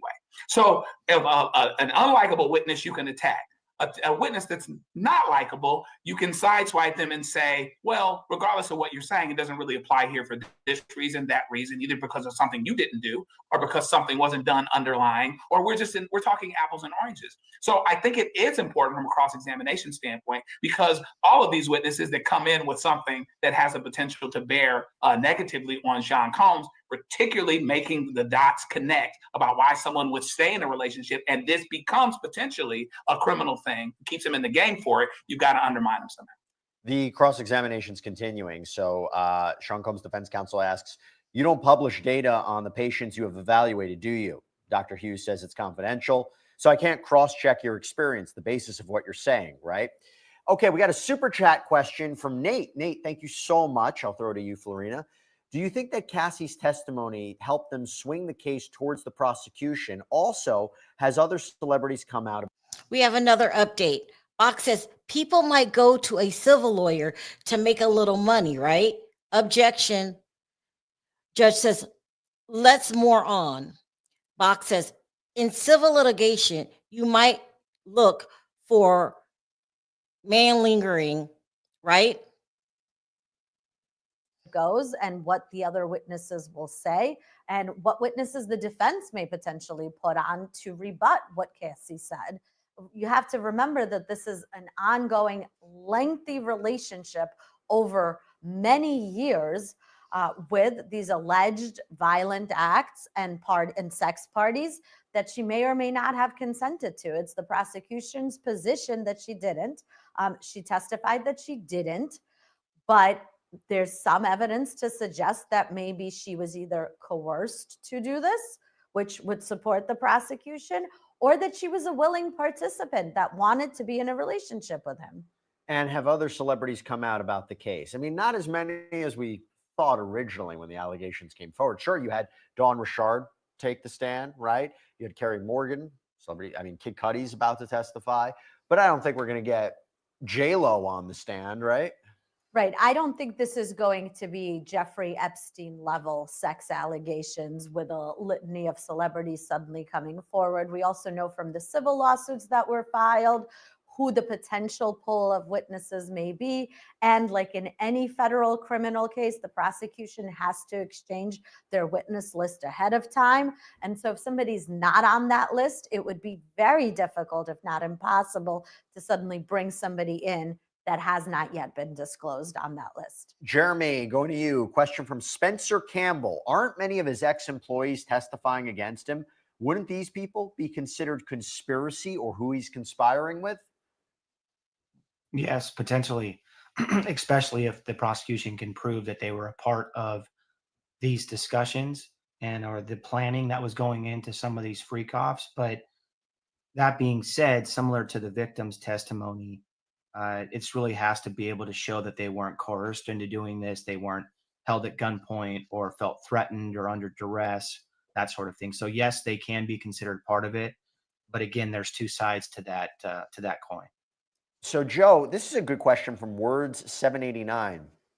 Will Diddy's apology video be used as evidence? And that's the video came out 2 days after CNN published the 2016 footage of him appearing to beat up Cassandra Ventura, where he apologized and You wonder from a legal point of view why he did it, because he's essentially admitting it's him on the tape. It's not as if the tape was doctored. He admitted it was basically him.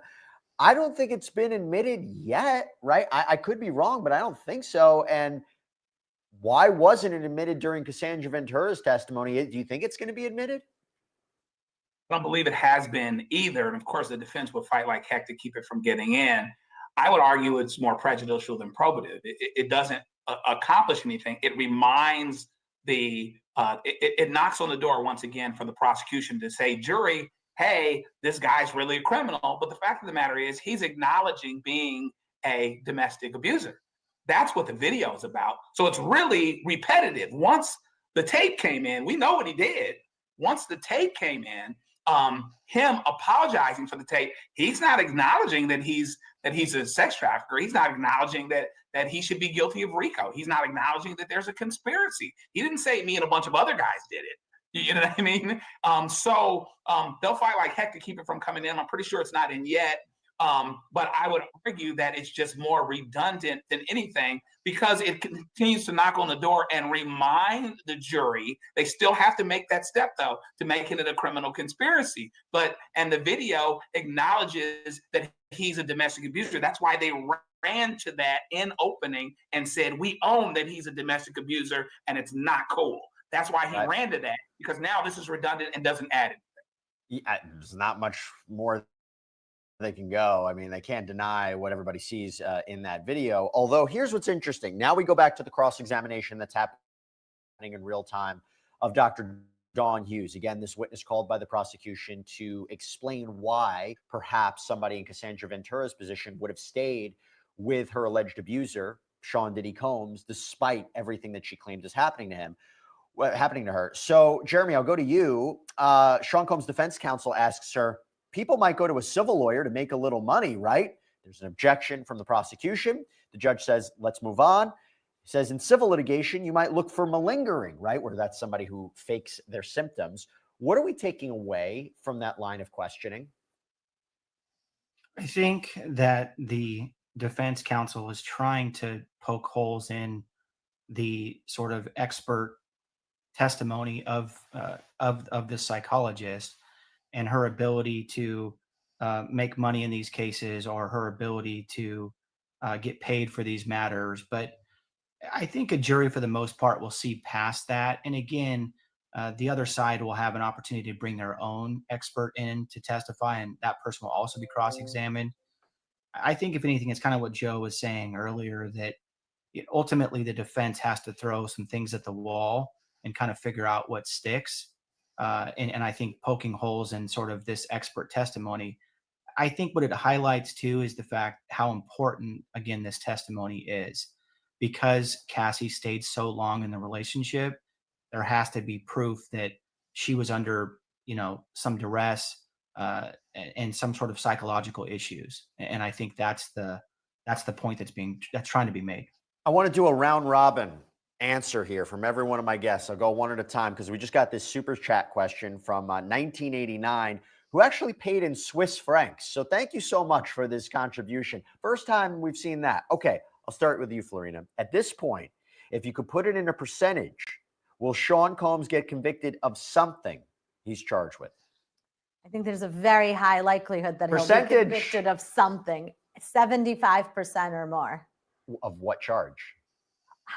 That's a good question. Transportation to engage in prostitution? I think at a minimum, with what the evidence is so far, transportation to engage in prostitution is a likely conviction. Because that's pretty straightforward. It's transporting people for the purposes of prostitution. Right. And the evidence is that he was paying people as escorts, paying people to engage in sex acts, and providing the transportation for that to happen. Joe, percentage. At this point, if you could put in percentage, will Sean Combs get convicted of something he's charged with?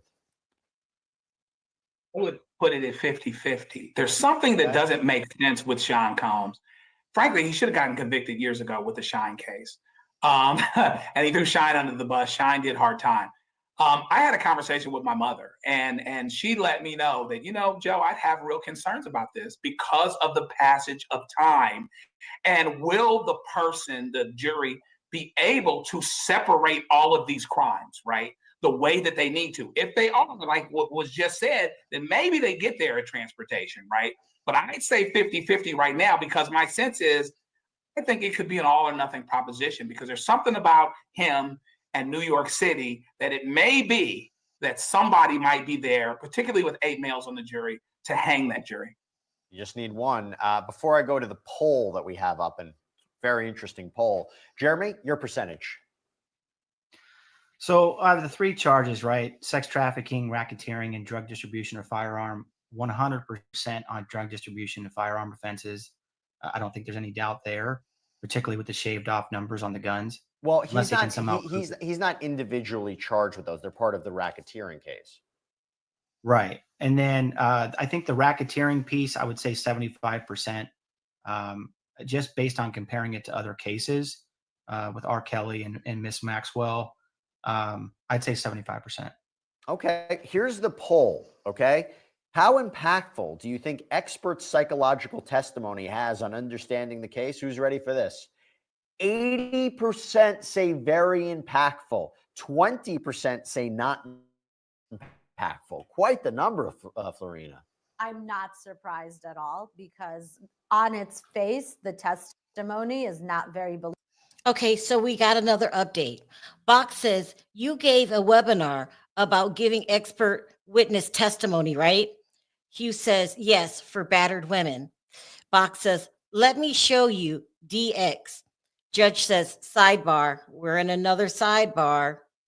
Bias, someone who's not really friends with or related to either side coming in and lending their expertise to explain what is common in that field, here being the field of psychology. Right. It tends to be very helpful.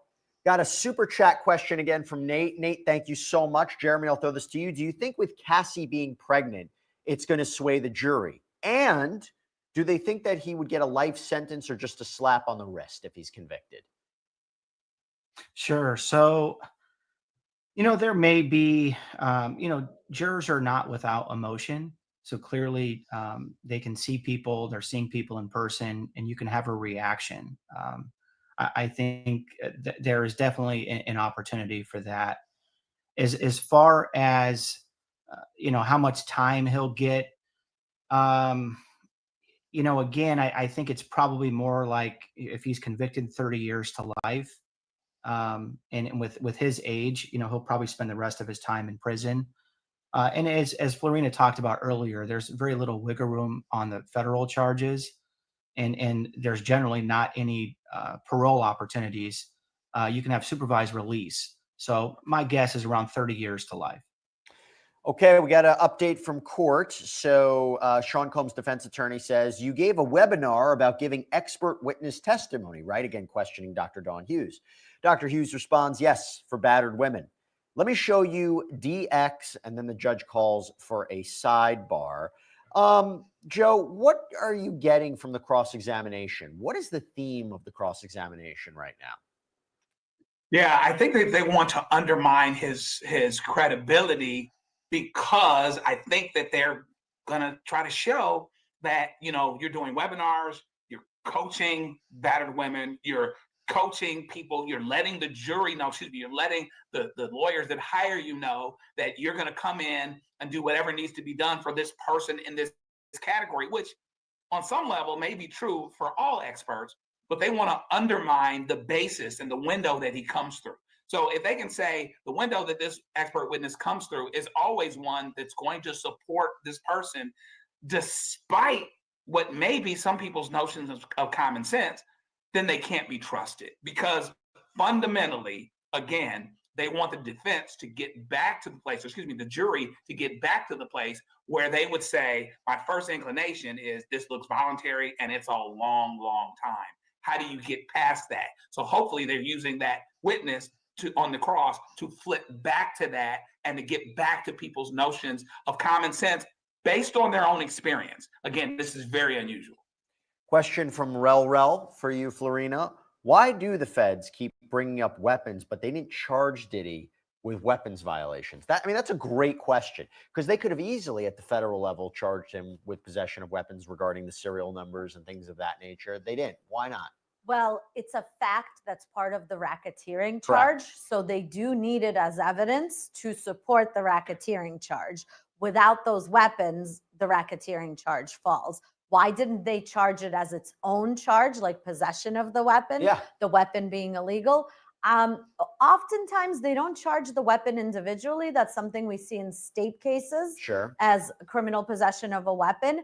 They will charge weapons charges as its own thing in federal court when it's part of sex trafficking or part of drug distribution, or when the weapon itself was being used. So a gun that was fired, or when it's a weapon that has been altered to have maybe a larger capacity than what's legal, automatic weapons, machine guns, things like that. And also when we're talking about weapons in large quantities. I think none of that applies here. And really, it's just a prejudicial fact that's going to be used against him. And it's also a fact that's going to be used to support the ultimate racketeering charge. Got a question from Jesse K. I'll throw this to you, Jeremy. Serious question. Serious question. How can someone not get mad hearing the defense basically suggesting that Cassie and possibly other victims faked their symptoms after seeing these injuries? I think this goes to the question for Dr. Dawn Hughes about, was it possible that people malinger, right? Fake the symptoms of being abused or being victims. That's a fair question. Could the jury be upset at hearing this line of questioning? Maybe, but I think ultimately most juries, even non-lawyers, would understand the point that the defense is trying to make a case, and ultimately I think it's fair from a defense standpoint to point out that somebody stayed that long in a relationship, one, but two, potentially also helped organize, and there's evidence of that, some of these freak offs, right? So I think it's fair questioning, but I think it also highlights the difficult job that prosecutors and defense lawyers have in these types of cases, because no matter what, you're going to have some people on one side saying that took it too far, and the other people on the other side saying they didn't take it far enough. So, well, I'll tell you, for that lack of consensus, got a question for you, Florina, from Never Be. What happens if the jury's hung? If the jury is hung, then it's case over, and then the prosecution has the option to retry the case if they want to. Most of the time, they retry it, unless they hear that they were hung, let's say 11-1 in favor of the defense, because when they're hung, they can find out what the numbers were, how many for the prosecution, how many for the defense. I've seen cases where sometimes when they're we have an update. It says, this is the judge. Jurors, we're going to send you to the jury room for a bit. All rise. Jurors leave. Judge, yesterday, Ms. Shapiro submitted an exhibit X part, now reviewing a document.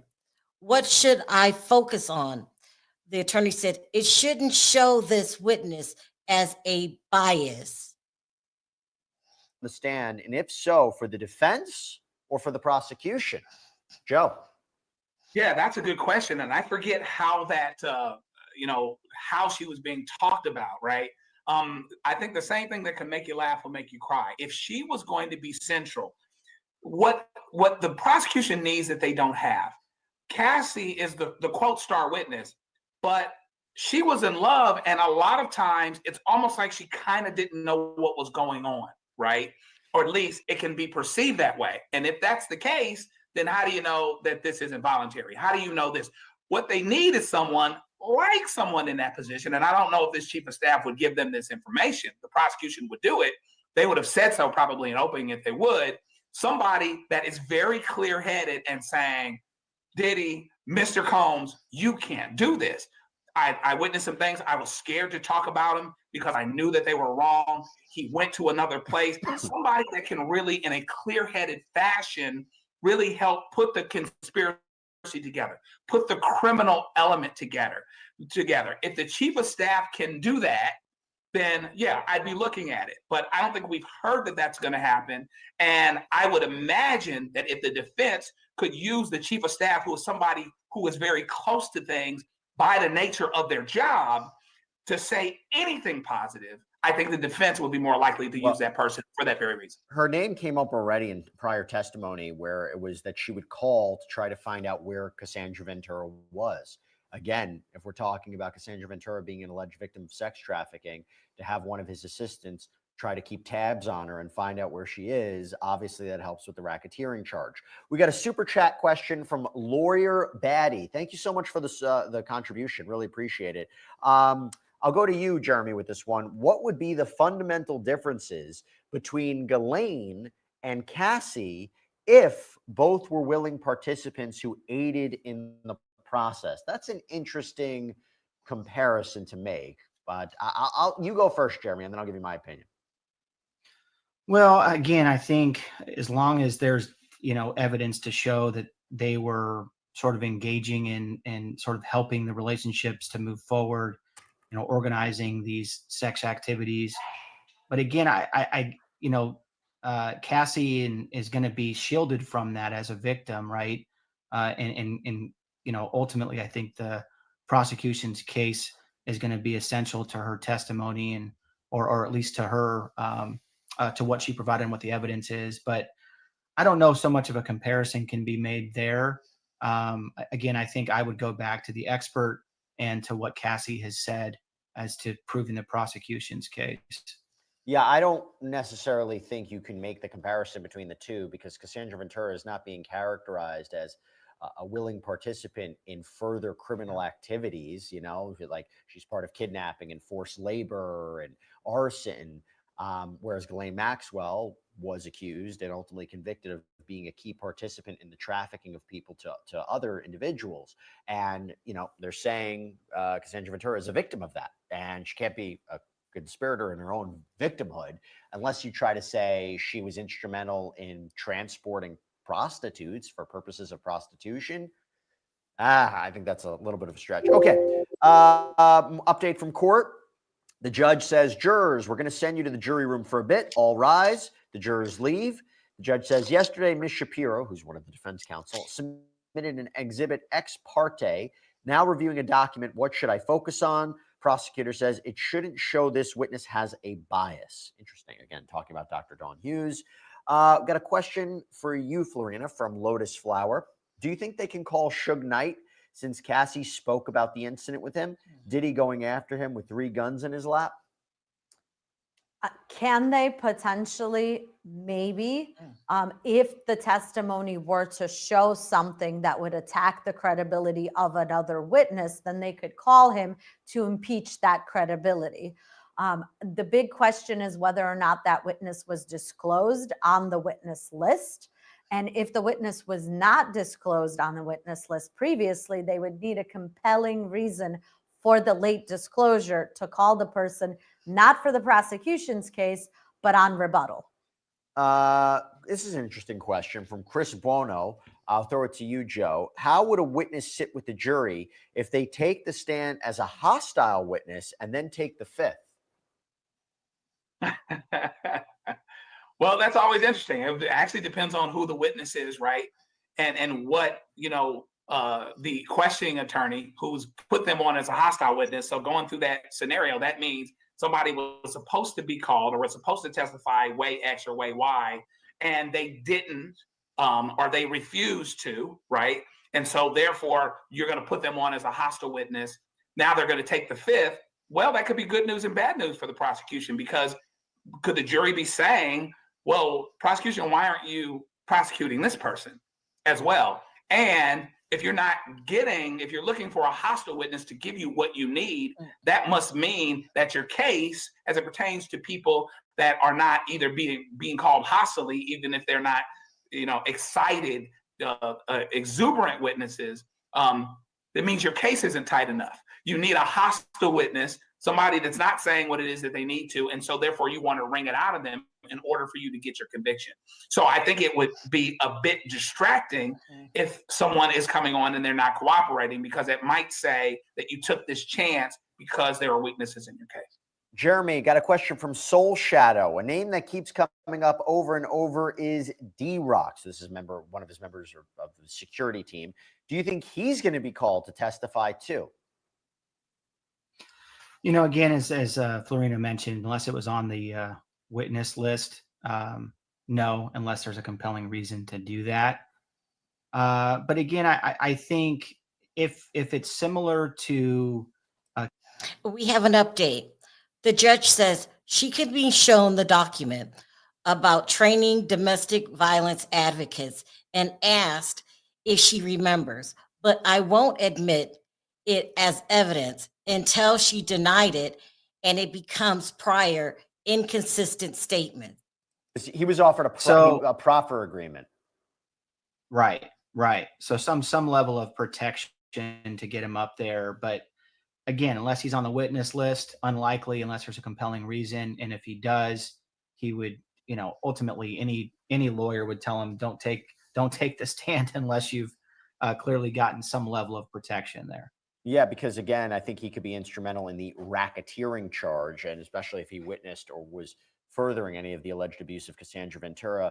Got a question for you, Joe, from Danny. So what were all of the known evidence found during the raid? What did they find during the raids of his property? We talked about a little bit more earlier with Elizabeth. We've talked about that some, but we've talked about, sex, drugs, rock and roll. I mean, all kinds of stuff. They found, cocaine on dollar bills. They found scratched off guns. They found things that would indicate potential criminal activity. Cell phones in the shoes. Cell phones and shoes. Scrapped off serial numbers off of guns when people want to do something using a gun and get away with it, right? And have it be under the radar. So a lot of things that may indicate there are things going on that are unseemly, right? Whole lot of high heels and shoes, a whole lot of baby oil, personal lubricant, a whole lot of things, ammunition that are the instrumentalities of the freak off, as it were. But I think it might be a little bit more powerful that the things that people traditionally associate with crimes are being found. Things related to guns. We had a poll go up. Does the evidence found during the raid on Diddy's Miami mansion strengthen the prosecution's case? 83% say yes, 17% say no. I got another update from court. The judge says she can be shown the document. So again, this is Dr. Dawn Hughes. She can be shown the document about training domestic violence advocates and asked if she remembers, but I won't admit it as evidence until she denied it and it becomes a prior inconsistent statement. So something that would challenge her credibility. Going to go to you, Florina, with a question from Mary O'Connell. Will Diddy be taking the stand? That is a great question. The unfortunate answer is we really don't know until it happens. Oftentimes, even the defendant's attorney does not know until it happens. It's really not a decision that can be made until the prosecution rests. And then it's going to be a question of, does the defense believe that the prosecution met their burden and put on enough evidence, in which case the defense needs to put something on as a Hail Mary to raise questions and raise doubt? Or does the defense believe that they did a good enough job of attacking all those witnesses through cross-examination and can credibly argue that the prosecution failed to meet their burden of proof and there's not sufficient evidence to convict, and therefore there really is no need to put on any witnesses, Diddy or others, because the prosecution just didn't do a good enough job. Remember, the burden of proof is always with the prosecution. So if the prosecution fails, the defense doesn't need to do anything. If the prosecution does a damn good job, the defense has a problem. Their Hail Mary may be him testifying. Joe, Jeremy, do either of you 100% believe that Diddy's going to take the stand? I've spoken to people who are like, he's definitely going to do it. Do either of you believe he's definitely going to take the stand, or do you, kind of have that reasonable interpretation as Florina had mentioned? I don't believe he will, because he's the heart and soul of New York at his best. There's no way he's going to get on the stand and look better. He's got to rely on his presentation and how people feel about him to give him the benefit of the doubt based on the evidence. He doesn't have to get on the stand for that to happen. Jeremy, I'll give you the final word on it. Absolutely not. I don't think there's a chance that he takes a stand. There's no way. I just don't. I think psychologically he's not in the right place, and I think ultimately I don't think the jury would have any sympathy with him. Yeah, I think it might hurt his case more than help his case. Although, listen, he testified in his prior trial 25 years ago. Very different circumstances than we have here. He also made the apology video on Instagram. So who knows what it's his decision alone. But I tell you what, it was a great discussion that we had today. Florina Altschuyler, Jeremy Evans, Joe Richardson, thank you all for coming on and breaking down the nuances of this case, the updates in this case, and also, of course, all of our viewer questions. Thank you. Thank you to you three. Thanks much. You. All right. So before I let you guys go, and thank you so much for all of your fantastic questions, I just want to let you know we plan on keep on doing these lunchtime shows for you as much as we possibly can. And the reason we can do it is because we have the support of our incredible sponsor and partner, Mortgage Victim in Florida, $13 million for wrongful. Sorry. I love watching this show because I like to hear what other attorneys think and stuff like that. But did you notice the differences in attorneys when they was talking about the RICO? Two of them said this is definitely a RICO case, 75%. I believe she was 75%. And then the black guy was like 50-50. It's really unheard of that a RICO case only has one defendant. I hope they don't botch this case. Yes, they did successfully did it with R. Kelly. Maybe they can do it again. But I don't think either side, I don't think anybody's saying beyond a reasonable doubt, the prosecution has a conviction here. I think right now it's still early in the process, lots of missing information. This guy that's supposed to come on this afternoon, the hostile witness, will be very interesting. It means that he has some kind of involvement. Why is he so hostile? You know, he wanted to plead the fifth. You can't plead the fifth. So it's going to be a day-by-day basis. Perry, what are your thoughts? Well, no, I mean, even they saying with the hostile witness. Now, do I agree with all these attorneys when they come on a panel like that and talk about it? Most of them gonna want to let you know they're educated, they paid attention in school, and we know all the things that could be possible for a RICO. It's possible. Yeah, a lot of shit is possible, but is it attainable? Might be the question. And all the weapons. Yeah, they got all this stuff. Then why didn't you charge them for the weapons? Okay, we need them for the RICO. Now, would the weapons alone satisfy the RICO charge? Or, you know, all that stuff. I don't know. I'm not an attorney. I'm just following this shit just like anybody that walked into a courtroom. Yeah, this is it right now. It's really hard. We could say what we think, but we don't have enough information yet. I'm really interested in the hostile witness. I hope he takes the stand today. From the last update that we had, it was a case-by-case basis, question-by-question basis. He wants to not be there at all. Here we go. Witness re-enters, then the jury. Botch says, does this document refresh your recollection? Dr. Hughes says, let me look at it more closely. Yes. Botch says, the fourth part is about navigating cross-examination, right? She says, yes. This is bothering me too. I guess they're supposed to do it. How they're going after the expert witness like she's not an expert. Okay. Like you say this all the time, huh? It might bother you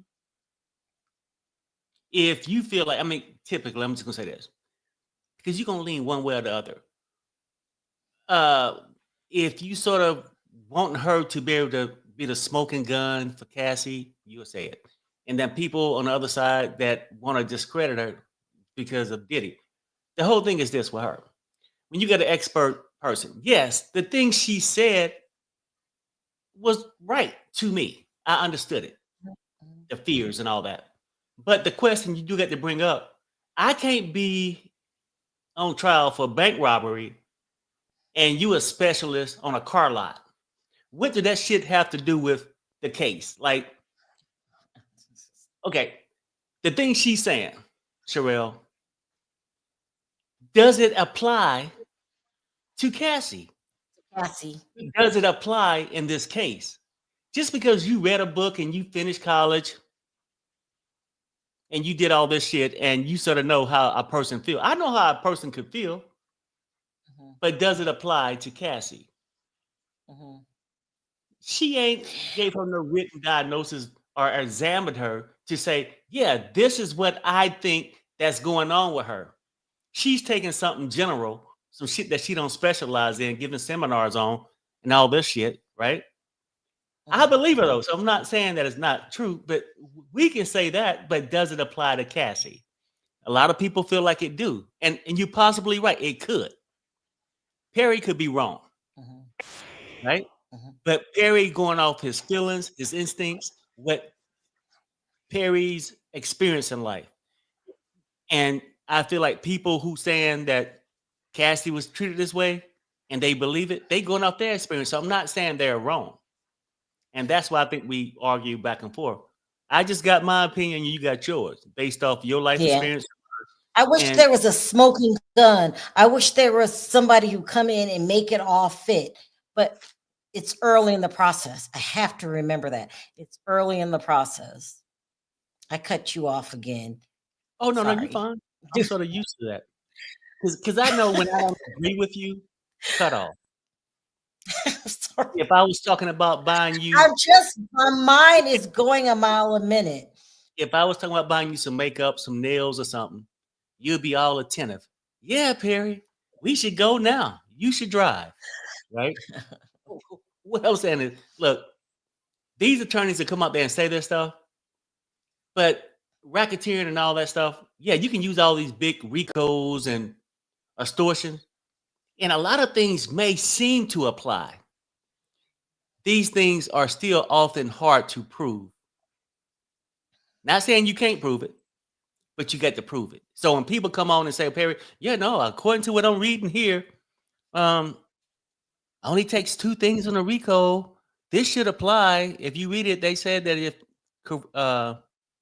coercion, right? That's part of it.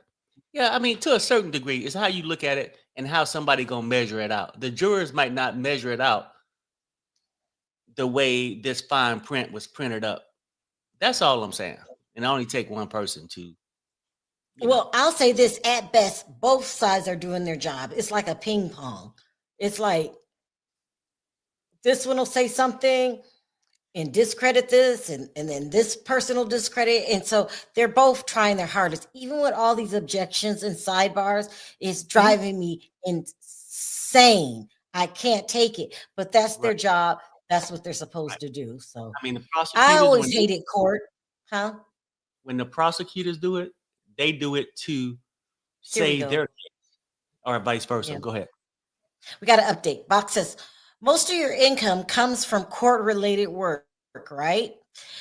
She said, no, maybe half. Box says, you raised your rate to $600. She says, it's been the same for some time. He says, but you've raised it. She says, commensurate with others, meaning I charge, well, with the other experts. Like, say if you sold gas and everybody else pushed theirs to $10 a gallon, you at $5, you're gonna push yours up to, right? I mean, that's how I'm taking it. Right. And I know where they're going with it. I do and too. It's her job, and there's nothing wrong with that. But they have to do this for their client. Look, to make it seem like you just there for a paycheck. This is what I want a smoking gun, and the smoking gun might come at the end. Right now, no side is the clear-cut winner for me. One day this side will do good. One day the other side will do good. It's just, I'm not ready to call a winner just yet. I want to, but I can't. it would be easier for me to say the prosecution's just knocking it out the box. They are killing it. Can't say that. And this is what I'm saying too. I Like, I don't can't know. say. Go ahead. Go ahead. No, go ahead. We got to. Oh, now I was gonna say this.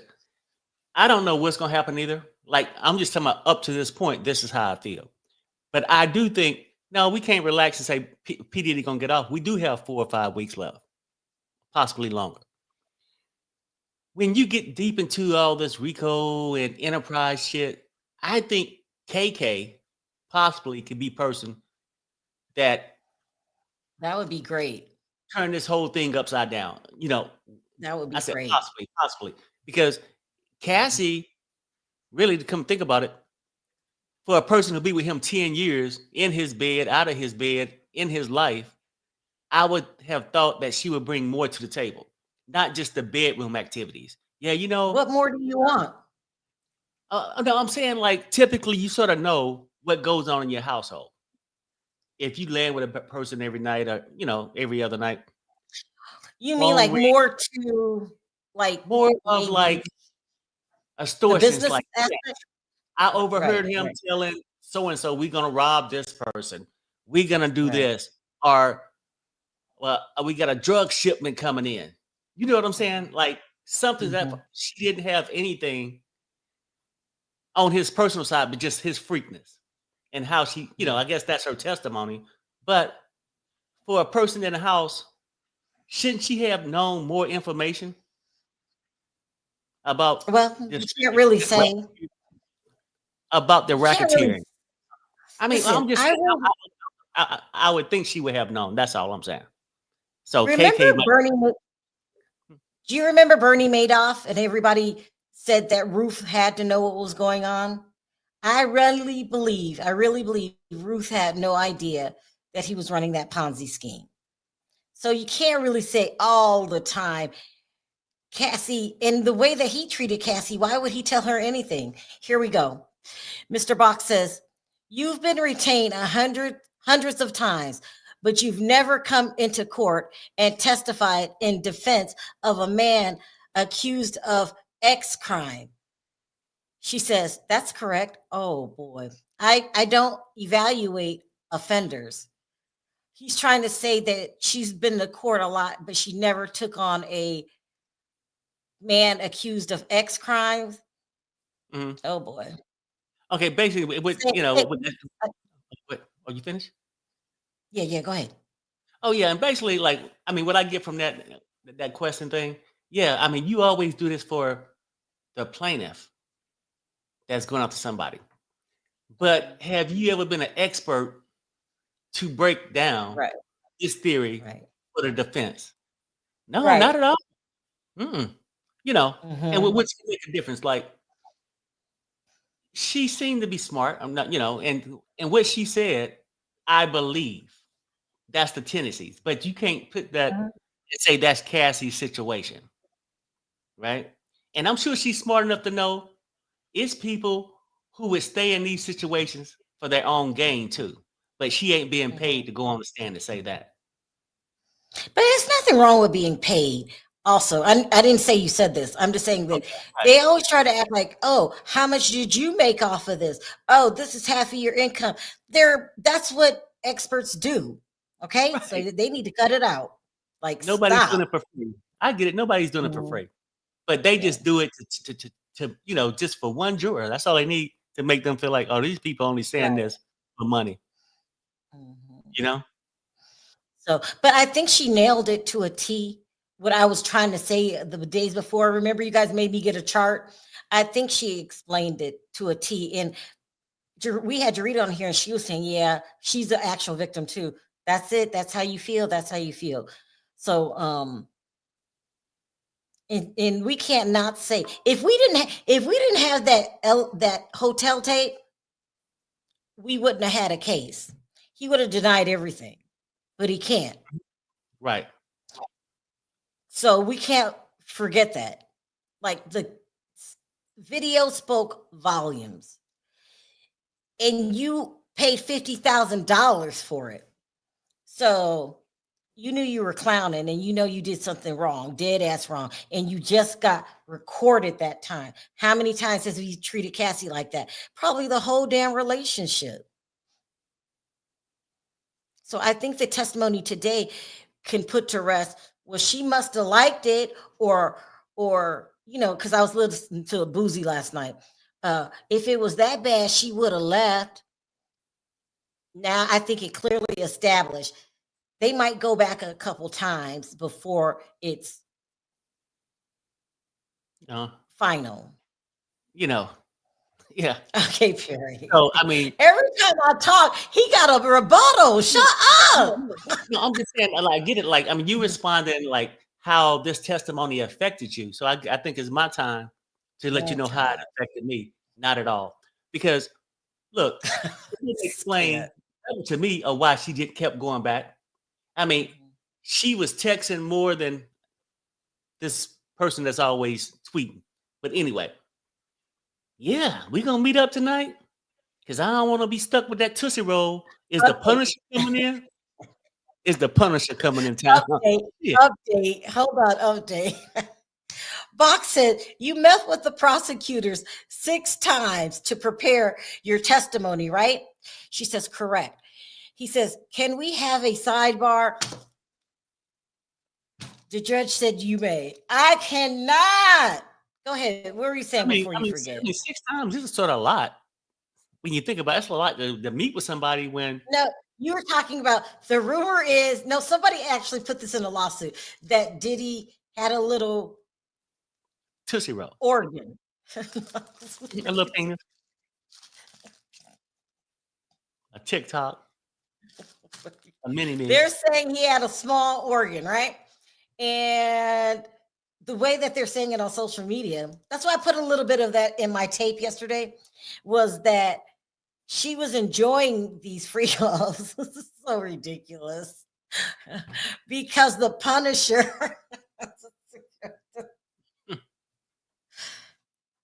because the Punisher was well endowed, I'll put it that way. It's going all over social media. Why are we talking about this man's size? This is crazy. Kim knew, that's why she's gone. I mean, we talk about it only because we're talking about everything else. We talking about sympathy for Cassie. And we talking about, well, what could have made this man bring in somebody with a package? Oh my God. To satisfy his woman. Right? I mean, because he couldn't do it. And that would be frustrating. No, Harry. No, I mean, like you can love a person, but like typically when you love somebody, I know Diddy didn't love her, but we're going to play this game like she loved him. When you got a couple and when you can't make your partner happy, you had a tendency to do things. Harry, hearsay. You do not know what size this man is. Why are we talking about his organ? I'm just saying it could be anything. Like if you would try to find some kind of way to satisfy your partner. If I couldn't drive, I would get you a chauffeur. If I couldn't, I'm so childish. I'm still laughing at the idea that he has a micro one. If I couldn't please you, I would find somebody who could, or find some kind of measures or something. But then I got to do that. Y'all are so childish. We don't know what size he is. This is ridiculous. So ridiculous. And y'all have a whole explanation. Yeah, he was itty bitty ditty, whatever the hell. And then the Punisher came and had, like, y'all don't, what? Right. And it's all alleged. It's all alleged because the same way we can say, well, damn, this is why he would do this. Yeah, but you have no way of knowing that. That you should just disregard. It will be more reason why she kept calling that 1-800, send me some dick. That would, Harry, stop.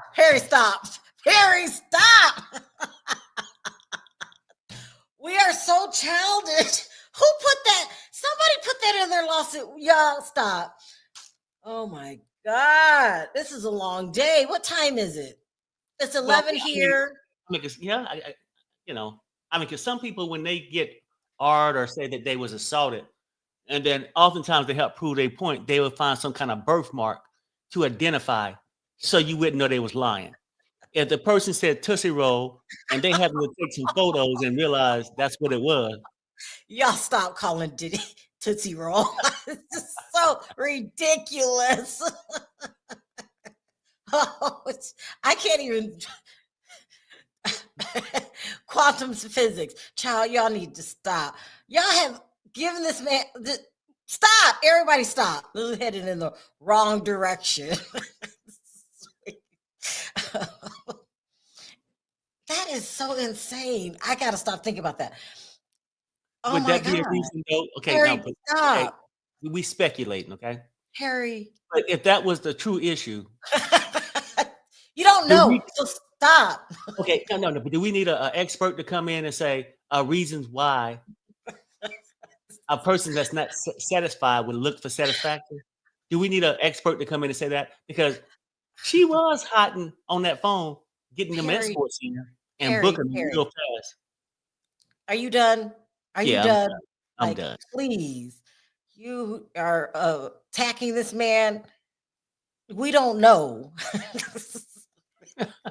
Don't nobody talk about Tootsie Roll. Don't eat a Tootsie Roll during this trial. Don't talk about Tootsie Rolls. Don't shorten it to Tootsie. Don't shorten it to roll. No, it's not real evidence. Stop.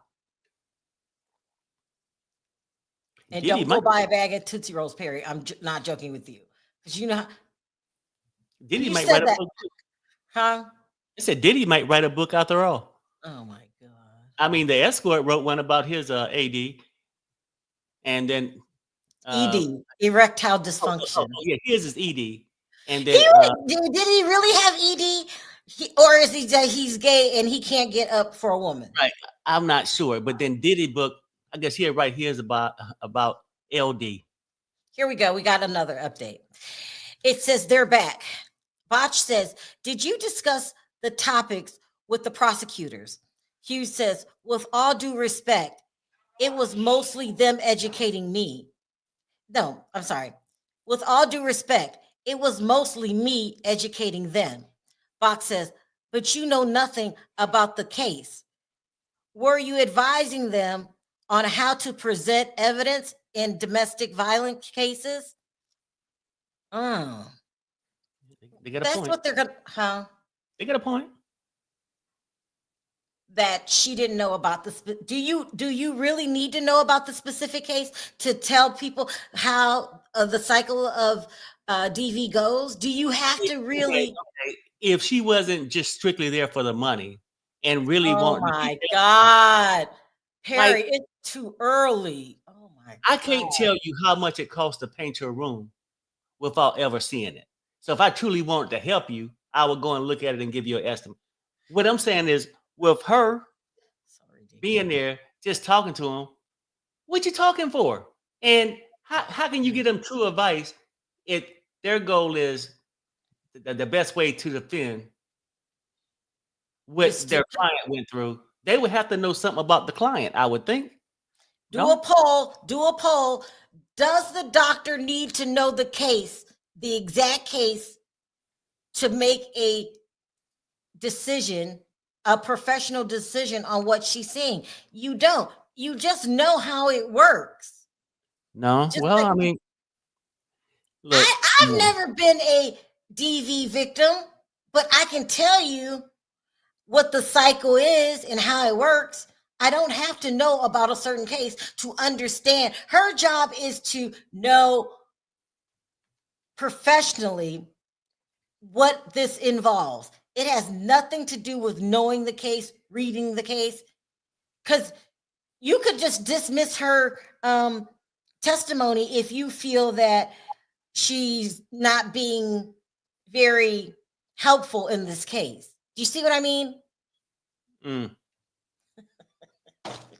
I don't know what the hell you're talking about. You was over there. Do y'all know what I'm talking about? Like, I don't have to be a victim myself to tell you guys this is what the cycle involves. Like, F you, Perry. You know exactly what I'm talking about. You just don't want to lose. I don't know what the hell you talking about. You do know what I'm talking about. Stop. It's so ridiculous. He really is. Mm-mm-mm. Lots going on. Oh, let me check. Refresh. Go down the list. Perry, I like doing this with you because this is a serious case. And it's nice to break it up because actually it was very heavy today.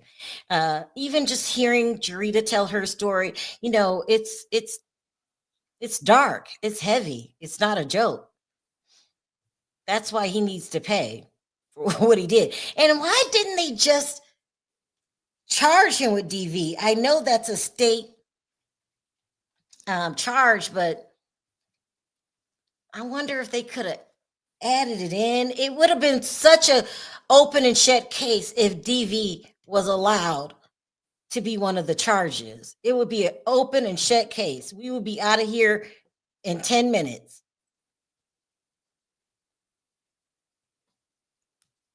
And they probably didn't have another way to bring it in. So we're talking about it. And I think too, even if it wasn't past the statute of limitation or whatever, I think they couldn't bring it in because she took the cash. Oh, you're messy. No. I'm saying They like couldn't bring it in because it's not a federal offense. I know, okay, but I'm saying the reason why she probably couldn't even take it to state court, she made a settlement. Didn't she get paid for getting her ass? That's bothering a lot of people that she got a settlement and she's still a witness for the defense. That don't bother me. Mm-hmm. That part don't bother me. But I see what people saying like, damn, how dirty can you be? But I think she probably could have just took the stand. She got subpoenaed. And I think that if she didn't testify, we got to update. She might do time. Go ahead. Right. We got to talk about that. So watch this. Didn't you help them write briefs? Another attorney says, can we have oh my gosh. Can we have a sidebar? The judge said, yes, but I'll keep it brief, shorter than the last. You guys, we just had a sidebar. What a frustrating day. What were you saying? Because I don't want you to forget. Oh my goodness. I think I did. You forgot. I mean, this is driving me crazy. And the girl from Law and Crime even talked about these sidebars. It's just unbelievable how many there had. This is way beyond the norm. I get it. Defense is supposed to do that. I get it. Doesn't take away my irritation. I am irritated. Oh, but this is what I was saying though, Sharrell. I just remember. The conversation we was having is I think that she probably really, I mean, truly now I'm looking at it now because my opinion can change daily or about a minute. That's what happens to schizophrenics. Go ahead. No, I mean, when you listen to a case, shit can change. I think she could have did it. She got paid. She was cool with that. But she could have got subpoenaed. And if not, testify for the prosecution. She could have been held accountable for the things that we no longer are talking about.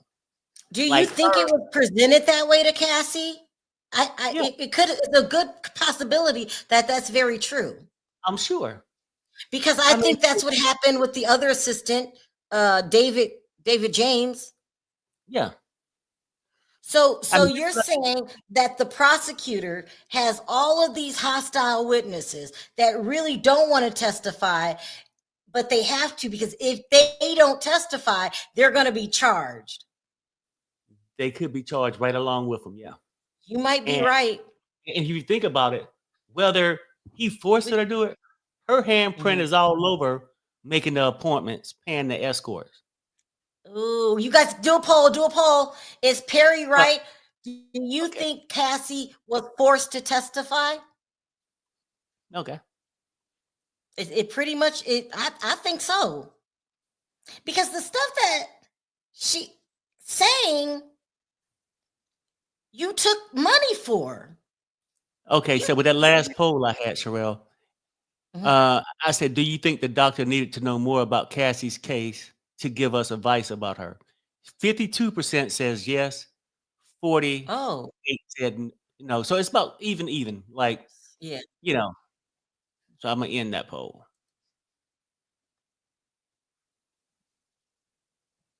Okay, I was gonna do something. Okay.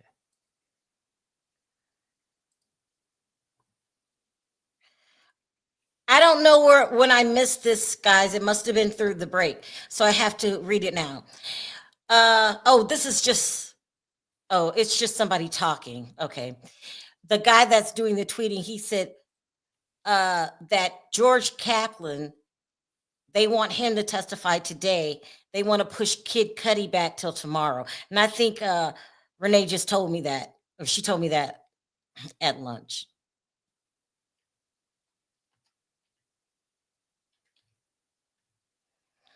I mean, these could be very well hostile witnesses.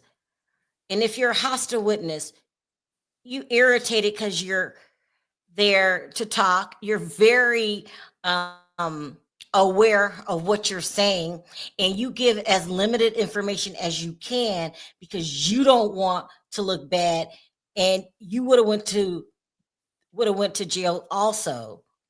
If this is a crazy ass case, isn't it? So Mhm. that would explain why Cassie took the money and then I took mean, the stand.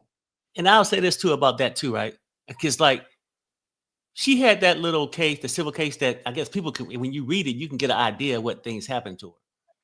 You got the money, you took the settlement, you got the money now, and you got the renter husband. So at this point, would you want to come on television? Or not on television, but come out in public again and relive and tell everybody all the disgusting things you had to do?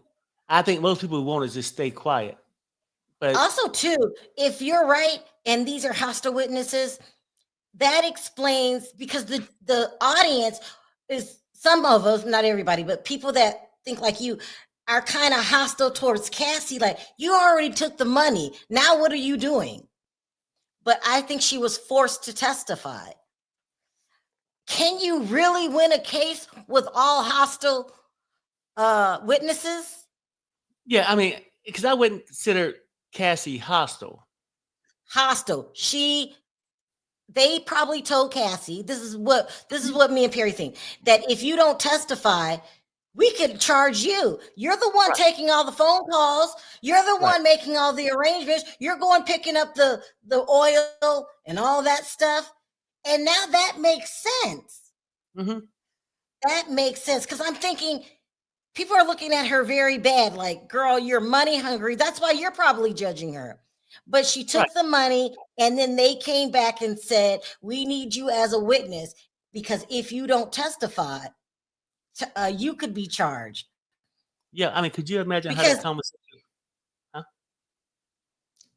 Because I'm waiting for another person to come along, like KK or somebody like that, to tell us, yeah, they also booked the appointments, but it's just Cassie. Hurry up, take that poll. I think you guys, I think Perry just figured it out. But I think you could be right about something. I mean, but could you imagine that conversation though? We know you just got that $20 million. And if you really want to enjoy it, we might need you to testify. I don't want to testify. I don't want to get up there and tell them the things I had to do that I sort of enjoyed. Well, we do got your, handprints on all the, calling up the escorts, paying the escorts, and really being satisfied by the escorts. If you want to enjoy that 20, would you like to testify and we give you immunity? What immunity? What'd that mean? That mean that you just testify against Diddy, and then we'll let you go with the renter husband, and y'all can live y'all happy life. I do it. And that's why she went up there and did it. That's why I'm thinking. Yeah, that's what I'm thinking too. Well, not the way that you're talking about it, all the ad libs, but I think it was presented to her. We really need you to testify because we don't want them to think you should be charged too. Something like that, where you're being nice to her, but she gets the message. That's Well, probably what happened. Because who in their right mind wants to testify 9 months pregnant and you can go into labor any damn day now? She got her money. She's on to her new life. So, yeah, I think the prosecution, the feds did all of this. girl, you're gonna need to do something because if you don't testify, all the blame might just head your way with your little freaky ass because you're paid the escorts and you did this, and we have no other proof that it's Diddy unless you come and say, Diddy forced you to, do these things. Well, that's all I have to say is Diddy forced me to And do it. Go ahead. And have you noticed they have a problem? They often go, well, you didn't say that before, or you didn't say that when the escorts are changing their stories around. They're almost like leading the witness. So this is going to be very interesting. I feel like the feds have been following Diddy for way before this Cassie stuff. I think that Sharrell, 75% said yes, they feel like she was forced. She was. That's the missing piece. Now it makes sense. Thank you, guys. That's the missing piece. Now, will it work? Well, it's not working too good so far. Will it work for a jury? Because the audience, we're like, I mean, some of you guys on your side, Perry, you guys are like, what? You're double dipping. It makes you look greedy. It makes you look vindictive to take the money and still testify against him. No, she was forced. Yeah, she was forced. And if this is deep, y'all. This is deep, right? Like, I feel like she was forced to do it. She didn't say nothing outside that. She just gave them what they wanted. Because not like the psychiatrist, they met more than 6 times and talked about the case. So that's what I'm thinking that happened. And that's why I go back to the fact that think this. Cassie got the money. Well, I guess would 20 million make you feel famous? Maybe not. Not if you get the competition with the other women. Huh? Okay, Perry. No, I was saying she's famous. Now that she got the 20 million, 30 million, the 10 from the hotel, 20 from Diddy. We got an update. Okay. Judge says, sorry that it wasn't shorter. You should be, okay? Mrs. Stein. The attorney says, you reviewed some filings to the court in this case. It was all related to the subject of your expert testimony, right? She says, correct. Attorney says, in fact, we redacted. She says, you did. Sheila's got a comment. I almost missed Sheila. An expert witness does not have to know the victim per se. That's what I'm saying, Sheila. Please, I hope you're doing this for Perry. You don't have to know the victim per se. They are testifying on the science of why that behavior or that incident took place. She does not have to read the case to not know the steps of domestic violence. Of DV. Right. Okay. Yeah. I'm saying I get that part, right? Like, I'm not debating that. But the whole thing would be, then since you want to stand talking about something that may or may not apply to the person in question, which is Miss Cassie, just say, hey, this is what I know about DV, and people had a tendency to do this. I'm an expert on it. But follow it up by saying, I haven't talked to this person, diagnosed them or anything, so I can't say if it fit with her. I think she said that. I think she said that. Expert, you could be an expert shoemaker and not know the client, but you still need to know what size shoe to make. So how can you come there? I think it would have been helpful if she read the case. I don't think it's mandatory that she read the case. No, I ain't talking about read the case. She should have talked to Cassie. Had Cassie sitting on a damn lazy boy with her feet up. For what? For what? Because how you gonna know what Cassie's thinking? Because it's what all DV people go through. There's some steps. Okay, but what if she went in DV and you know, I can see that shit too. Okay, Kathy, Cassie, sit down, sit back on the chair. I'm here to talk to you about DV. What DV? know? Ferry, I'm not listening to you. Okay, I just tuned you out. But their science can be wrong. What evidence can prove that could apply in this case? Because we are missing something big with Cassie. That's Now, you're right. You're right. Oh, damn. I had to go through all that just to get to this point. No, it's the way she worded it. Brown It's mama, like, thank you. it's Because I couldn't like find what those Carrie's, words. what you guys are saying is that I lost my thought. We don't even think she's a victim of DV. We think her motive was money. That's what you guys are saying. Okay, you are too much, Perry. I see that smirking. Okay, it could be money. It could be any other thing outside of what she's describing. You see what I'm saying? Mm. I Hold mean, on, let me because see. Damien's getting ready to leave. Can you get it? Can you hold me down for a minute? oh yeah, okay, yeah, I got you. Yeah, because like people, the bottom line is this: the expert, yes, if that was your situation, right? But I sort of believe this, like if that was her situation, and you know, because they saying, yeah, people get so scared that they're afraid to leave, they're afraid to upset their abuser.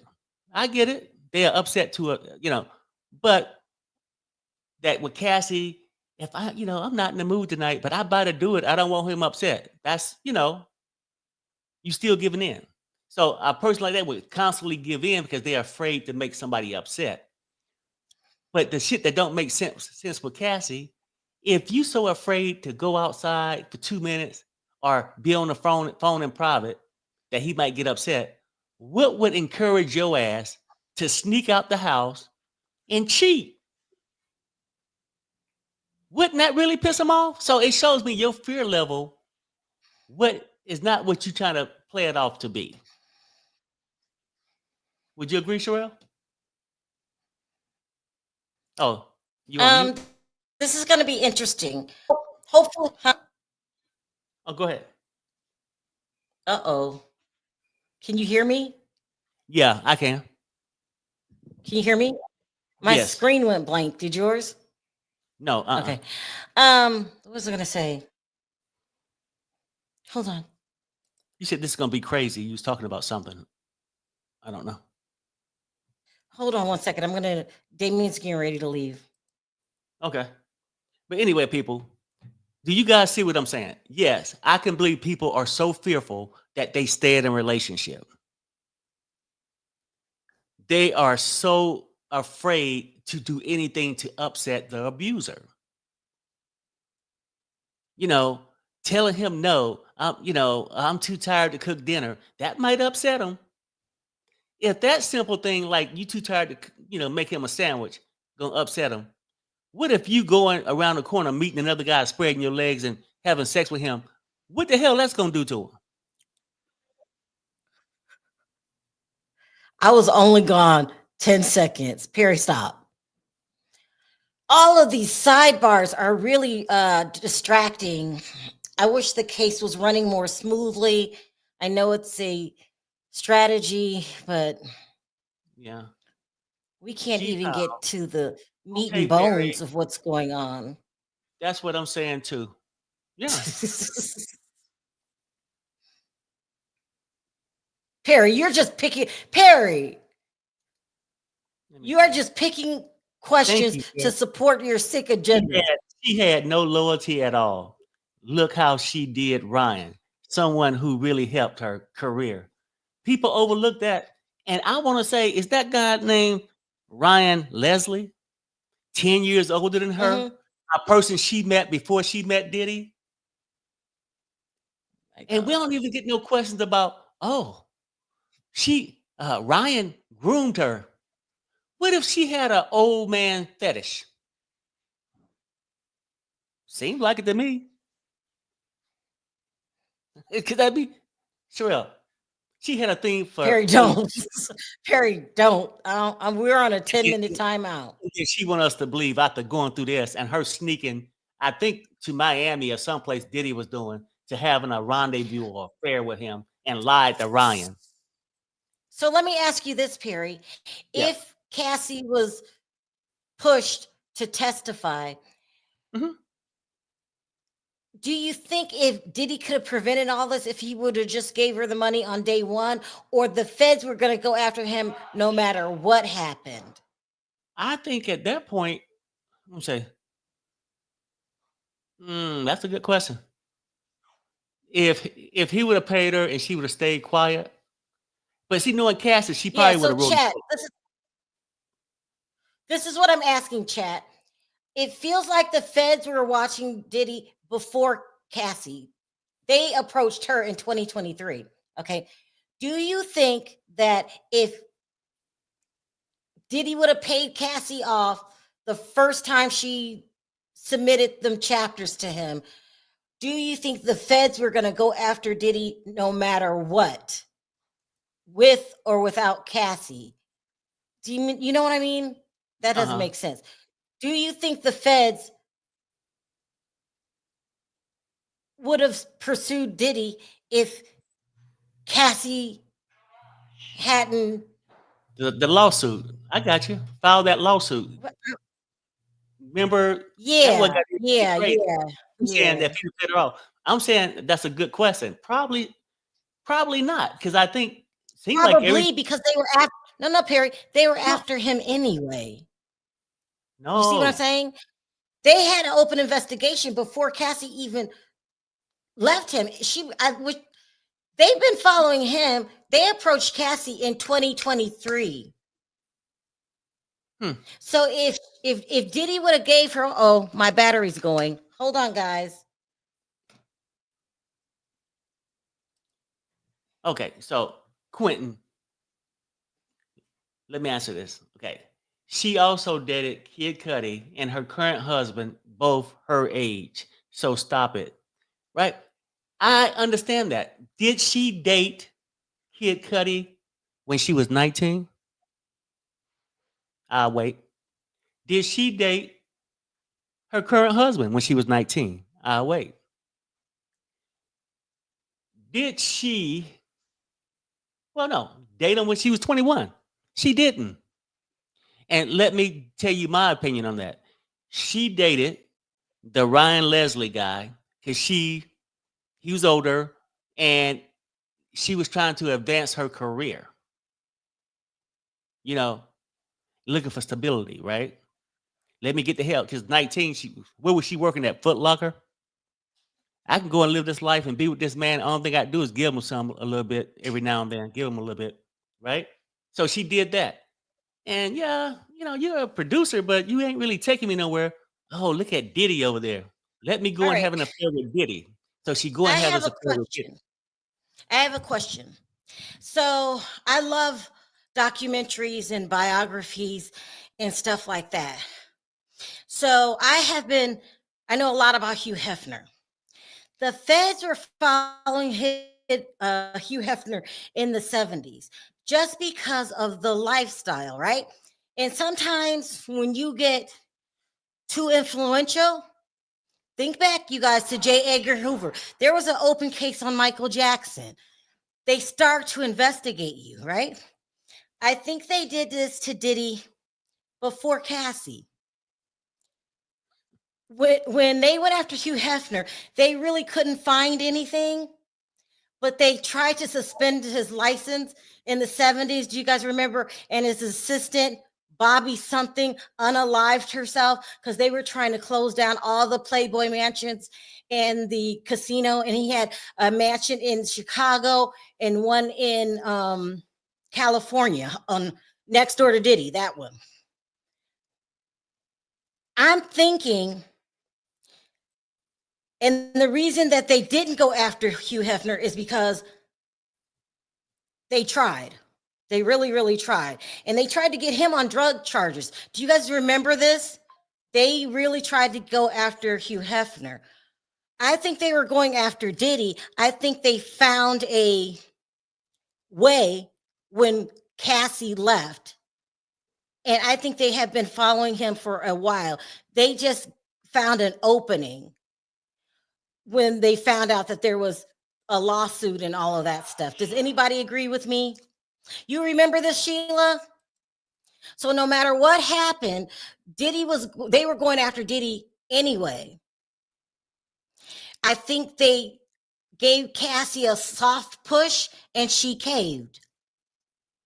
Now, the question is going to be, because I'm Team Cassie, but a lot of people can look at it like, well, this is not a RICO. Where's everybody else at? All you're talking about is DV. She did it for the money. This is not, if these people don't want to testify, I don't see this being a very strong case at best. What about that? They still might get a conviction, but it's going to be like we're doing now every other day. Like, okay, I guess so. But if they would have said, like, he used this gun to unalive this person, that's the smoking gun. That's the part that we're missing. But we don't have anything like that. So you got these hostile witnesses that's testifying, but they don't want to be there. You know, they do the best that they can. And even Dawn, why was Dawn Rashad there? She really didn't say much. Yeah, you hit her on the head with a skillet. But we were looking for something like this criminal enterprise that he's supposed to be operating. What do you guys think of that? So that's why this case doesn't feel strong. We needed to get a little bit stronger. Yeah, I mean, just like the guy said on the earlier thing, like the attorney, he said, we seen that from the hotel video in the hallway. The DV part, we didn't need Don to come on here and make it worse. They would have been better, Perry. They would have been better off dropping the Fed charges and going after him for DV. Nobody was going to say anything about that. They kind of bit off a little bit more than they can chew. So they got this big umbrella that they can use called RICO. And let's just try to go after this and this and that. And all these lawyers are saying, yeah, this is such a strong case. We got it in the bag. The common person's not thinking that. Mm-hmm. The common person is thinking, what does these high heel shoes have to do with anything? That's what I'm thinking. So it's not a strong case. Doesn't mean they're going to lose it, but it's just not a strong case. And that's why Sharrell comes on here every day going, it's not strong enough. It's not strong enough. We need a whole movement behind the Fed saying, get him. You don't need these people saying, well, they said he was by. Ain't nobody really touched him. The escorts didn't really touch him. He would get himself all wound up watching Cassie and the escort, and then he would go in the other room with Cassie and finish his business. I don't care what he's rubbing in his nipples. Mm-hmm. I must have cut myself. Let me see what you guys are thinking of my crazy theory. They had been watching R. Kelly after he was found not guilty for the girl. Yeah. They follow certain stars. Just if they think you're going to be too influential. We've been watching documentaries all weekend about how the feds follow people. They followed Hugh Hefner. They followed Diddy. It's a whole bunch of people that they follow. They followed Martin Luther King. Like, they just do it. Dawn said he starved her and she slept deprived. She slept deprived her, but Dawn said he starved her and sleep deprived her, but said nothing about it on the stand. I know. I think he touched her. Listen. If you just go by his behavior patterns, I think he did something to Aubrey O'Day too. Without a doubt, he did something with Dawn. Come on, y'all. I'm saying I can believe it. No, I he was a freakazoid. Mm-hmm. But I mean, and then what Dawn did, right? Like he starved her, and she was like, he was hard to work for. He worked her too much. She said that on the stand while she got a case against him, by the way, right? She got a case against him. Oh, Jurors don't start dogging Dawn. no. I'm just saying, jurors gonna look at it to a certain point. What's their motive to being here? Money. Everything's popping around money. Cassie got 20 million. Then now you got her suing, I guess, for her 20 million. But then at the same time, while you suing him, he's such a bad guy, hitting Cassie in the head with a skillet with 8 eggs in it across the head. Then come to find out that she didn't see it. She said she seen it, but then she heard something hitting the wall. And so it just shows her to be a liar. Then she wanted to go back trying to reunite with Diddy so he could help her in business. If a person did you like that, why are you trying to go back? He starved you. You were sleep deprived. Now, you want to go back and work with him? I guess she got Stockholm syndrome too. Right, Sharrell? Custom Made said it's still early. It is very much early, but you have to admit, Custom Made, that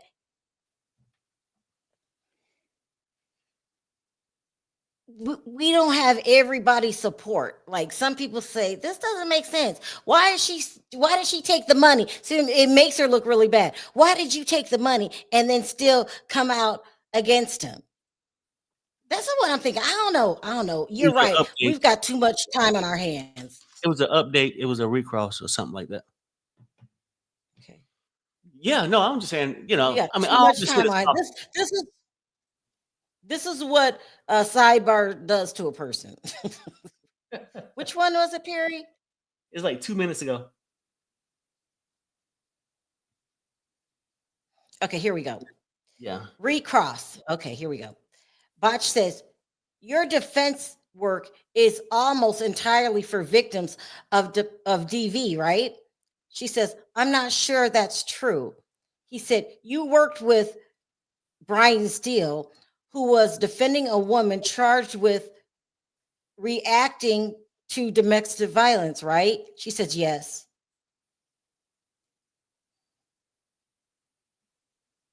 Mm-hmm.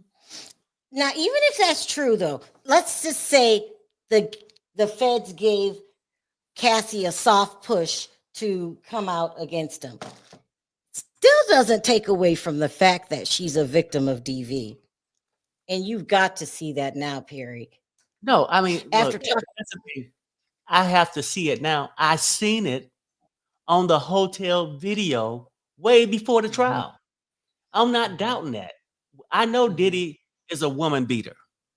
The DV shit is out the question. We got another one. Don't forget what you're going to say.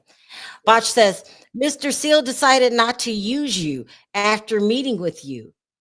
Judge said, move on. Botch said, no further questions. Judge says, next witness, question mark. The attorney says, the government calls George Kaplan to the stand. All right, you guys, we got the first admitted hostile witness taking the stand. He said he wanted to plead the fifth. They said you're not allowed to plead the fifth in government trial in cases. He said, but I can give you immunity on a question by question basis. I don't know what that means, but let's see what happens to Mr. Kaplan, who was also Diddy's assistant. What did I do with his resume? That's tricky. I don't have time to pull it up, huh? I said, that's tricky. Perry, you keep your eyes on it. Let me pull up his resume. If somebody can you watch for me? Yeah, I'm looking, honey. Okay. But I was just saying this while you're looking. That'd be very tricky if you gave me immunity based on each question. I talk too fast. Well, yeah. And I don't got immunity for this one, but I don't answer the second question with no immunity. No. Something is wrong with my husband. And let's see what this guy's talking about. That's gonna be interesting. Yeah, this is good. I'm looking forward to this. I'm glad it's today. I'm glad they didn't push it off. And then for sure we'll get. So here's a little resume. Here's a little bio on George Kaplan. It says George Kaplan is a former assistant to Sean Diddy Combs and is a key witness in Combs' ongoing federal trafficking and racketeering trial in New York. On May 21st, that's today, 2025, Kaplan was granted immunity to testify after indicating he would otherwise invoke his Fifth Amendment right against self-incrimination. His testimony. You got an update. We got update. Mhm. It says here, attorney says, when did you work for Mr. Combs' enterprise? Kaplan says, between 2013 and 2015. The attorney says, what fell under the holding company? Kaplan said, clothing, liquor, entertainment. I was executive assistant to the chief operating officer. The attorney says, where did you work? Kaplan says, 1710 Broadway, New York City. He was an assistant to the executive chief operating officer. That's not KK, is it? We'll find out. Anyway, I was reading this. Perry, can you keep your eye on this, please? Because I don't want to miss it. Okay. It says on May 21st, 2025, Kaplan was granted immunity to testify after indicating he would otherwise invoke his Fifth Amendment right against self-incrimination. His testimony is part of the prosecution's effort to demonstrate Combs' alleged operation of a criminal enterprise involving coercion, abuse, and drug-fueled sex operation of a criminal enterprise also known as freak-offs. More freak-offs testimony. Kaplan's insights are expected to shed light on Combs' international operation and corroborate accounts from other witnesses, including Cassie Ventura and former assistant David James. His testimony could provide critical details about the logistics and dynamics of the alleged activities central to the prosecution's case. The trial continues with additional witnesses' testimonies, including that of the rapper Kid Cudi, who is anticipated to take the stand tomorrow. Okay. All right. You got an update. Okay. Here we go, you guys. Attorney says, what was your next position? Kaplan says, executive assistant to the chairman, Mr. Combs, from September 2014 to September 2015. Attorney says, who did you report to? He says, Miss Coram, KK. She essentially ran Mr. Combs' life. Attorney says, where do you report? He says, to LA. So they're all living on the West Coast. This is after Kim took the kids and moved to California. So he moved also.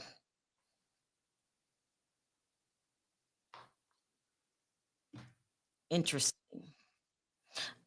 Now, he basically was right under KK. So no wonder he wants to plead the Fifth. Anything, he probably has very crucial information on Christina Coram also, otherwise known as KK. This probably has to be one of the best witnesses. He's hostile and he's in a position to know everything. This is great.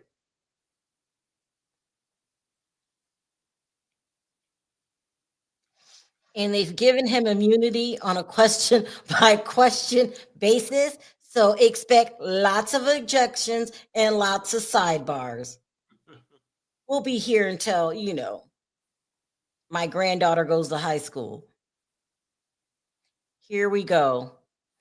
Attorney says, what did you do? Kaplan says, carried his bags, made such things were when he wanted them. As he trusted me more, he had me around more. I'd set up hotel rooms. Attorney says, how many hours a week? He said 80 to 100 hours a week. Yeah, I believe it. He had these people working 24 hours a day. If the freak off lasted days, I don't know how anybody in his realm got any sleep. No wonder they needed the white powder. And I don't know if the white powder, does the white powder work every time, or after a while do you just crash anyway? I'm just wondering. I don't know. I think everybody got a crash period. I'm not sure. You think there's a crash period? Yeah, I would think so. Like, I don't know. That's something I ain't never tried, but I'm just saying I'm wondering. But I'm just saying the logistics of it. Nothing keeps you up 24 hours a day longer than what, a month, maybe 3 weeks. I don't know. But here we go. Attorney says, how much did you get paid? He said 125,000 a year to start. The attorney said, what did you do in the morning? He said, make sure everything was in the bathroom, the breakfast cooked. He was recording a mixtape, so we worked late. Just think about it. He doesn't have time to sleep. He's probably in a corner somewhere sleeping while Diddy's making music. And Diddy sounds like he's up around the clock. There's not enough Red Bull, white powder to keep someone on that kind of schedule.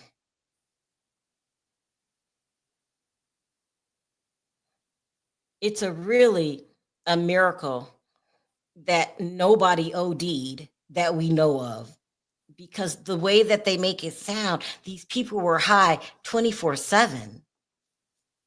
Some have, right? I mean, now didn't Cassie said she blanked out? Oh, she sure did, and so did Diddy. Or somebody else? Yeah. So it's a wonder nobody was unalived. Think about it. That's crazy. I'm sure it was. And we just don't know about it, right? Right. Yeah. Yeah.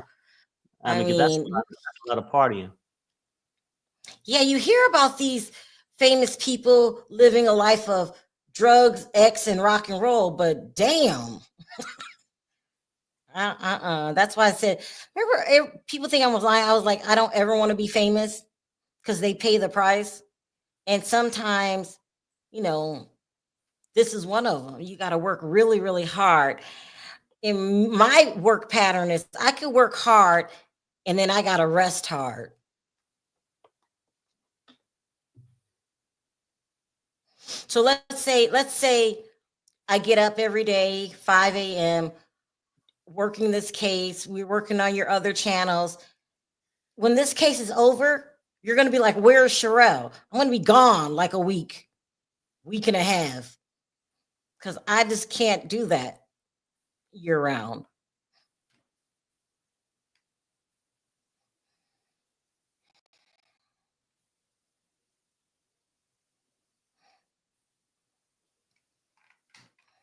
Let's see here. He wanted to party with his sons. Isn't that just crazy? And act like he's 25. I mean,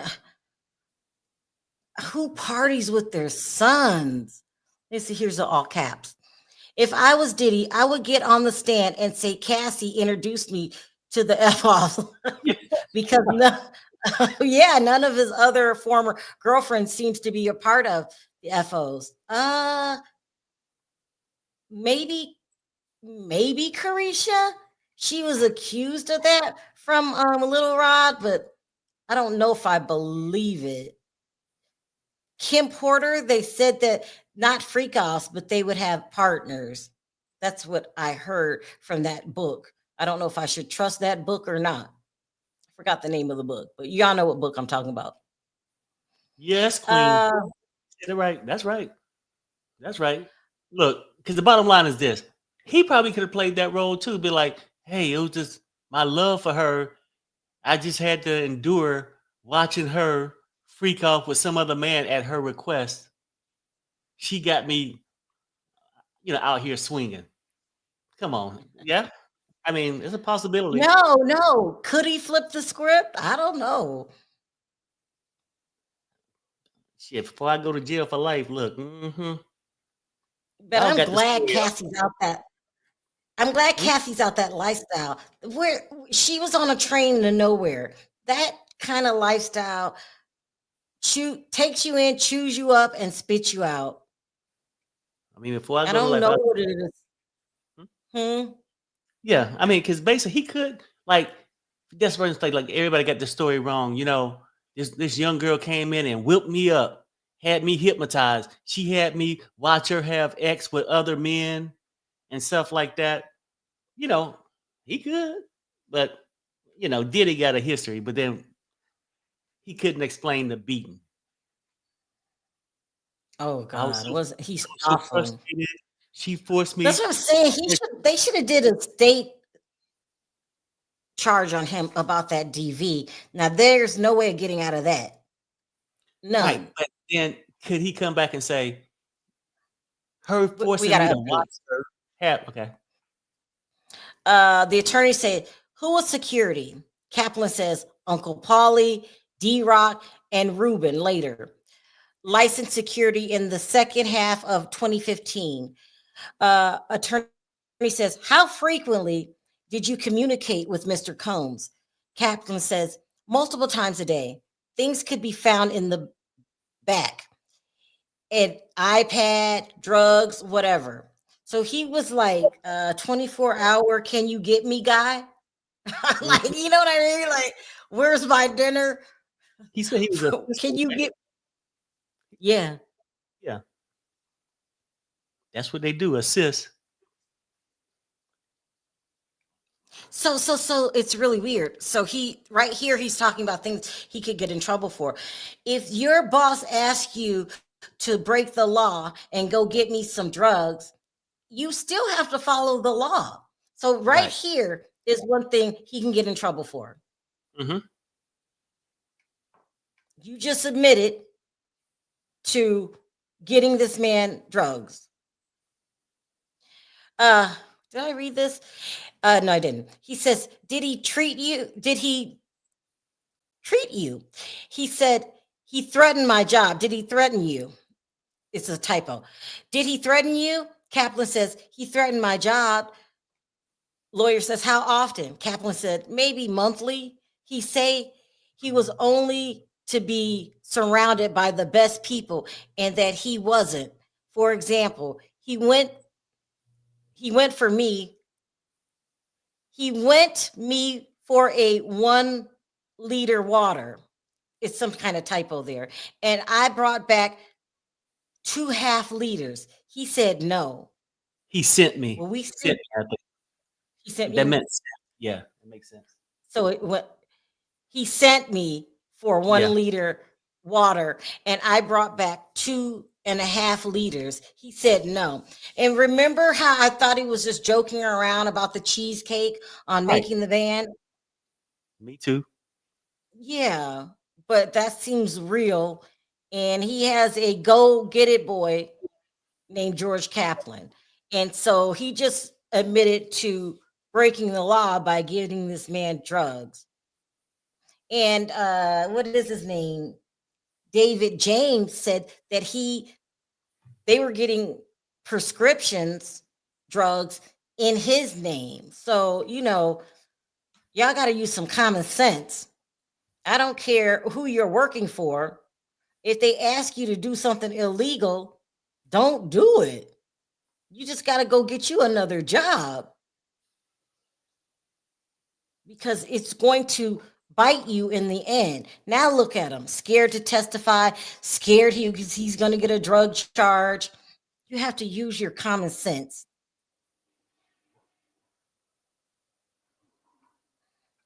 You have to use your common sense. I understand nobody wants to lose their job, but if they start asking you to break the law, they're not going to send him to jail in your place. Here we go. Attorney says, how did you travel? He said, on his jet, or going in advice to make sure it was all set up.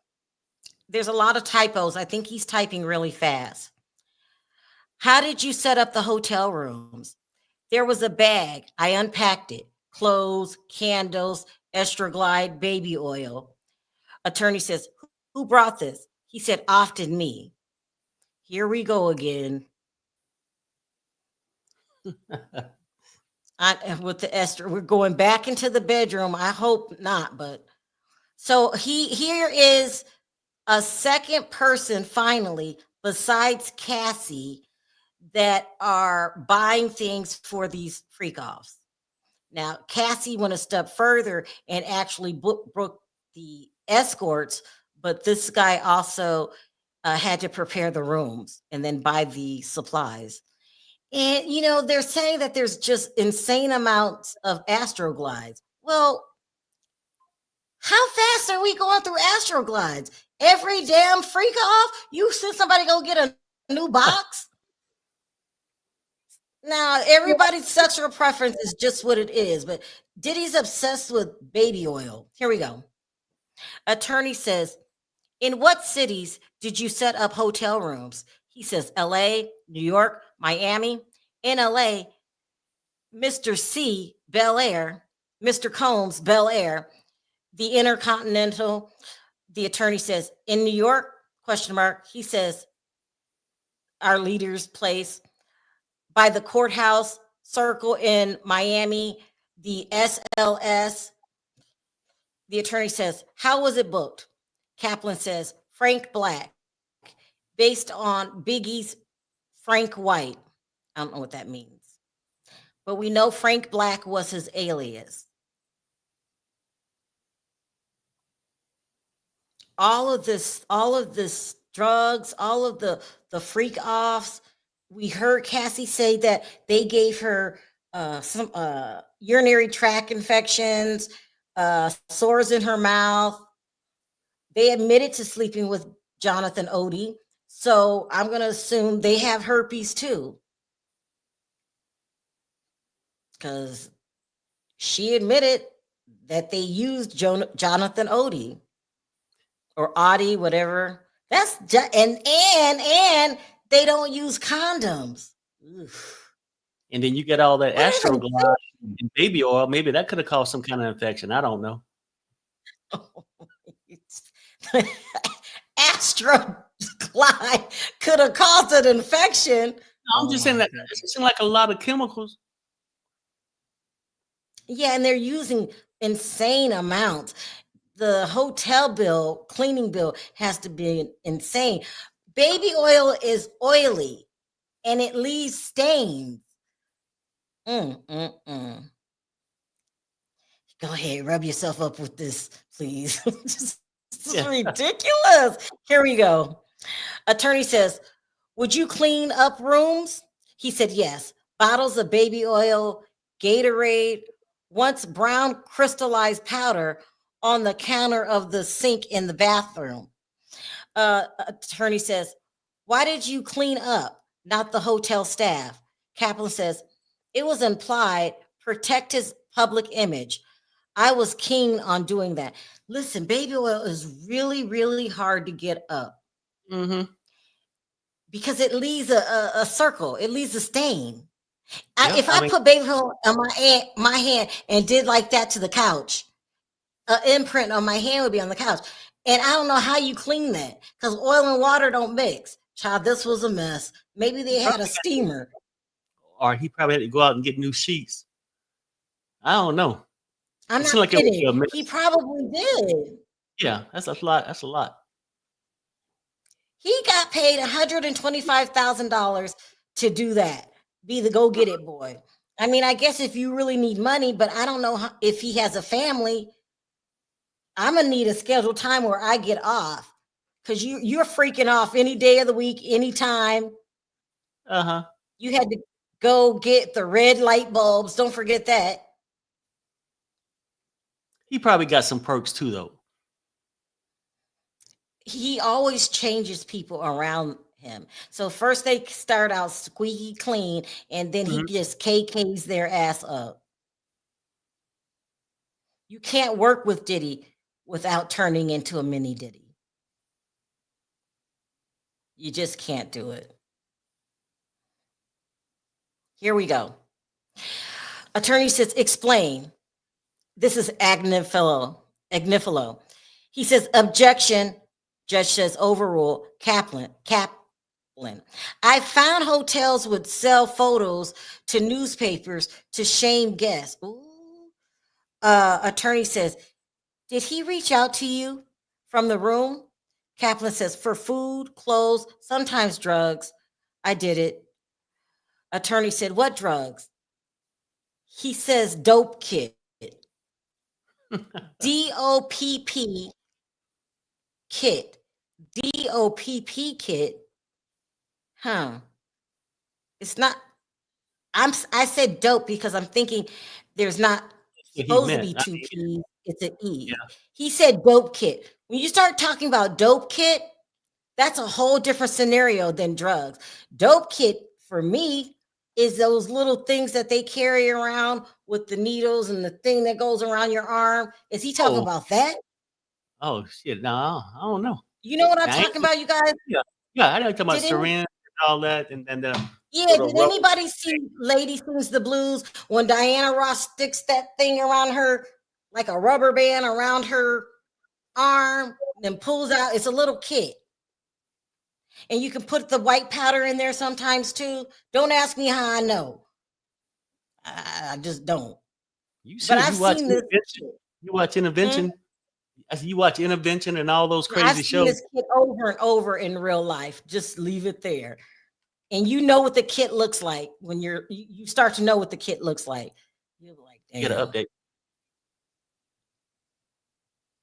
Okay, here we go, you guys. The lawyer says, illegal drugs. Attorney says, I object to the terms illegal. The other lawyer said, what other drugs? Kaplan says, Advil, ketamine. Attorney says, what's he asked for? Kaplan says, I pick up drugs for him, MDMA. The lawyer said, who asked? He says, Mr. Combs in LA and Miami. So you're the go get it boy. Mm-hmm. That's illegal. And not only is it illegal, when you are the runner, that can get you a lot of years in prison. So now we know why you're scared. Mm-hmm. He went from the go get it boy to go tell it boy. And he got to fear some repercussions from this. Because if Diddy... No, go ahead. If Diddy got mad at you when he sent you to the store and being Pacific and say, get 1 liter, you come back with 2.5 liters and he mad. He gonna be mad as F if you don't snitch on him. You know what I'm saying? That's crazy. And I'm hoping Kaplan did not do this from state to state. But he's already in trouble. So maybe the judge granted him immunity, I'm assuming, because he said on a question by question basis, because he didn't want to incriminate himself. So he just incriminated himself. So I'm thinking he might have immunity on that question. Quentin, you're messy. He said, I bet you the towels could stand up by themselves, child. It's the hardest thing in the world is to clean up baby oil. I'm telling you, I've never spilled baby oil. I don't have a baby oil obsession. Here we go. Kaplan says, in Miami, Mr. Combs asked me to call a person. He came and gave me a bag of pills. Oh, no. It was MDMA. I gave him cash. I gave him cash. I gave him the pills to Mr. Combs. Attorney says, in LA? Kaplan says, I went out and met the person in Hollywood. I gave him money. He gave me a bag. This boy had a lot of reasons to be scared. You're the drug runner. Oh my goodness.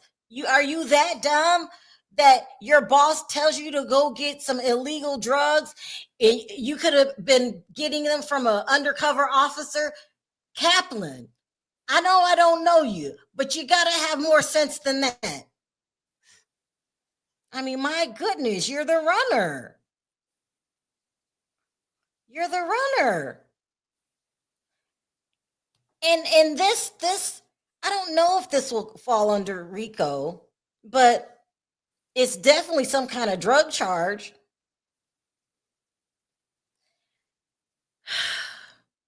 Okay.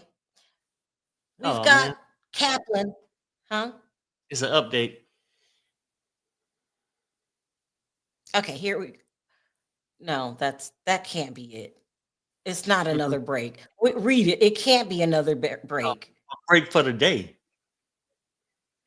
because it's almost 3. Remember back there? You guys, they want to stop right here. Well, then let me say this really quick. If you are the runner, right, and you go get it, the drugs, can Diddy be charged for ordering you to go get it? Yeah, this is getting complicated. He can say that. Well, he thought that. I don't know. I mean, that's the catchy part. I'm not sure neither. Somebody said Rico has entered the building. It sure damn did. It sure damn did. Can you, Sherry? I see Cherie said yes. If you treat people wrong, they will. Okay, that's the Rico. That is the Rico. That's the Rico. What? But how do you get Diddy without getting in? It feels like more people should be involved in this. It's like the guy at the top, right? All Diddy is doing is using the drugs. I wonder if he's getting in trouble for ordering him to go get the drugs. It's very complicated. I will be listening to lawyers. So let me double check, you guys. I think people are leaving. Hold on. Let me text my friend really quick. Wow, this is a good day. We finally got to some real charges here. What took so long? Hold on, you guys. Yes. Let's see. This is good. This is a good day. I admit I'm being schizophrenic because earlier I'm really tired of talking about what they do in their bedroom.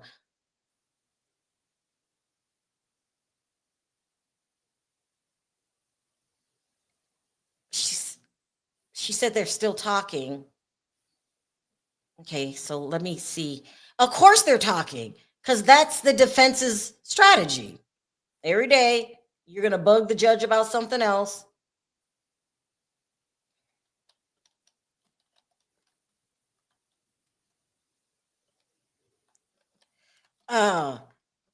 This is good. This is really good. So I can't remember. Did James go get the drugs too? Or James just took the damn drugs? Can't remember. I have to go back and look at the testimony. If I remember, James said that he would have something for him or he would get them for him. Oh, no, his was prescription drugs, wasn't it? Oh, no, I can't remember. It was prescription drugs. You're right. You're right. That's the judge said that they can go. Everybody still is in the courtroom while they are doing a sidebar with the judge or up to the, what do they call that? When they go up to the, okay, she said he just formally announced that the jury has been dismissed, but the former assistant continues to talk. They're at a sidebar. Okay.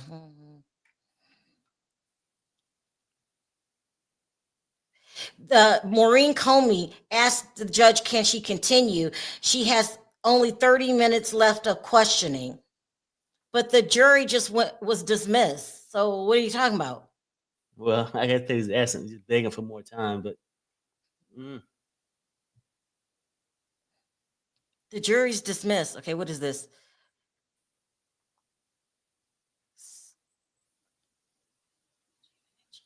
Who is Gina?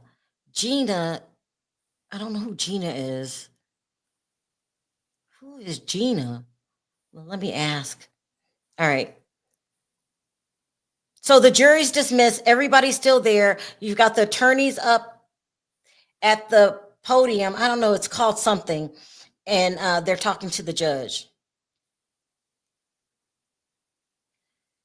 I think this is it, you guys. I really do. I don't see them bringing the jury back in. I feel that prosecution is upset. She wanted to keep going. She said she only had a half hour for her testimony. What time is it? It's only 3:15 back there. People usually get out of court between 4:30 and 5 o'clock. Yeah, but they came with something where they had started dismissing it at 3. They were saying, I guess they were saying they got some kind of calls to make or something. Right, but if I'll do she's asking for the judge to keep going. Right. Nobody has left the court but the jury, and they can be brought back in. Here we go. No, it's official. Tomorrow, Kid Cudi will take the stand. This is what they're talking about. They're talking about evidence every day. But this guy, they really have to talk about what they can bring in, what they can't bring out, because he's getting immunity on a question by question basis, whatever that means. I tell you what, though, tomorrow gonna be a good one because this guy is starting to get into something. Now, whether it stick, I don't know. Yeah. I can't wait to hear what he got to say. And I want to hear him before damn Kid Cudi. Yeah, we know you got your poor little car blown up, but I want to hear from the runner. That's what I'm getting ready to call George Kaplan, guys. He's the runner. You live in New York, Aphrodite? She said it's raining here in New York. Didn't you say that your friend was saying something about the rain yesterday? The one that's there? Dennis? You okay? Oh, yeah. I'm sorry. Yeah, now I'm trying to read something. Were you talking to me? Well, I was talking to you. Listen, Callie just brought up a good point here, you guys. She said Diddy is the addict, not the person running an enterprise of drug trafficking. That kind of crossed my mind. Let me look into that tomorrow, because I'm thinking George just admitted to being the runner. But can you take the guy that ordered it? I don't know. It must be, because he wouldn't be on the stand. It don't sound like an enterprise like that. It sounds like a person addicted getting drugs at any means necessary. Barbara says it's been raining. It's been raining for days in New York City. It's raining hard today. Y'all got rain? That sounds good, don't it? She says, is Jag standing out in the rain waiting for a big moment? No, I'm under the impression that the only blogger that's been consistent in the courtroom is Armand Wiggins. That's what someone said to me. And then somebody said, go ahead.